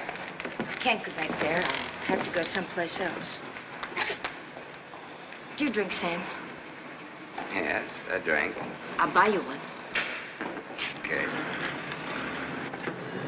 Too bad. You want me to check your bag in the station here? I don't know. I guess I want it at a hotel. You want me to take you there? Do you happen to be at the Gable Hotel? Yeah, Can I go there? it's a public place. Yeah. Tell the clerk that Sam Masterson wants a room for a young lady. She'll register when she gets there. Yes, sir. Thanks. Keep it.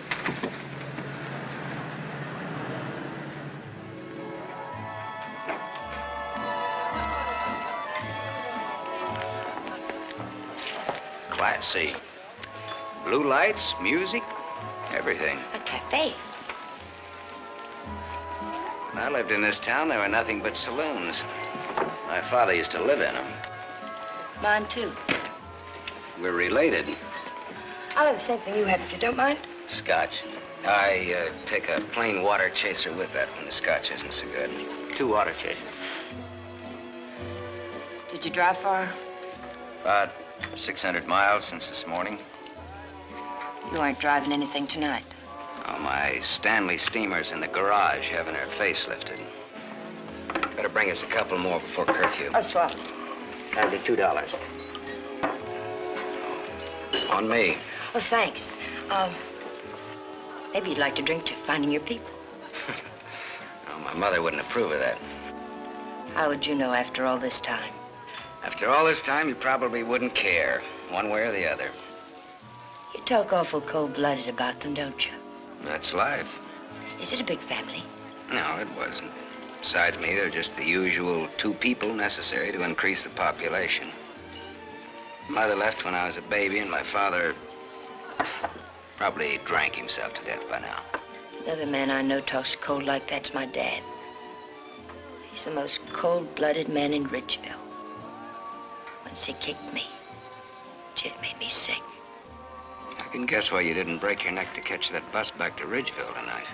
Probably would have got on and got off before it started out. Probably would have got the jitters the minute I got on. Anyway, it's gone now for tonight anyhow. There won't be another one until tomorrow night. And now I know for sure I'm not going to make that one either. Not the one to Ridgeville, at least. But I'm so glad you came to have a drink with me tonight. I was so lonesome, I'd like to have died. Have you ever been that lonesome? How lonesome is that? About as much as you can hold without busting open. Want to know how I got that way? Curfew. Shall we go home? The reason I picked the hotel, your hotel, is really very...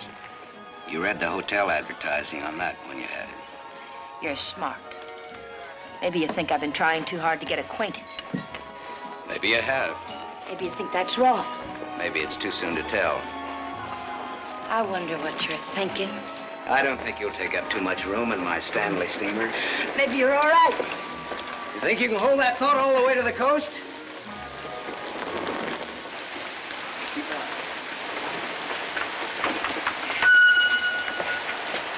We better wait here for a minute. Hey, I want to ask you something. Does that guy look like a scared little boy to you? He looks like he's gonna cry any minute. Let's get away from here.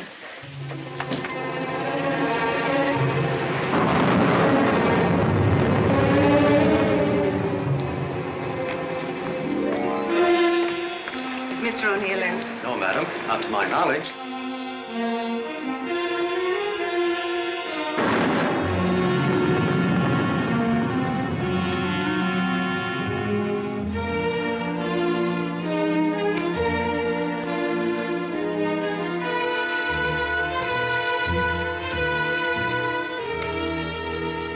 Walter. Hello.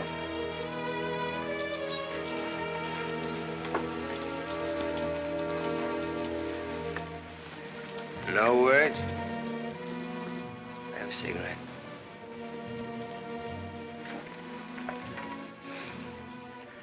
My lady's lips. I'll ring for some coffee for you. No, thank you. I'll have another drink. Walter. If there's to be a discussion, I'll need another drink.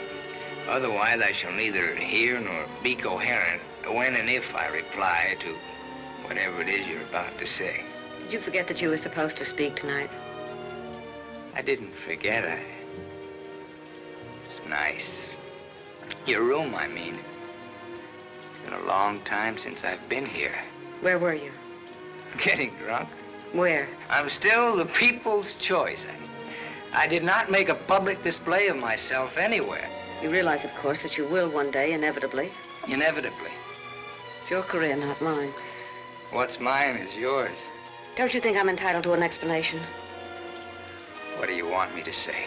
I don't want to put words in your mouth. I'd prefer that you would. All right. When did you get drunk? Where did you get drunk? Why did you get drunk? Don't stand over me like that. I'm a sentimental man, Martha. I started to get dressed, and then I realized it was the 4th anniversary of my father's death. I thought it'd be nice if I went to the cemetery and laid a wreath of flowers on his grave. However, I never got there. Sentiment overwhelmed me. I stopped off to have a drink to his sainted memory. As I drank, I thought to myself, it's such a pity that my father isn't alive. To be able to see for himself all his dreams come true. The dreams he worked so hard for. His son, a famous man, married to a beautiful and wealthy woman. All right. Now tell me why you got drunk. Because I couldn't get up and speak before people. Walter, listen to me. What's done is done. The deed's done, not the thought. You've got a life to live. I don't know. I'm not sure. A brilliant career. My father always said that. Your father was right. He was never right about anything. From the day he walked in and found your aunt on the floor. I told you I never want that mentioned. The day he sat beside you in the courtroom. As I, the public prosecutor, demanded that the state take the life of a man for the brutal murder of Mrs. Ivers. And my father said nothing. I looked at him, but he said nothing. Your father was a realistic man. My father, may he rest in peace, was a greedy man. The man they executed was a criminal. If he hadn't hanged for that, he would have hanged for something else. A man was a man, and justice is justice. That's the way it is. I can't get up and speak before people. The words stick in my throat. I'd rather get drunk. I do get drunk. I did get drunk. Walter, dear, listen to me. If you carry a thing in your mind that makes you sick, I want you well. Tomorrow... It'll be like today. You will leave on a trip for your health for a few weeks. Will you go with me? No. I'll stay here. And I'll stay here, too. What do you want to do? Give everything up? Is that what you want to do? You wouldn't let me do that, would you, Martha? Do you want to? I don't know, Martha. I ask myself that question all the time. If my father were alive, I could ask him. Only I know what his answer would be. He'd say to me, keep what you have and make her live up to it. Make her live up to her bargain. That's what he'd say. I am living up to it, Walter.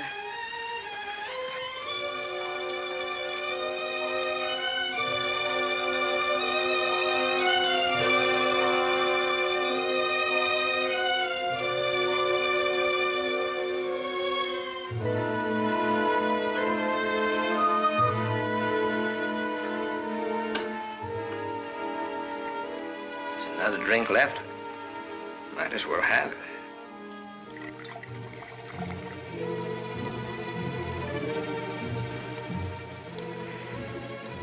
The bottle's empty now. Good night, Martha.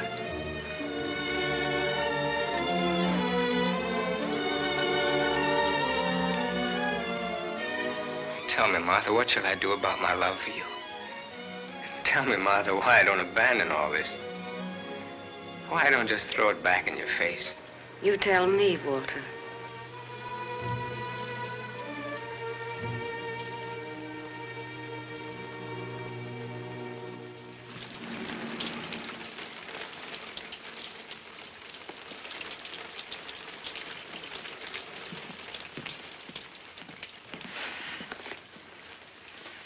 Well, this is it. Not good, not bad.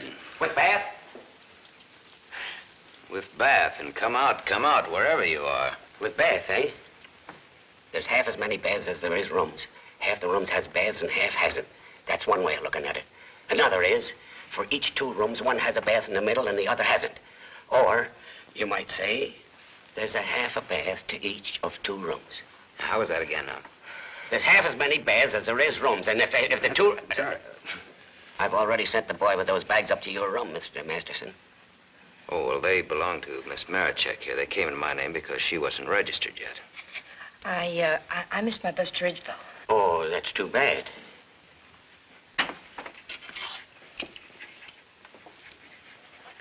The boy went off at 12. You'll have to manage yourselves. I can't leave the board. Thanks. Good night. Sweet dreams. Good night, Cupid. 25. Your room number's 25. I'm 23. Makes us neighbors.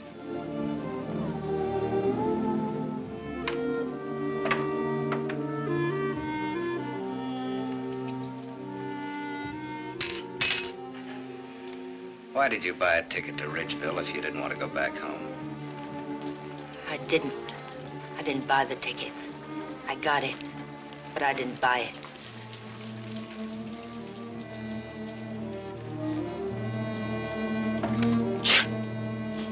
You all right? I'm a little cold, maybe. Better get out of those wet clothes.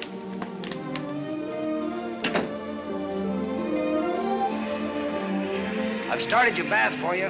Hurry up now, I'm next. Thanks.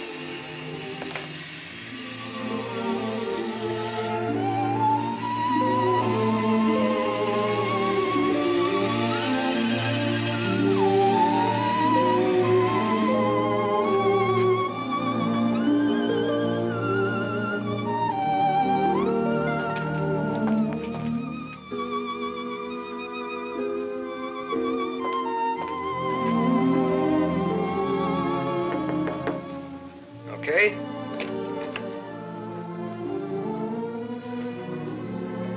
I'll loan you a book for a couple of cigarettes. If you don't mind what kind of a book it is.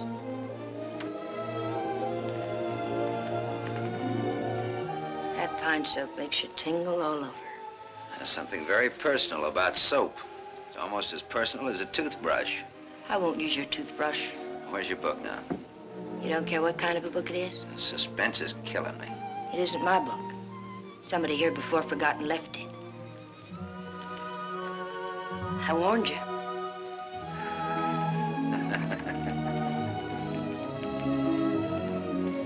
There's one in every room of the hotel. There's one in practically every room of every hotel in the world. It tells all about it there in the first page or so.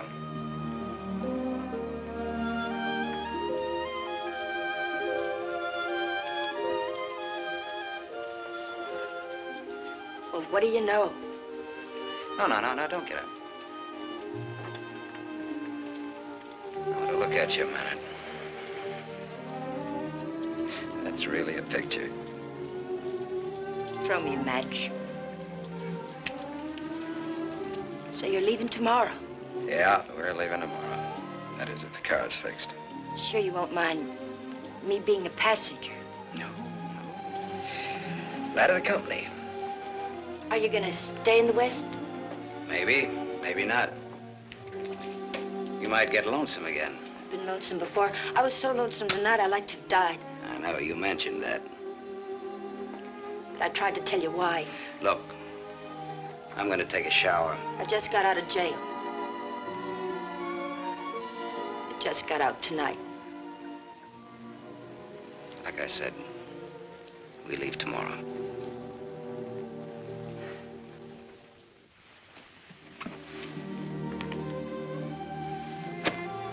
I think you like that.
Open up, Sonny.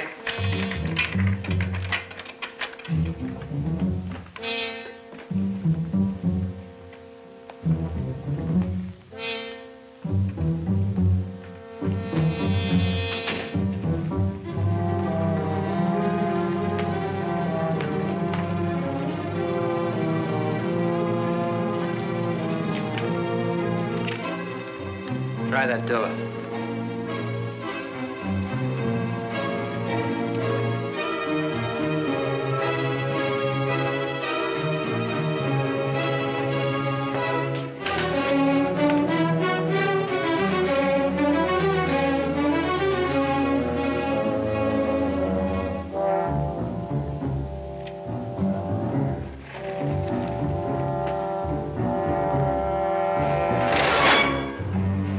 Mr. Masters.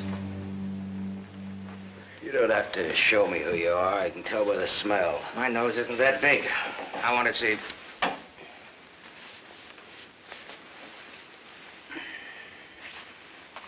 The chief sent us up here to ask you a couple of questions. Sergeant Masterson.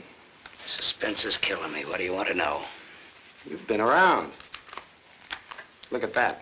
Africa, Anzio, and Normandy. Why don't you wear that button in your coat? The same reason you don't wear your badge. I like it incognito. Now, what else do you want to know? What we wanted to know, this layout told us. There ain't nothing you can add to it.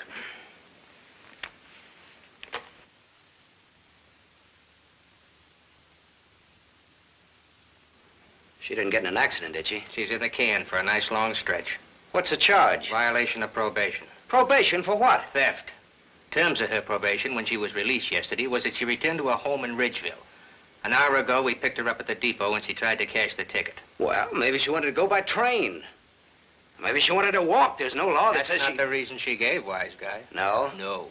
The reason she gave was that she'd got a job. Said you were her employer. Well, what's wrong with that? Nothing if you can prove it.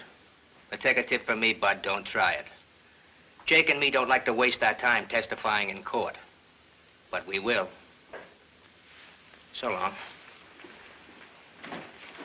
Exhibit 8, Bud, in case you get stubborn. Hey, now, wait a minute, copper. All right, leave her things alone. You want to come along, soldier?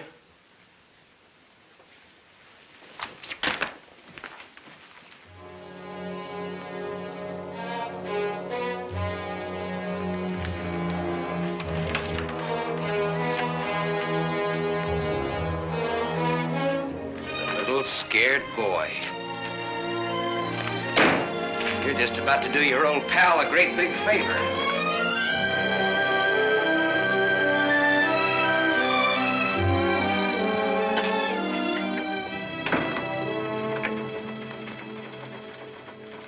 How do you like the way the election's going this beautiful morning? The election's going good every morning. Look, honey, Miss, St. John. St. John. Bobby, Better still. what can I do for you? In? In, but not yet ready to face the world. Won't you sit down? Look, honey, I'm in kind of a hurry. Would you take a note in for me? When he buzzes. Here. I'll take calls now.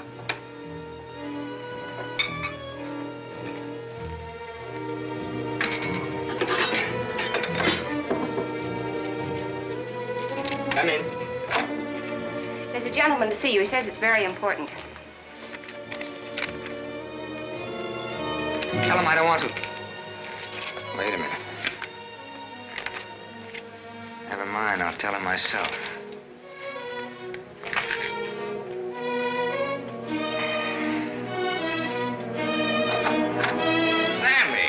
Sammy Masterson. Well, little Walter O'Neill. We were kids together, Miss St. John. I wouldn't have known you, Sam. Well, I wouldn't have known you either, Walter, only I saw your picture. My picture? Oh, yes, yes, of course. I don't want to be disturbed unless it's very important. Yes, Mr. O'Neill.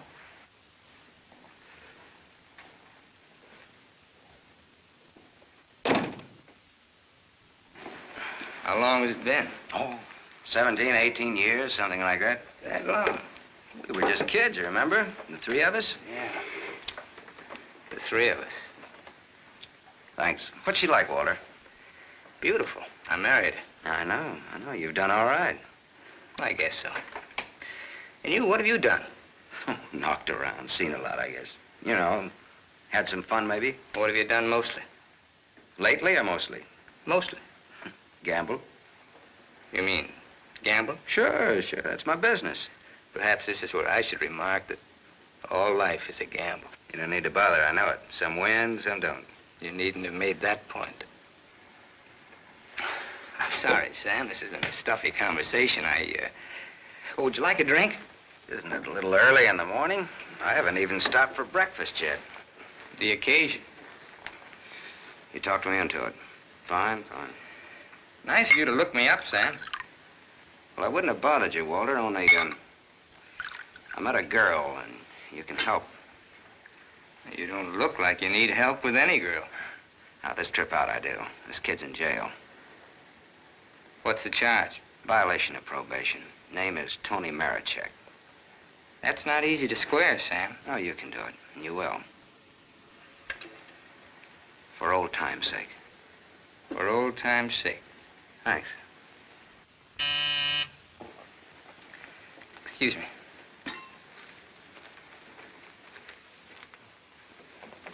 Mrs. O'Neill is here to see you. Please have her wait. She usually drops in on her way downtown. Oh, I'd like to see her. Have Mrs. O'Neill come in. Yes, sir. Oh, I'm sorry. I didn't know you were busy. I'll wait. Hello. Hello. The name is Masterson. Sam Masterson. I'm sorry.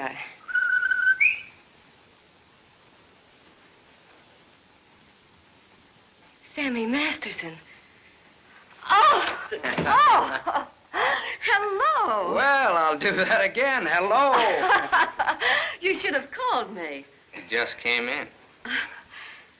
Well, you've grown to be a big boy, Sam. Well, I always was big for my age, you remember?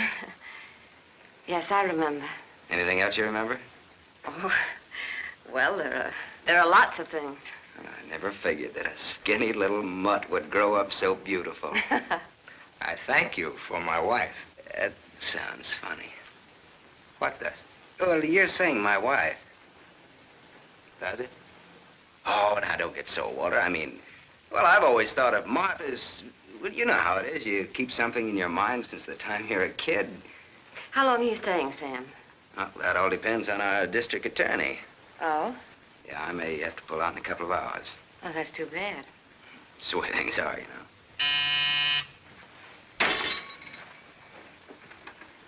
I don't want to be disturbed. Well, that's all right, Walter. You're a busy man, so I'll blow. And, thanks. Thanks for everything. So long, Martha. Aren't you glad now you missed that circus train? I don't know. Where can I reach you, Sam? Oh, the Gable Hotel. And you will do that for me, won't you, Walter? I'll try my best. You do that. And here's hoping you win that election. Thanks. I will. What, sure thing? Ask Martha. Sure. Sure thing. What odds you give it? A sure thing is never a gamble. No? What odds will you give that that's a fact?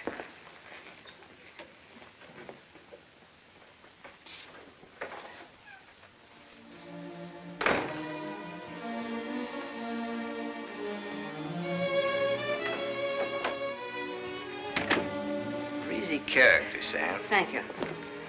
Very sure of himself. He always was. This is the first time I've ever seen you off balance. I wasn't aware of it.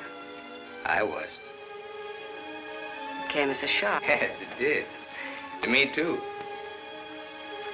Sam will never tell. I'll never forget you saying that. What makes you think he will? What makes you think he won't? How long has he been here? He came in last night. Did he tell you much about himself, where he's been, what he's been doing? I thought you'd ask what he wanted. What does he want? He's playing it smart. Sam was always a smart boy. All he wanted was for me to get his girl out of jail. His girl? That's what he said he wanted. What do you think he wants? What he can get. He's a gambler, a sharpshooter, an angle boy. They come through my office by the hundreds. Couldn't you see blackmail in his eyes? I haven't your experience with criminals. You will. When Sammy starts to shake you down. Release the girl. Maybe he'll just pick her up and leave. Leave? Do you think he'll leave a touch worth millions? There's only one way you'll find out. Release the girl. Goodbye, Miss St. John. Yes, Mr. O'Neill. I want a routine check on a Samuel Masterson, non-resident, registered Gable Hotel. Miss St. John, close the door. I want a routine check of all garages. One of them has his car. Stay here, please. I want a checkup on all local banks. Get that private detective McCarthy and tell him to come right over.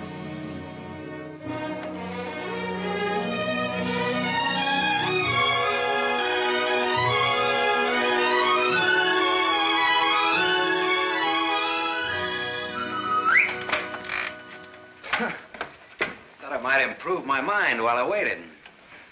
Boswell's Life of John? Surely you didn't expect to wait that long. I was just going to look at the pictures. I found your message when I got back to the hotel. I asked you to phone. I figured you wouldn't mind if I came in person. I figured you would. Why?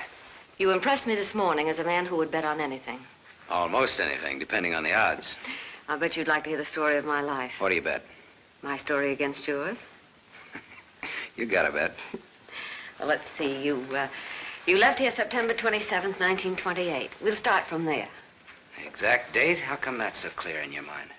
Why shouldn't it be? You know, I used to think this was the swellest spot in the world. But you really made it just that. It used to be so dark and ugly when she... I hate it. Come on, I'll show you what I've done with the rest of the house. Okay, fine. I haven't been on a rubberneck tour in years. Soon after my aunt died, the executors of the estate wanted to close the house and send me to school. But Mr. O'Neill... Mister?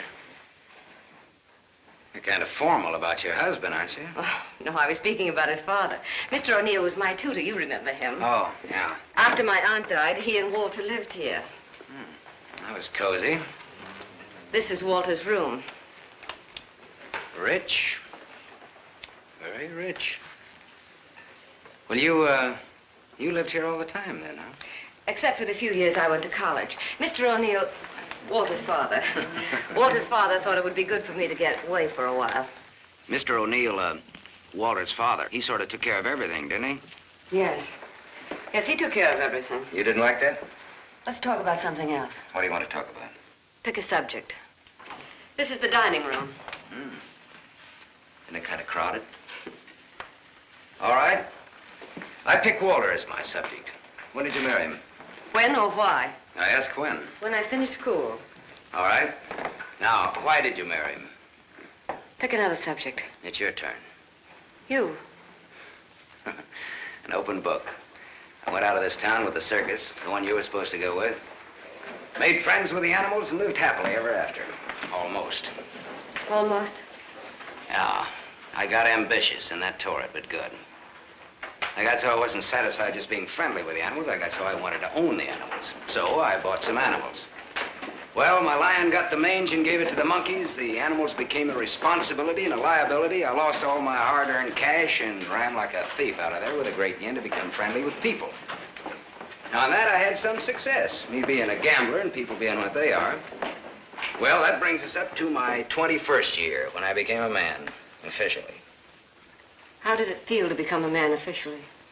I felt I'd been there before. How did you feel about becoming a woman officially? I felt I'd been there, too.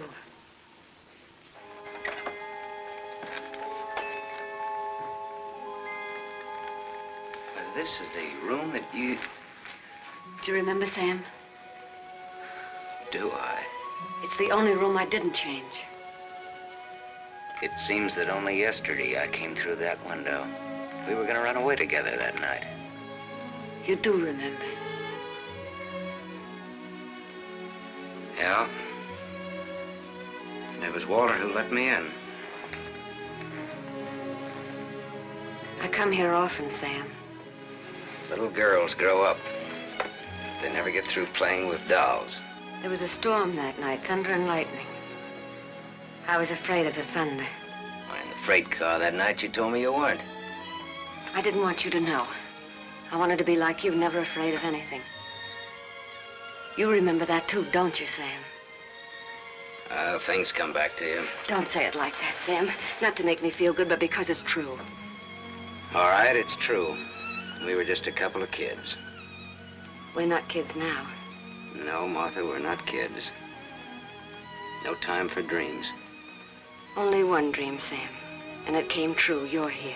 So is Walter. About Walter and myself. Don't tell me. I want you to understand. I understand, Martha. I understood when I saw both of you together in the office. I watched the way he looked at you. I never saw a guy so nuts about anybody in my life. Sam, if you stay in Iverstown... Well, I'm not staying in Iverstown. All right, Sam, what do you want?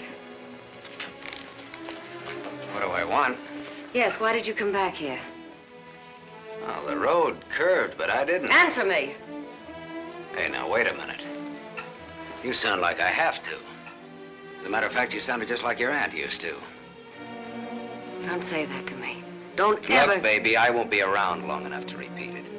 As soon as a certain young lady's out of your husband's clink and my car's out of Dempsey's alleged garage, I'm headed west. I think you really mean that. Any objections? No. No objections. I should have known if I remembered. You should have known what? You. That you'd be like this. I'm sorry. Sorry that you ever left here.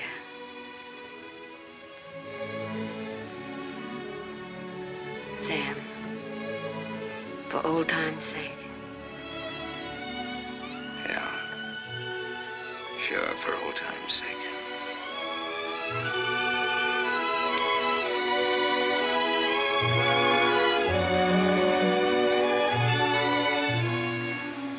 Bye, Martha.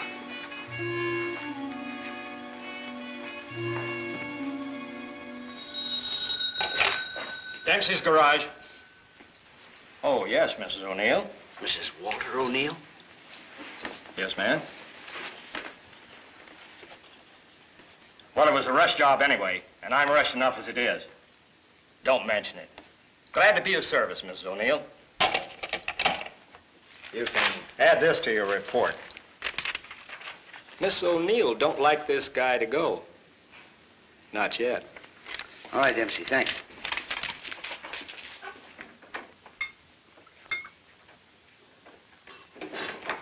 Drink? Thanks. There's not much to report on him locally. Out-of-town reports are still coming in. You'll have a complete file on him in a couple of hours. What's he look like so far? He's a big-shot gambler. Broke many times, but always turns up with a new bankroll. The police in every state have tried to find the source of his money, but no dice. Many arrests, no convictions. Beat a murder rap in Frisco. Self-defense. Has a war record few can equal. The car in Dempsey's garage. The ownership certificate says he owns it. What's wrong with it? Smashed radiator. How long will it take to fix it? Well?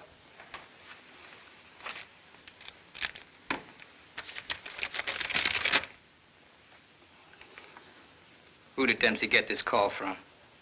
Didn't you check that? Yes, I checked it. Then who was it? Mrs. O'Neill. That's all.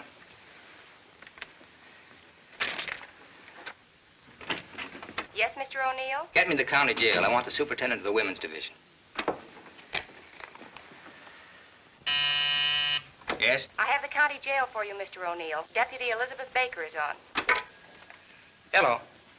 That girl, the one I called you about before. Yes. Bring her out here at 8. I want to talk to her.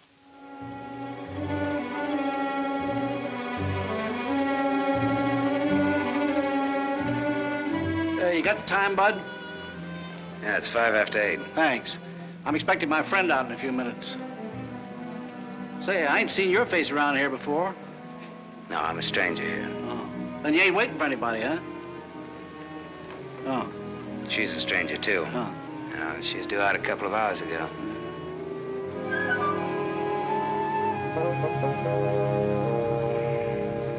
You're in a lot of trouble, Miss Marchek.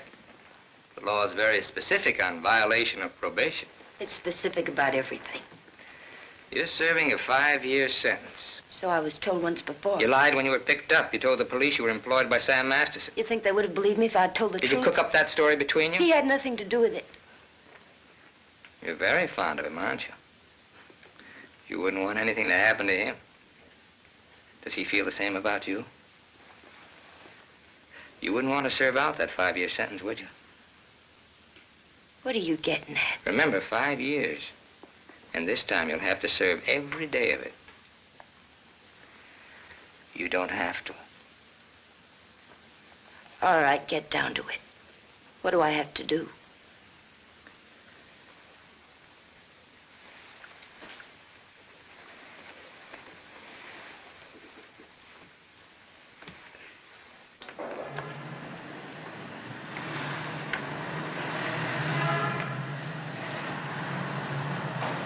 Tony!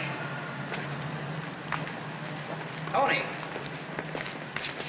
Tony! Hello, Sam. O'Neill phoned me, told me you'd be out at 6. O'Neill? Yeah, sure. The district attorney's an old friend of mine. I asked him to do me a favor, and here you are. You're late, but free. There was a mix-up. They lost some papers. Oh, well, I got worried about you. What's the matter, kid? Tony, look at me. I'd like a drink. Oh, you're a cincher by a dozen. Hey, taxi! I'm gonna toss you a real coming out party. Hey, taxi!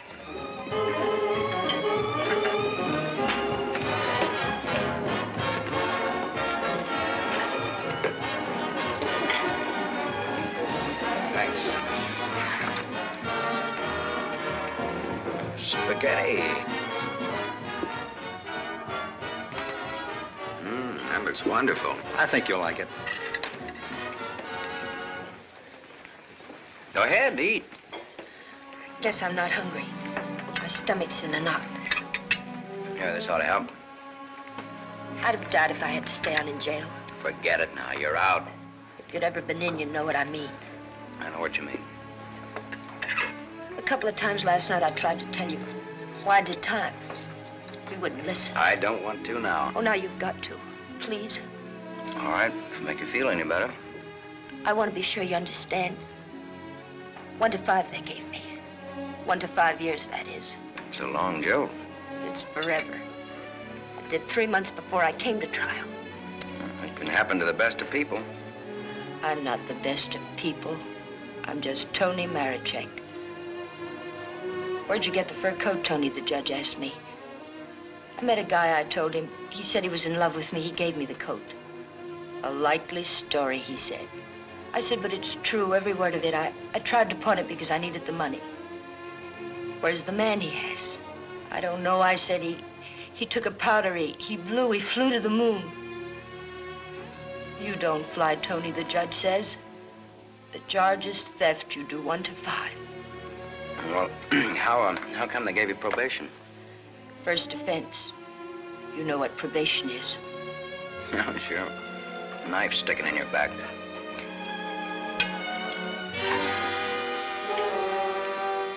Still looking out for the cops? Relax now, you're free. I don't feel so good. You only take you back to the hotel? Oh, no, no, please. Let me sit here a while.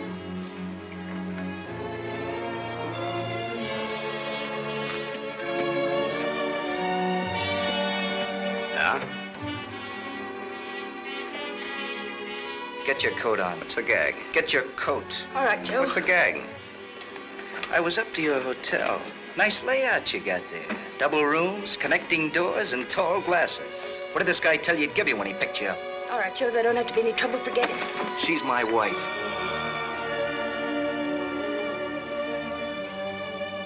Well, brother, you can have her. In spades. Now beat it. You too. I just want to make sure. Joe, there don't have to be no trouble. No, there don't have to be no trouble. There's got to be. Certain wise guys have to be taught a lesson. Certain wise guys have to be... Where do you want it, here or outside? Outside will do me fine. There's an alley through the kitchen door. Sam. Shut up.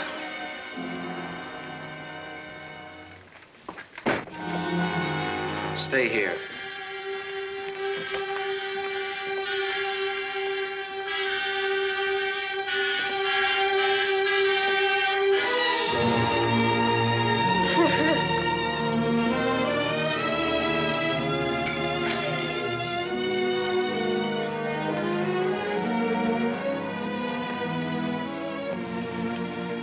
Okay, sister?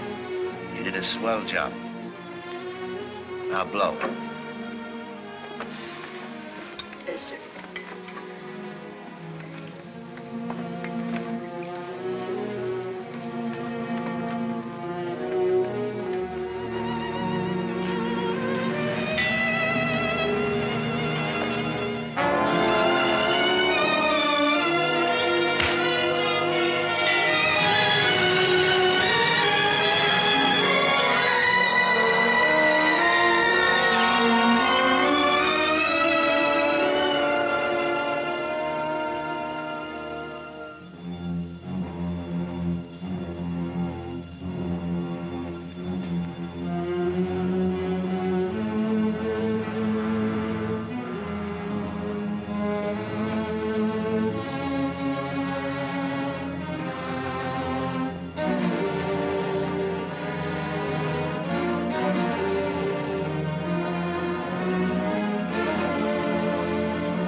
What happened to you? Not a thing. Just made up for Halloween.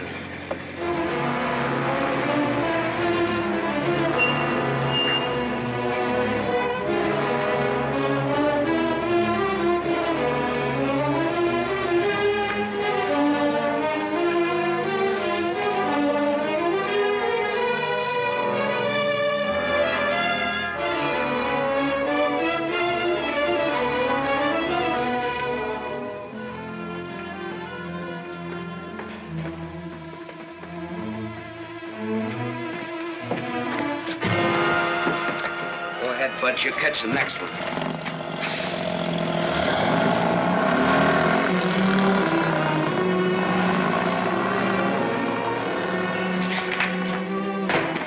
Cut that. Crime's not gonna get you anywhere. I'll stop. I ought to beat it out of you. I think maybe I got it coming. Why? Why? Last night in that restaurant, I kept trying to tell you. Come on, get down to it. Before they let me out, they took me to the DA's office. O'Neill? His name's Walter O'Neill. Yeah, that's right. That's his name. All right, they took you to his office. He asked me a lot of questions, mostly about you. Not me. About you and me. Huh? He kept asking me if I knew why you came here. He asked me that a couple of times. What else? Oh, a lot of questions I forget. Remember. My head's mixed up. Well, the goons, the ones who worked me over. They just wanted to scare you. O'Neill doesn't want you in town. They said if I didn't play with them, I'd go back to jail. Who said that, O'Neill? No, the other man, Mr. O'Neill, wasn't there by then. Cute kid. They said they wouldn't hurt you. Much. No more parole, they said, if I went for it. I'd do the whole 5, they said, if I didn't. I went for it. Go ahead and hit me, Sam. I've got it coming.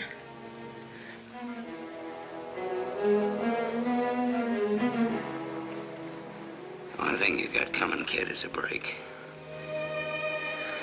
I'm going back to town. They don't want you here, Sam. I don't know what it is, but they don't want you here. Whether they like it or not, they got Next me. time it'll be worse. Look, I don't like to get pushed around. I don't like people I like to be pushed around. I don't like anybody to get pushed around. Kid, I'll tell you what you do. You grab the next bus out and I'll meet you wherever you say. I'll go back with you. Good. I wanted you to say that.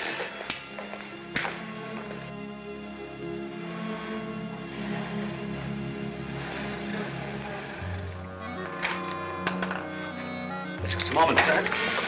Take me to Mr. O'Neill and you won't get hurt. Yes, Mr. Masterson. I hardly recognized you, sir. Tell your man to ask Martha to come down here. Tell Mrs. O'Neill that, John.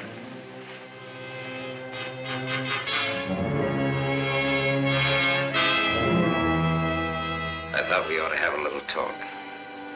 Who'll kick off first, your team or mine? You look terrible, Sam. Have a drink. Thanks.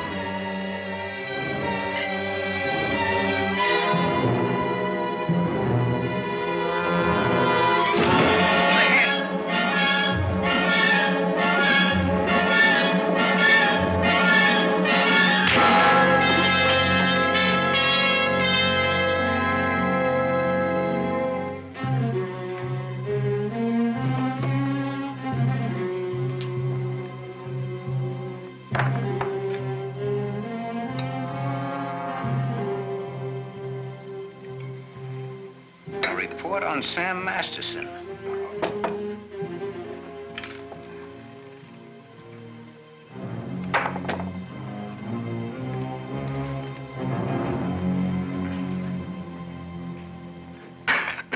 Here, take this. I'm 2 up on you. Thanks. You're out of shape, Walter. For a minute there, I thought you were dead. I was. I wasn't going to shoot. I wasn't going to wait and see. Come on. I took a gander at this while you were out. I could have given you a much more detailed picture on Sam Masterson. I didn't know you cared. You know it now. Now I'll let Martha give it to you. Give him what, Sam? The facts concerning a guy called Sam Masterson and his attitudes towards life and love. Walter's got their own ideas. Sam, you're hurt. You ought to see the other guy. What happened? This. It fell out of a guy's pocket and hit me in the face. Private dicks. What's the trouble, Walter? Don't you trust your own cops? You're right, Sam.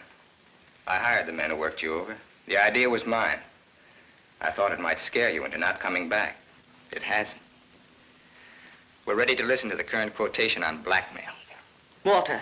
Blackmail? I said blackmail. Now, what is the price? Remember, you're dealing with two old friends.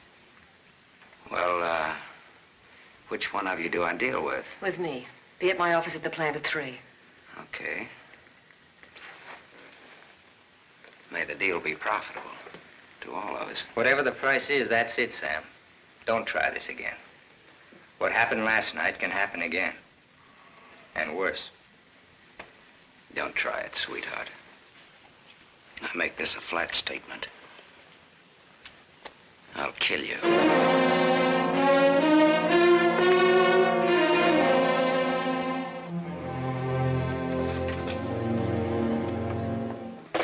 Hold your hand under the water.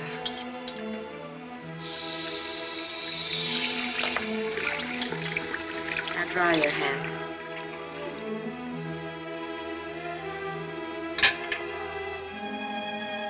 This will hurt. Even in pain at your hands. You were lucky. Yes, I'm a very lucky man. And a stupid one. Yesterday afternoon, he told me he didn't want anything, that he was going away. He'd let me handle it. I didn't like what you had in mind. It's quite a thing in a small city like this to be a district attorney. You get to feel like God. You know everything, down to the smallest detail. Even a call to Dempsey's garage. Sam's leaving Iverston today. That's what he said. I want to hear you say it. It's up to him. No, it's up to you. I know you, Martha. You are my life's work. I've studied you all these years. A little girl in a cage waiting for someone to let her out. And along comes Sam. Do you know what's on my mind, Martha? About Sam, I mean. I think I do. And that's where it will stay on your mind. Unless, of course, I tell you differently. What did O'Neill say? Do you think he'll make trouble? No, I had him figured out right. He's still just a scared little kid. Coffee, please, Black. No, Martha's the one I can't dope out. Martha? Mrs. O'Neill. The 3 of us grew up together. I told you about it, remember? Thanks. What's she like now? What do you mean? Is she pretty? She's beautiful. That's why I can't figure it out. Why should a beautiful rich girl stay married to a guy she's not in love with? How do you know that? I know. You sound like you're in love with her. You sound like you're jealous. Could be. When are we leaving? This evening, if the car's ready. Well, what do we do until then? I know. Why don't we find out what happened to your people? Oh, it'll be simple. Now I know I left town September 27th, 1928. The exact date. How come you remember it? Wouldn't you remember a date, the exact date about something that happened that long ago? No, not unless something terrific happened that day. Yeah. Come on, let's finish your coffee. We'll go down to the newspaper morgue. The morgue? Yeah, I think I can find out about my people down there. Afterwards, take you shopping.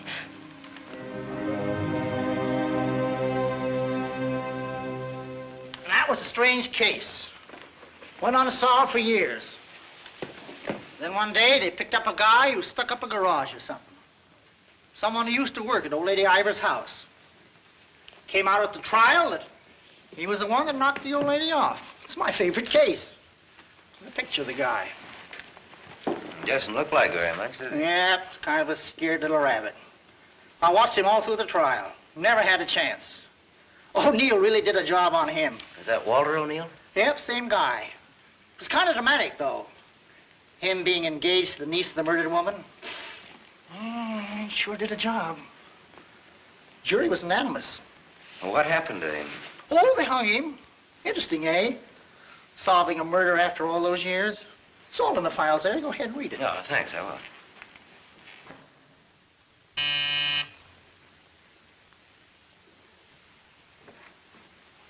Yes? Mr. Masterson, by appointment. Send him in, please.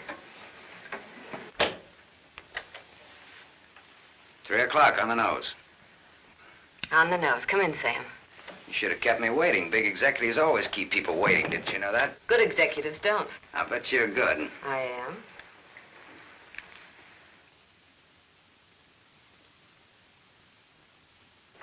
It catches it, doesn't it? The feeling of a factory. When your aunt owned this place, I couldn't get past the gate. Now I'm a guest. Or am I? I invited you here.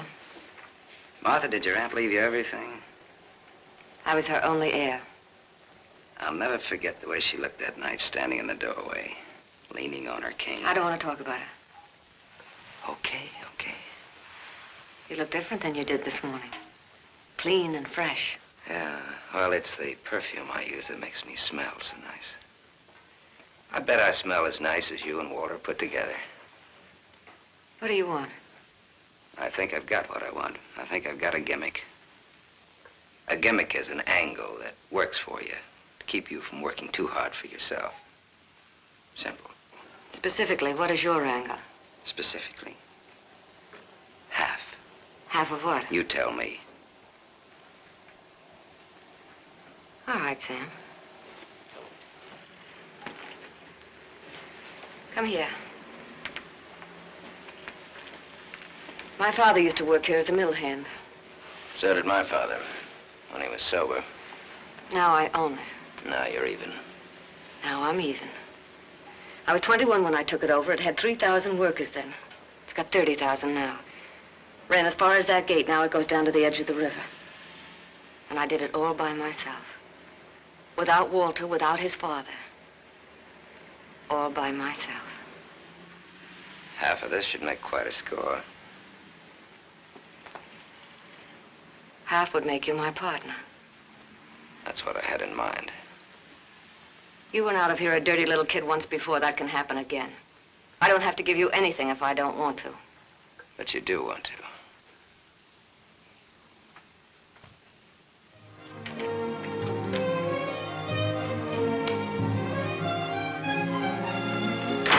Hey, Tony! Come in here, quick! Yes, Sam? Make a wish. I went shopping. Any wish, you make it, you got it. You feel good. Yeah, I'm high. I had a drink. What was in it? A bucket of gold. The dice came up 7. Tony, you bring me luck. I'm gonna wear you like a charm. You really think so, Sam? You really think I bring you luck? I know so. And that's an asset for a guy in my business. Tony Marichek asset. Tony Marichek, good kid. You stick around, Tony Marichek. Now I've got all the luck. I'm funny that way. I say what's on my mind. You walk down the street and a girl asks you for a cigarette. And imagine the time. Life is funny. That's philosophy. It's good, too. You want to know how it is with me, Sam? No, tell me. I've told you. And even if it's over, quick. Look, what you don't know, don't talk about.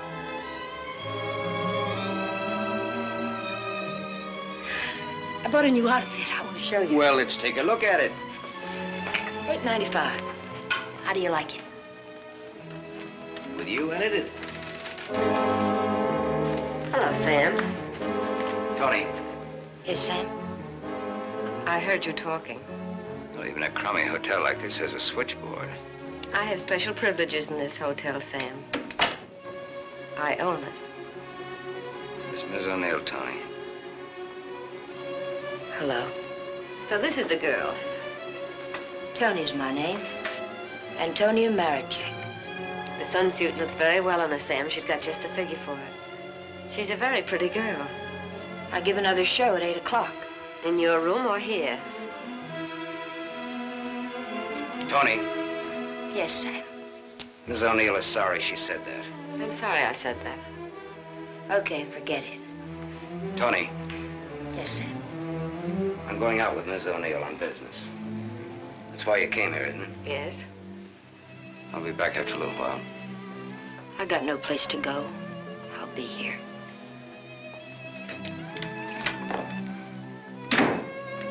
I didn't like that. I apologize. There was ice on your tongue. If you want me to say anything else to her. You spoke your piece. Let's get out of here. I've never been in a hotel room like this before. I've been in too many. Just the way you read about it in books. Window shade, scotch on the dresser. Let's stay here, Sam. No. Why not? We can order our dinner here. I don't like room service. All right, Sam. Come on, let's go.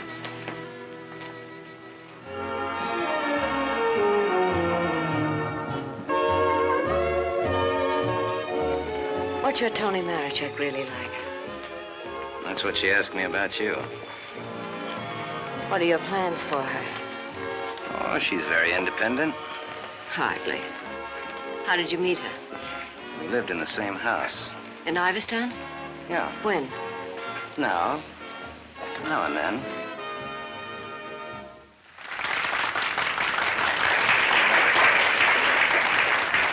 Well, let's go back to our drinks, huh?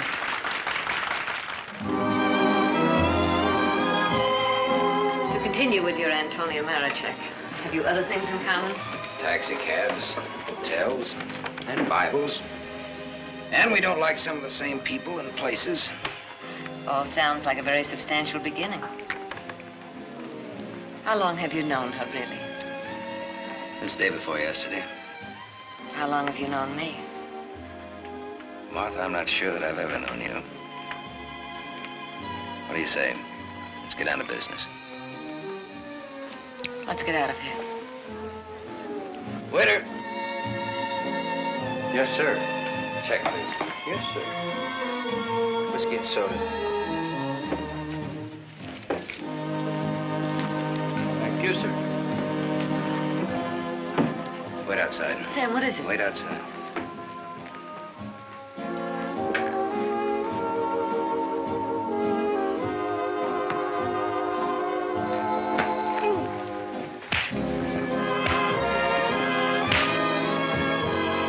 Beautiful, beautiful, beautiful. Give that back to him when he sobers up. Tell him I run an honest book. I always pay off.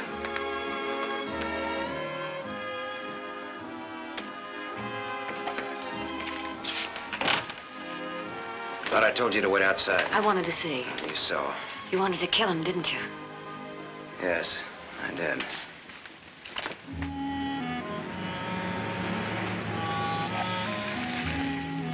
This the spot? Yes. I like your car. You know what happened to Lot's wife when she looked back, don't you? What? She was turned into a pillar of salt. What happened to Lot? No, he got away. He didn't look back. You know your Bible. You would, too, if you spent as much time as I did in hotel rooms. I'll take it up. Come on, let's get out of here. I love to watch the city from this spot. From up here, it doesn't even look real, does it? It's real. Very real. Owning it gives you a sense of power. You'd know what I meant if you had it. Ivers, Ivers, Ivers. Ivers. If anyone asked me my name now, I'd say it was Martha Smith. I smell smoke. Better take a look.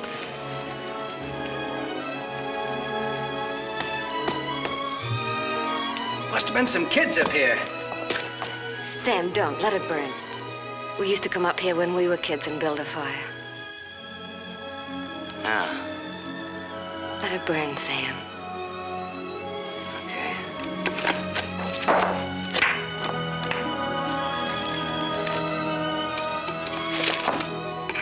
In those days, we used to think that this was real. And that didn't even exist. Just now you looked like Martha Smith. If only you hadn't run away. Well, I waited for you. I remember I waited a long time in the rain, but you didn't show. Give me a cigarette, Sam. If only you hadn't left town. I had no one to turn to. What did you say, Sam? Nothing, I didn't say anything. When I found out, it was too late. Much too late. One thing led to another, and... Another what? I don't want to talk about it anymore. No, go ahead, Martha. It'll do you good. Another what? Where was I? One thing led to another. It would have been so different if you hadn't run away. would have been you instead of Walter. Or if you had stopped me. When I lifted the cane, why didn't you stop me? You knew how much I hated her. Why didn't you stop me? I wasn't there, Martha. And then I stood there afterwards.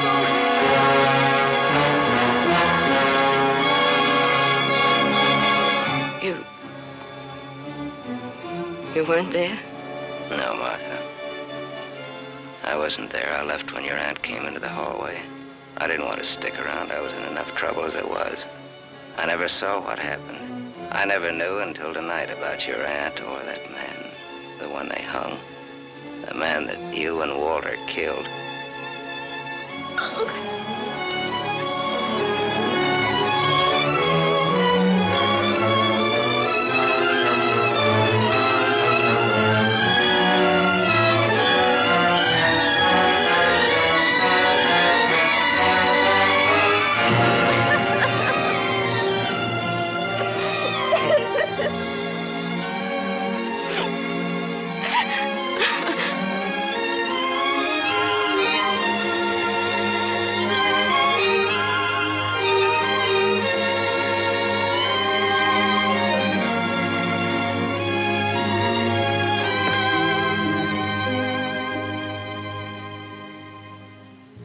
Sam, help me.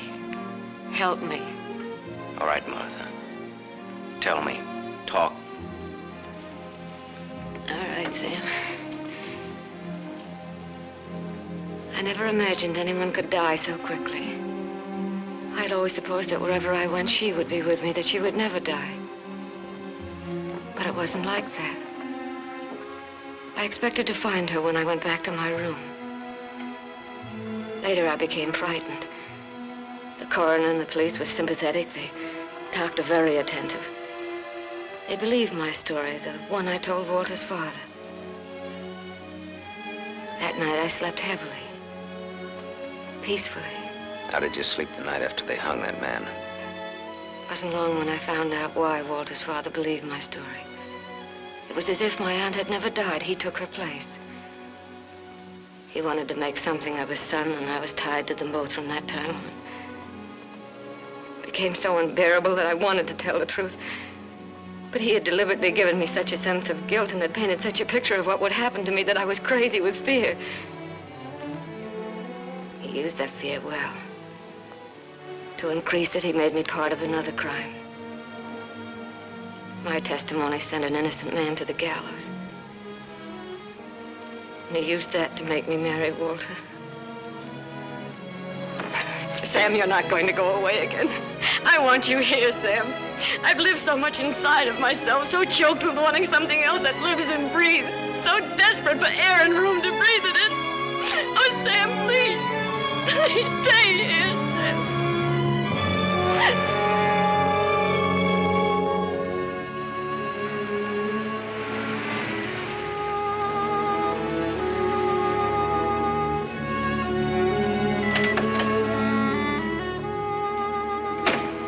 Hi, Martha.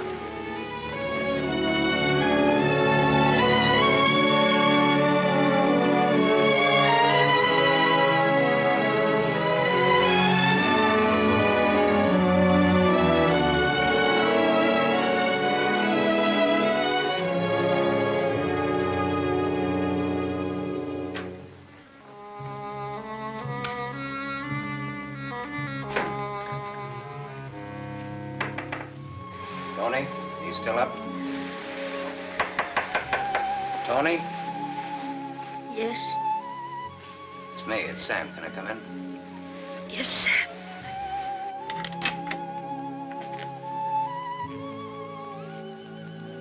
Mind if I put your light on? In a little while. I was sound asleep. I've got a headache. Okay. I've got something to tell you, Tony. Yes, Sam.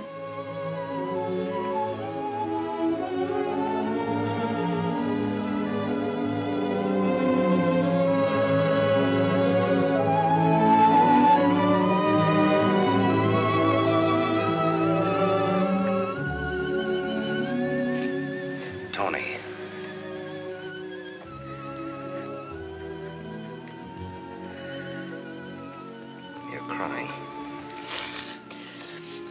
You're crying because you saw me. You were at the window there when we drove up. Well, that's what I came in to tell you about, Tony. The Martha and me. You didn't have to, Sam. There were no strings on this deal. Well, that's why I wanted to. You see, it started a long way back. I don't know yet how it's gonna finish. What do you want me to say? I don't know. What do you want me to do? I don't know. All you have to do is tell me the truth. Like you did when those goons worked me over. Now we're even. Now I'm beat up. I'm sorry I said that, Tony. Look, kid. I'm sore at myself, not at you. Do you want me to leave? Do you want to leave? That's up to you, Sam. I'm here on a rain check. Well, now, don't put it that way. You're here because that's the way we wanted it. And now? I'm not sure. I'm just not sure.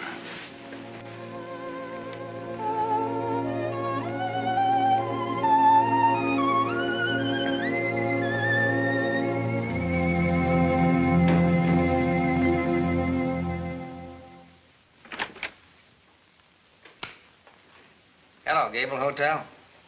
I want to speak to Sam Masterson. Put that phone down. Hello, Sam. This is Walter.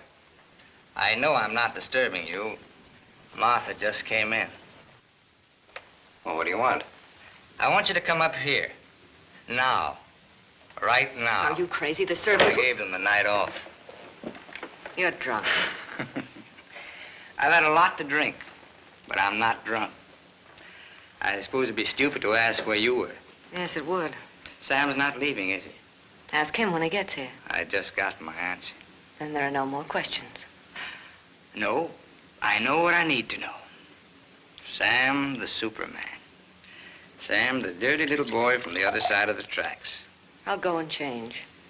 I wouldn't want him to see me in the same dress twice.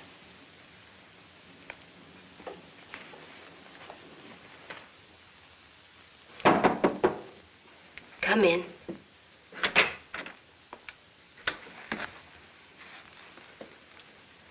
Tony.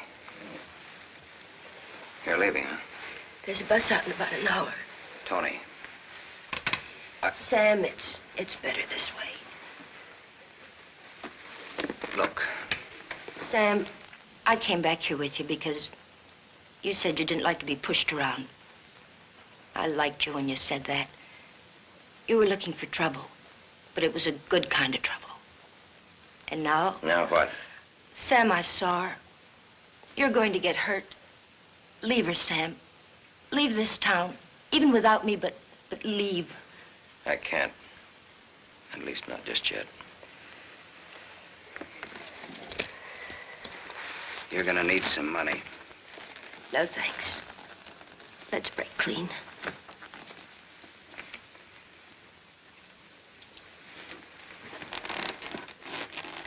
See you around. Yeah. Around.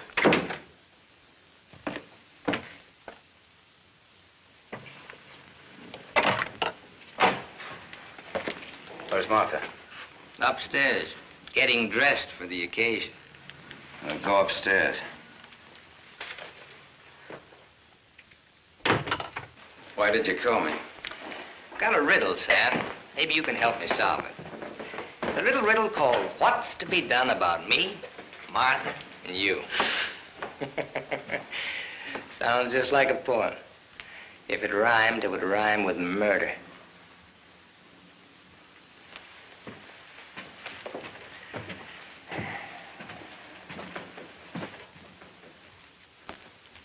He's drunk.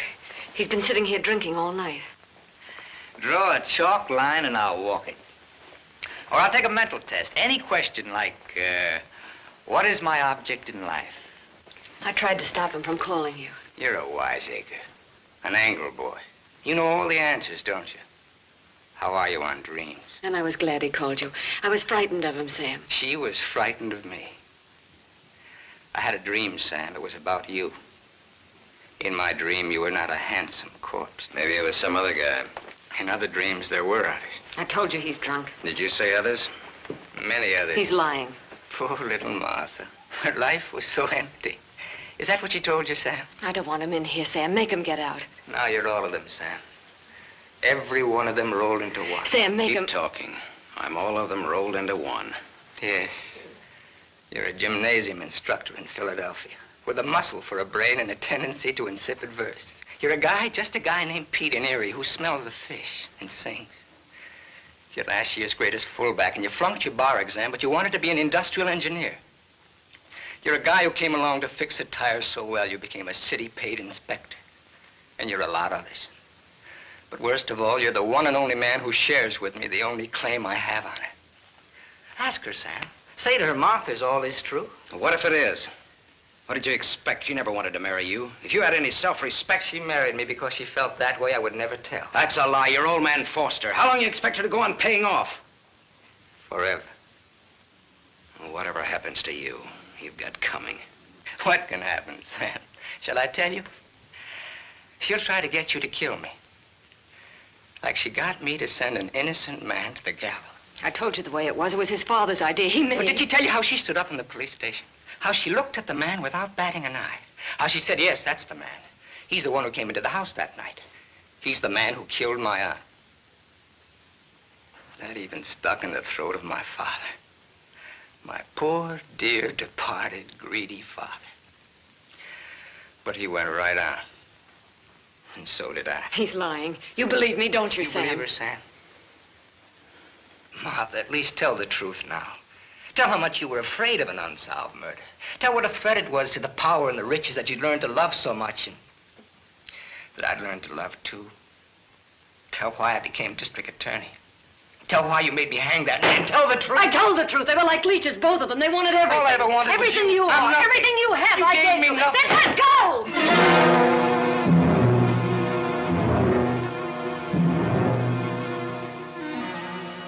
You're insane. You're out of your mind. Me too. You see, Sam, how close we really are to each other. Don't break up our happy home. It'll have to be you or me. And unless you do it now, it'll be you.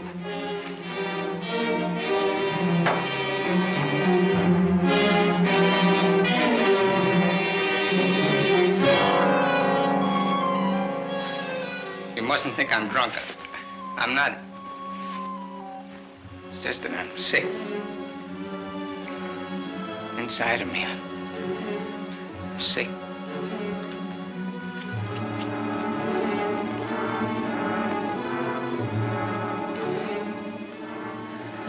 Martha, help me. Please.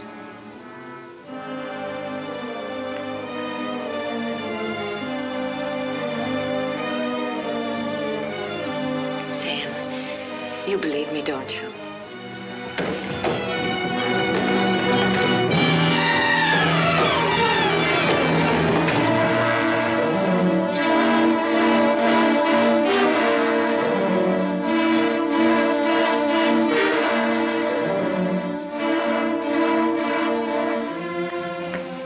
Now, Sam, do it now. Set me free. Set both of us free. He fell down the stairs and fractured his skull. That's how he died. Everybody knows what a heavy drinker he was.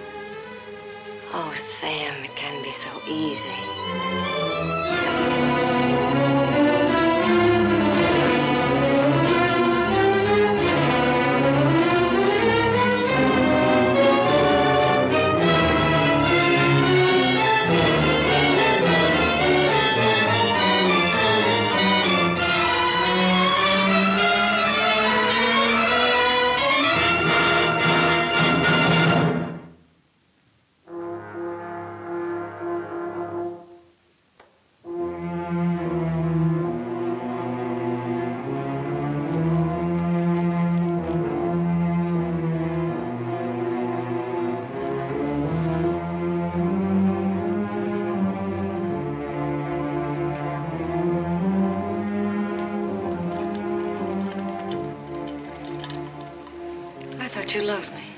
I thought I did too.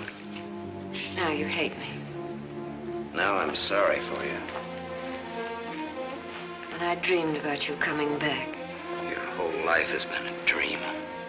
I thought you'd be the Sam I knew as a child. Martha, you're sick. I could run to you when I was in trouble. In your mind, I mean, that's where you're sick. And you'd help me. So sick that you don't even know the difference between right and wrong anymore. You've killed. It says so in your record. I've never murdered.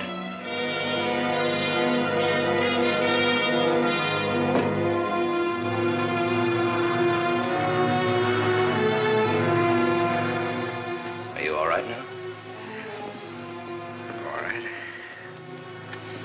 You fell down the stairs. I remember. You carried me in here. Yeah.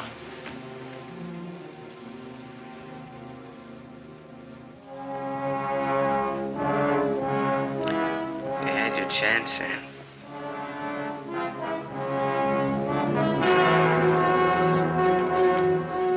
It's a thin line, the one between life and death.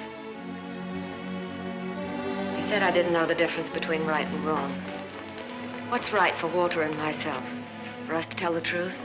I think so, yes. And hang for it? You wouldn't hang for it. Not if you confessed. You'd do time, sure. Sure, I'll rot in prison for the rest of my life. And for what? What am I guilty of? Murder. What were their lives compared to mine? What was she? A human A being. mean, vicious, hateful old woman who never did anything for anybody. Look what I've done with what she's left me. I've given to charity, built schools, hospitals, given thousands of people work. What was he? Another human A thief, being. a drunkard, someone who would have died in the gutter anyway.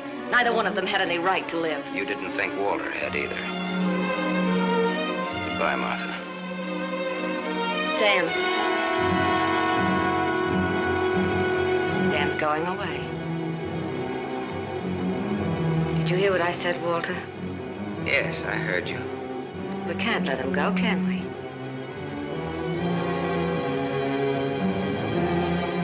Martha's waiting for your answer, Walter. We'd always be afraid of him. We couldn't live that way. We'd be fools to let him go knowing so much about us. May have a little trouble squaring this one. You broke into the house, you demanded money, you tried to attack me, and I shot you in self-defense. I've a right to kill in self-defense. That's what the law says, doesn't it, Walter?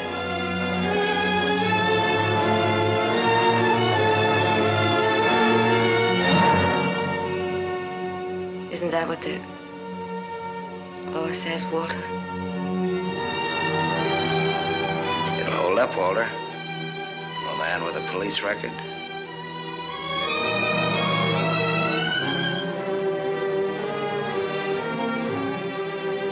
It's a perfect case if you can get Walter to be your witness.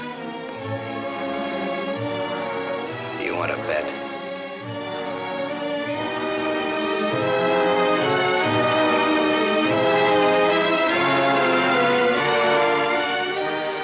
I feel sorry for you. Both of you.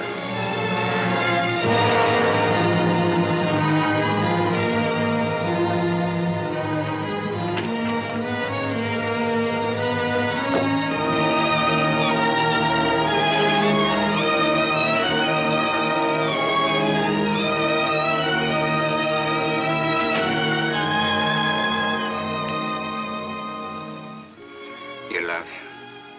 I hate him. That's why you dropped the gun. I was afraid. For the first time in my life, I was afraid. I felt you'd no longer stand by me. That you'd leave me. No, Martha, I won't leave you. I love you. Oh, don't cry, Martha. It's not your fault. It isn't, is it, Walter? No. Not mine, nor my father's, nor your aunt's. It's not anyone's fault. It's just the way things are. It's what people want and how hard they want it. How hard it is for them to get it. He's near the gate. I'm glad he's going. You'll always be. No, he won't, Walter, he won't. And he'll never tell you needn't be afraid. And you'll see. Things will be different now between you and me. Just like nothing ever happened. Just like nothing ever happened.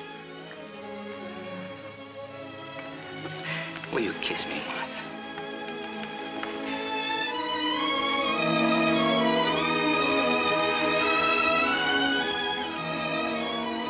You believe me.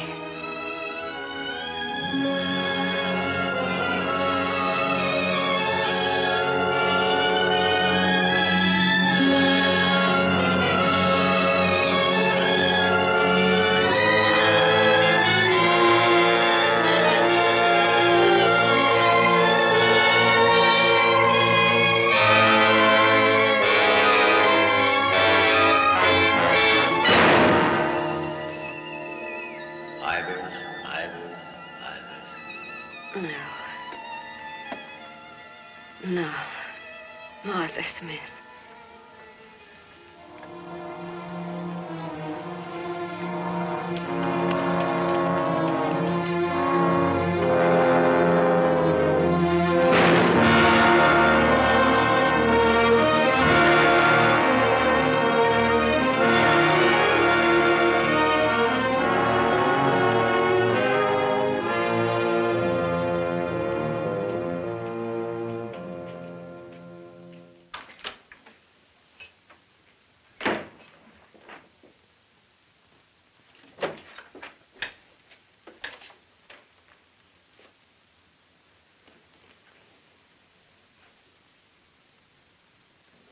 I missed a bus once and I was lucky.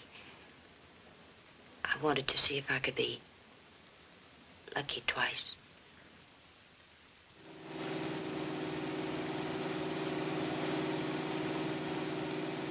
Don't look back, baby. Don't ever look back. You know what happened to Lot's wife, don't you?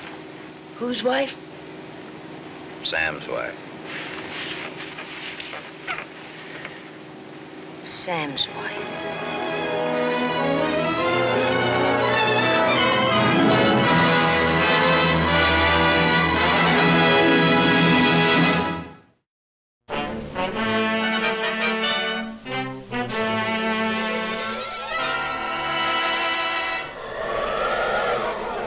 Up in the sky, look! It's a bird! It's a plane! It's Superman!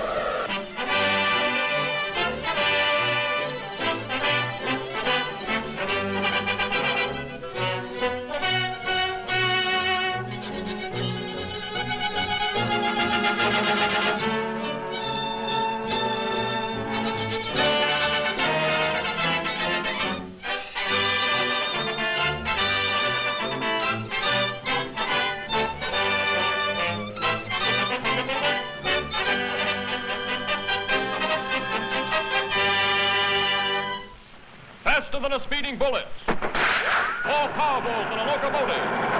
Able to soar higher than any plane. This amazing stranger from the planet Krypton, the Man of Steel, Superman. Possessing remarkable physical strength, Superman fights a never-ending battle for truth and justice, disguised as a mild-mannered newspaper reporter, Clark Kent. Nuts, popcorn, get your hot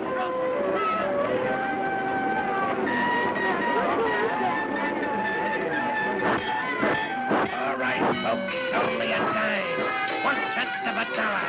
You're just about to witness the most amazing sample of Texicorian art the world has ever seen. Sorry, old fellow. Fine thing. Ace newspaper woman scares monkeys. Ace newspaper woman reviews circus. What an assignment. Yeah, too bad, Lois. Looks like a great night for a murder or fire or something. Hurry, hurry, hurry. Step right up and That's get your cue, tickets, Lois. folks. The See you show's later. about See you to up. start. Only a few minutes before the performance begins. So hurry, hurry, hurry.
get going, Joe. Let's see what's cooking.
This is a job for Superman.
Lucky Lois. Always gets her story. And luckily, she lives to write it. Thanks to Superman,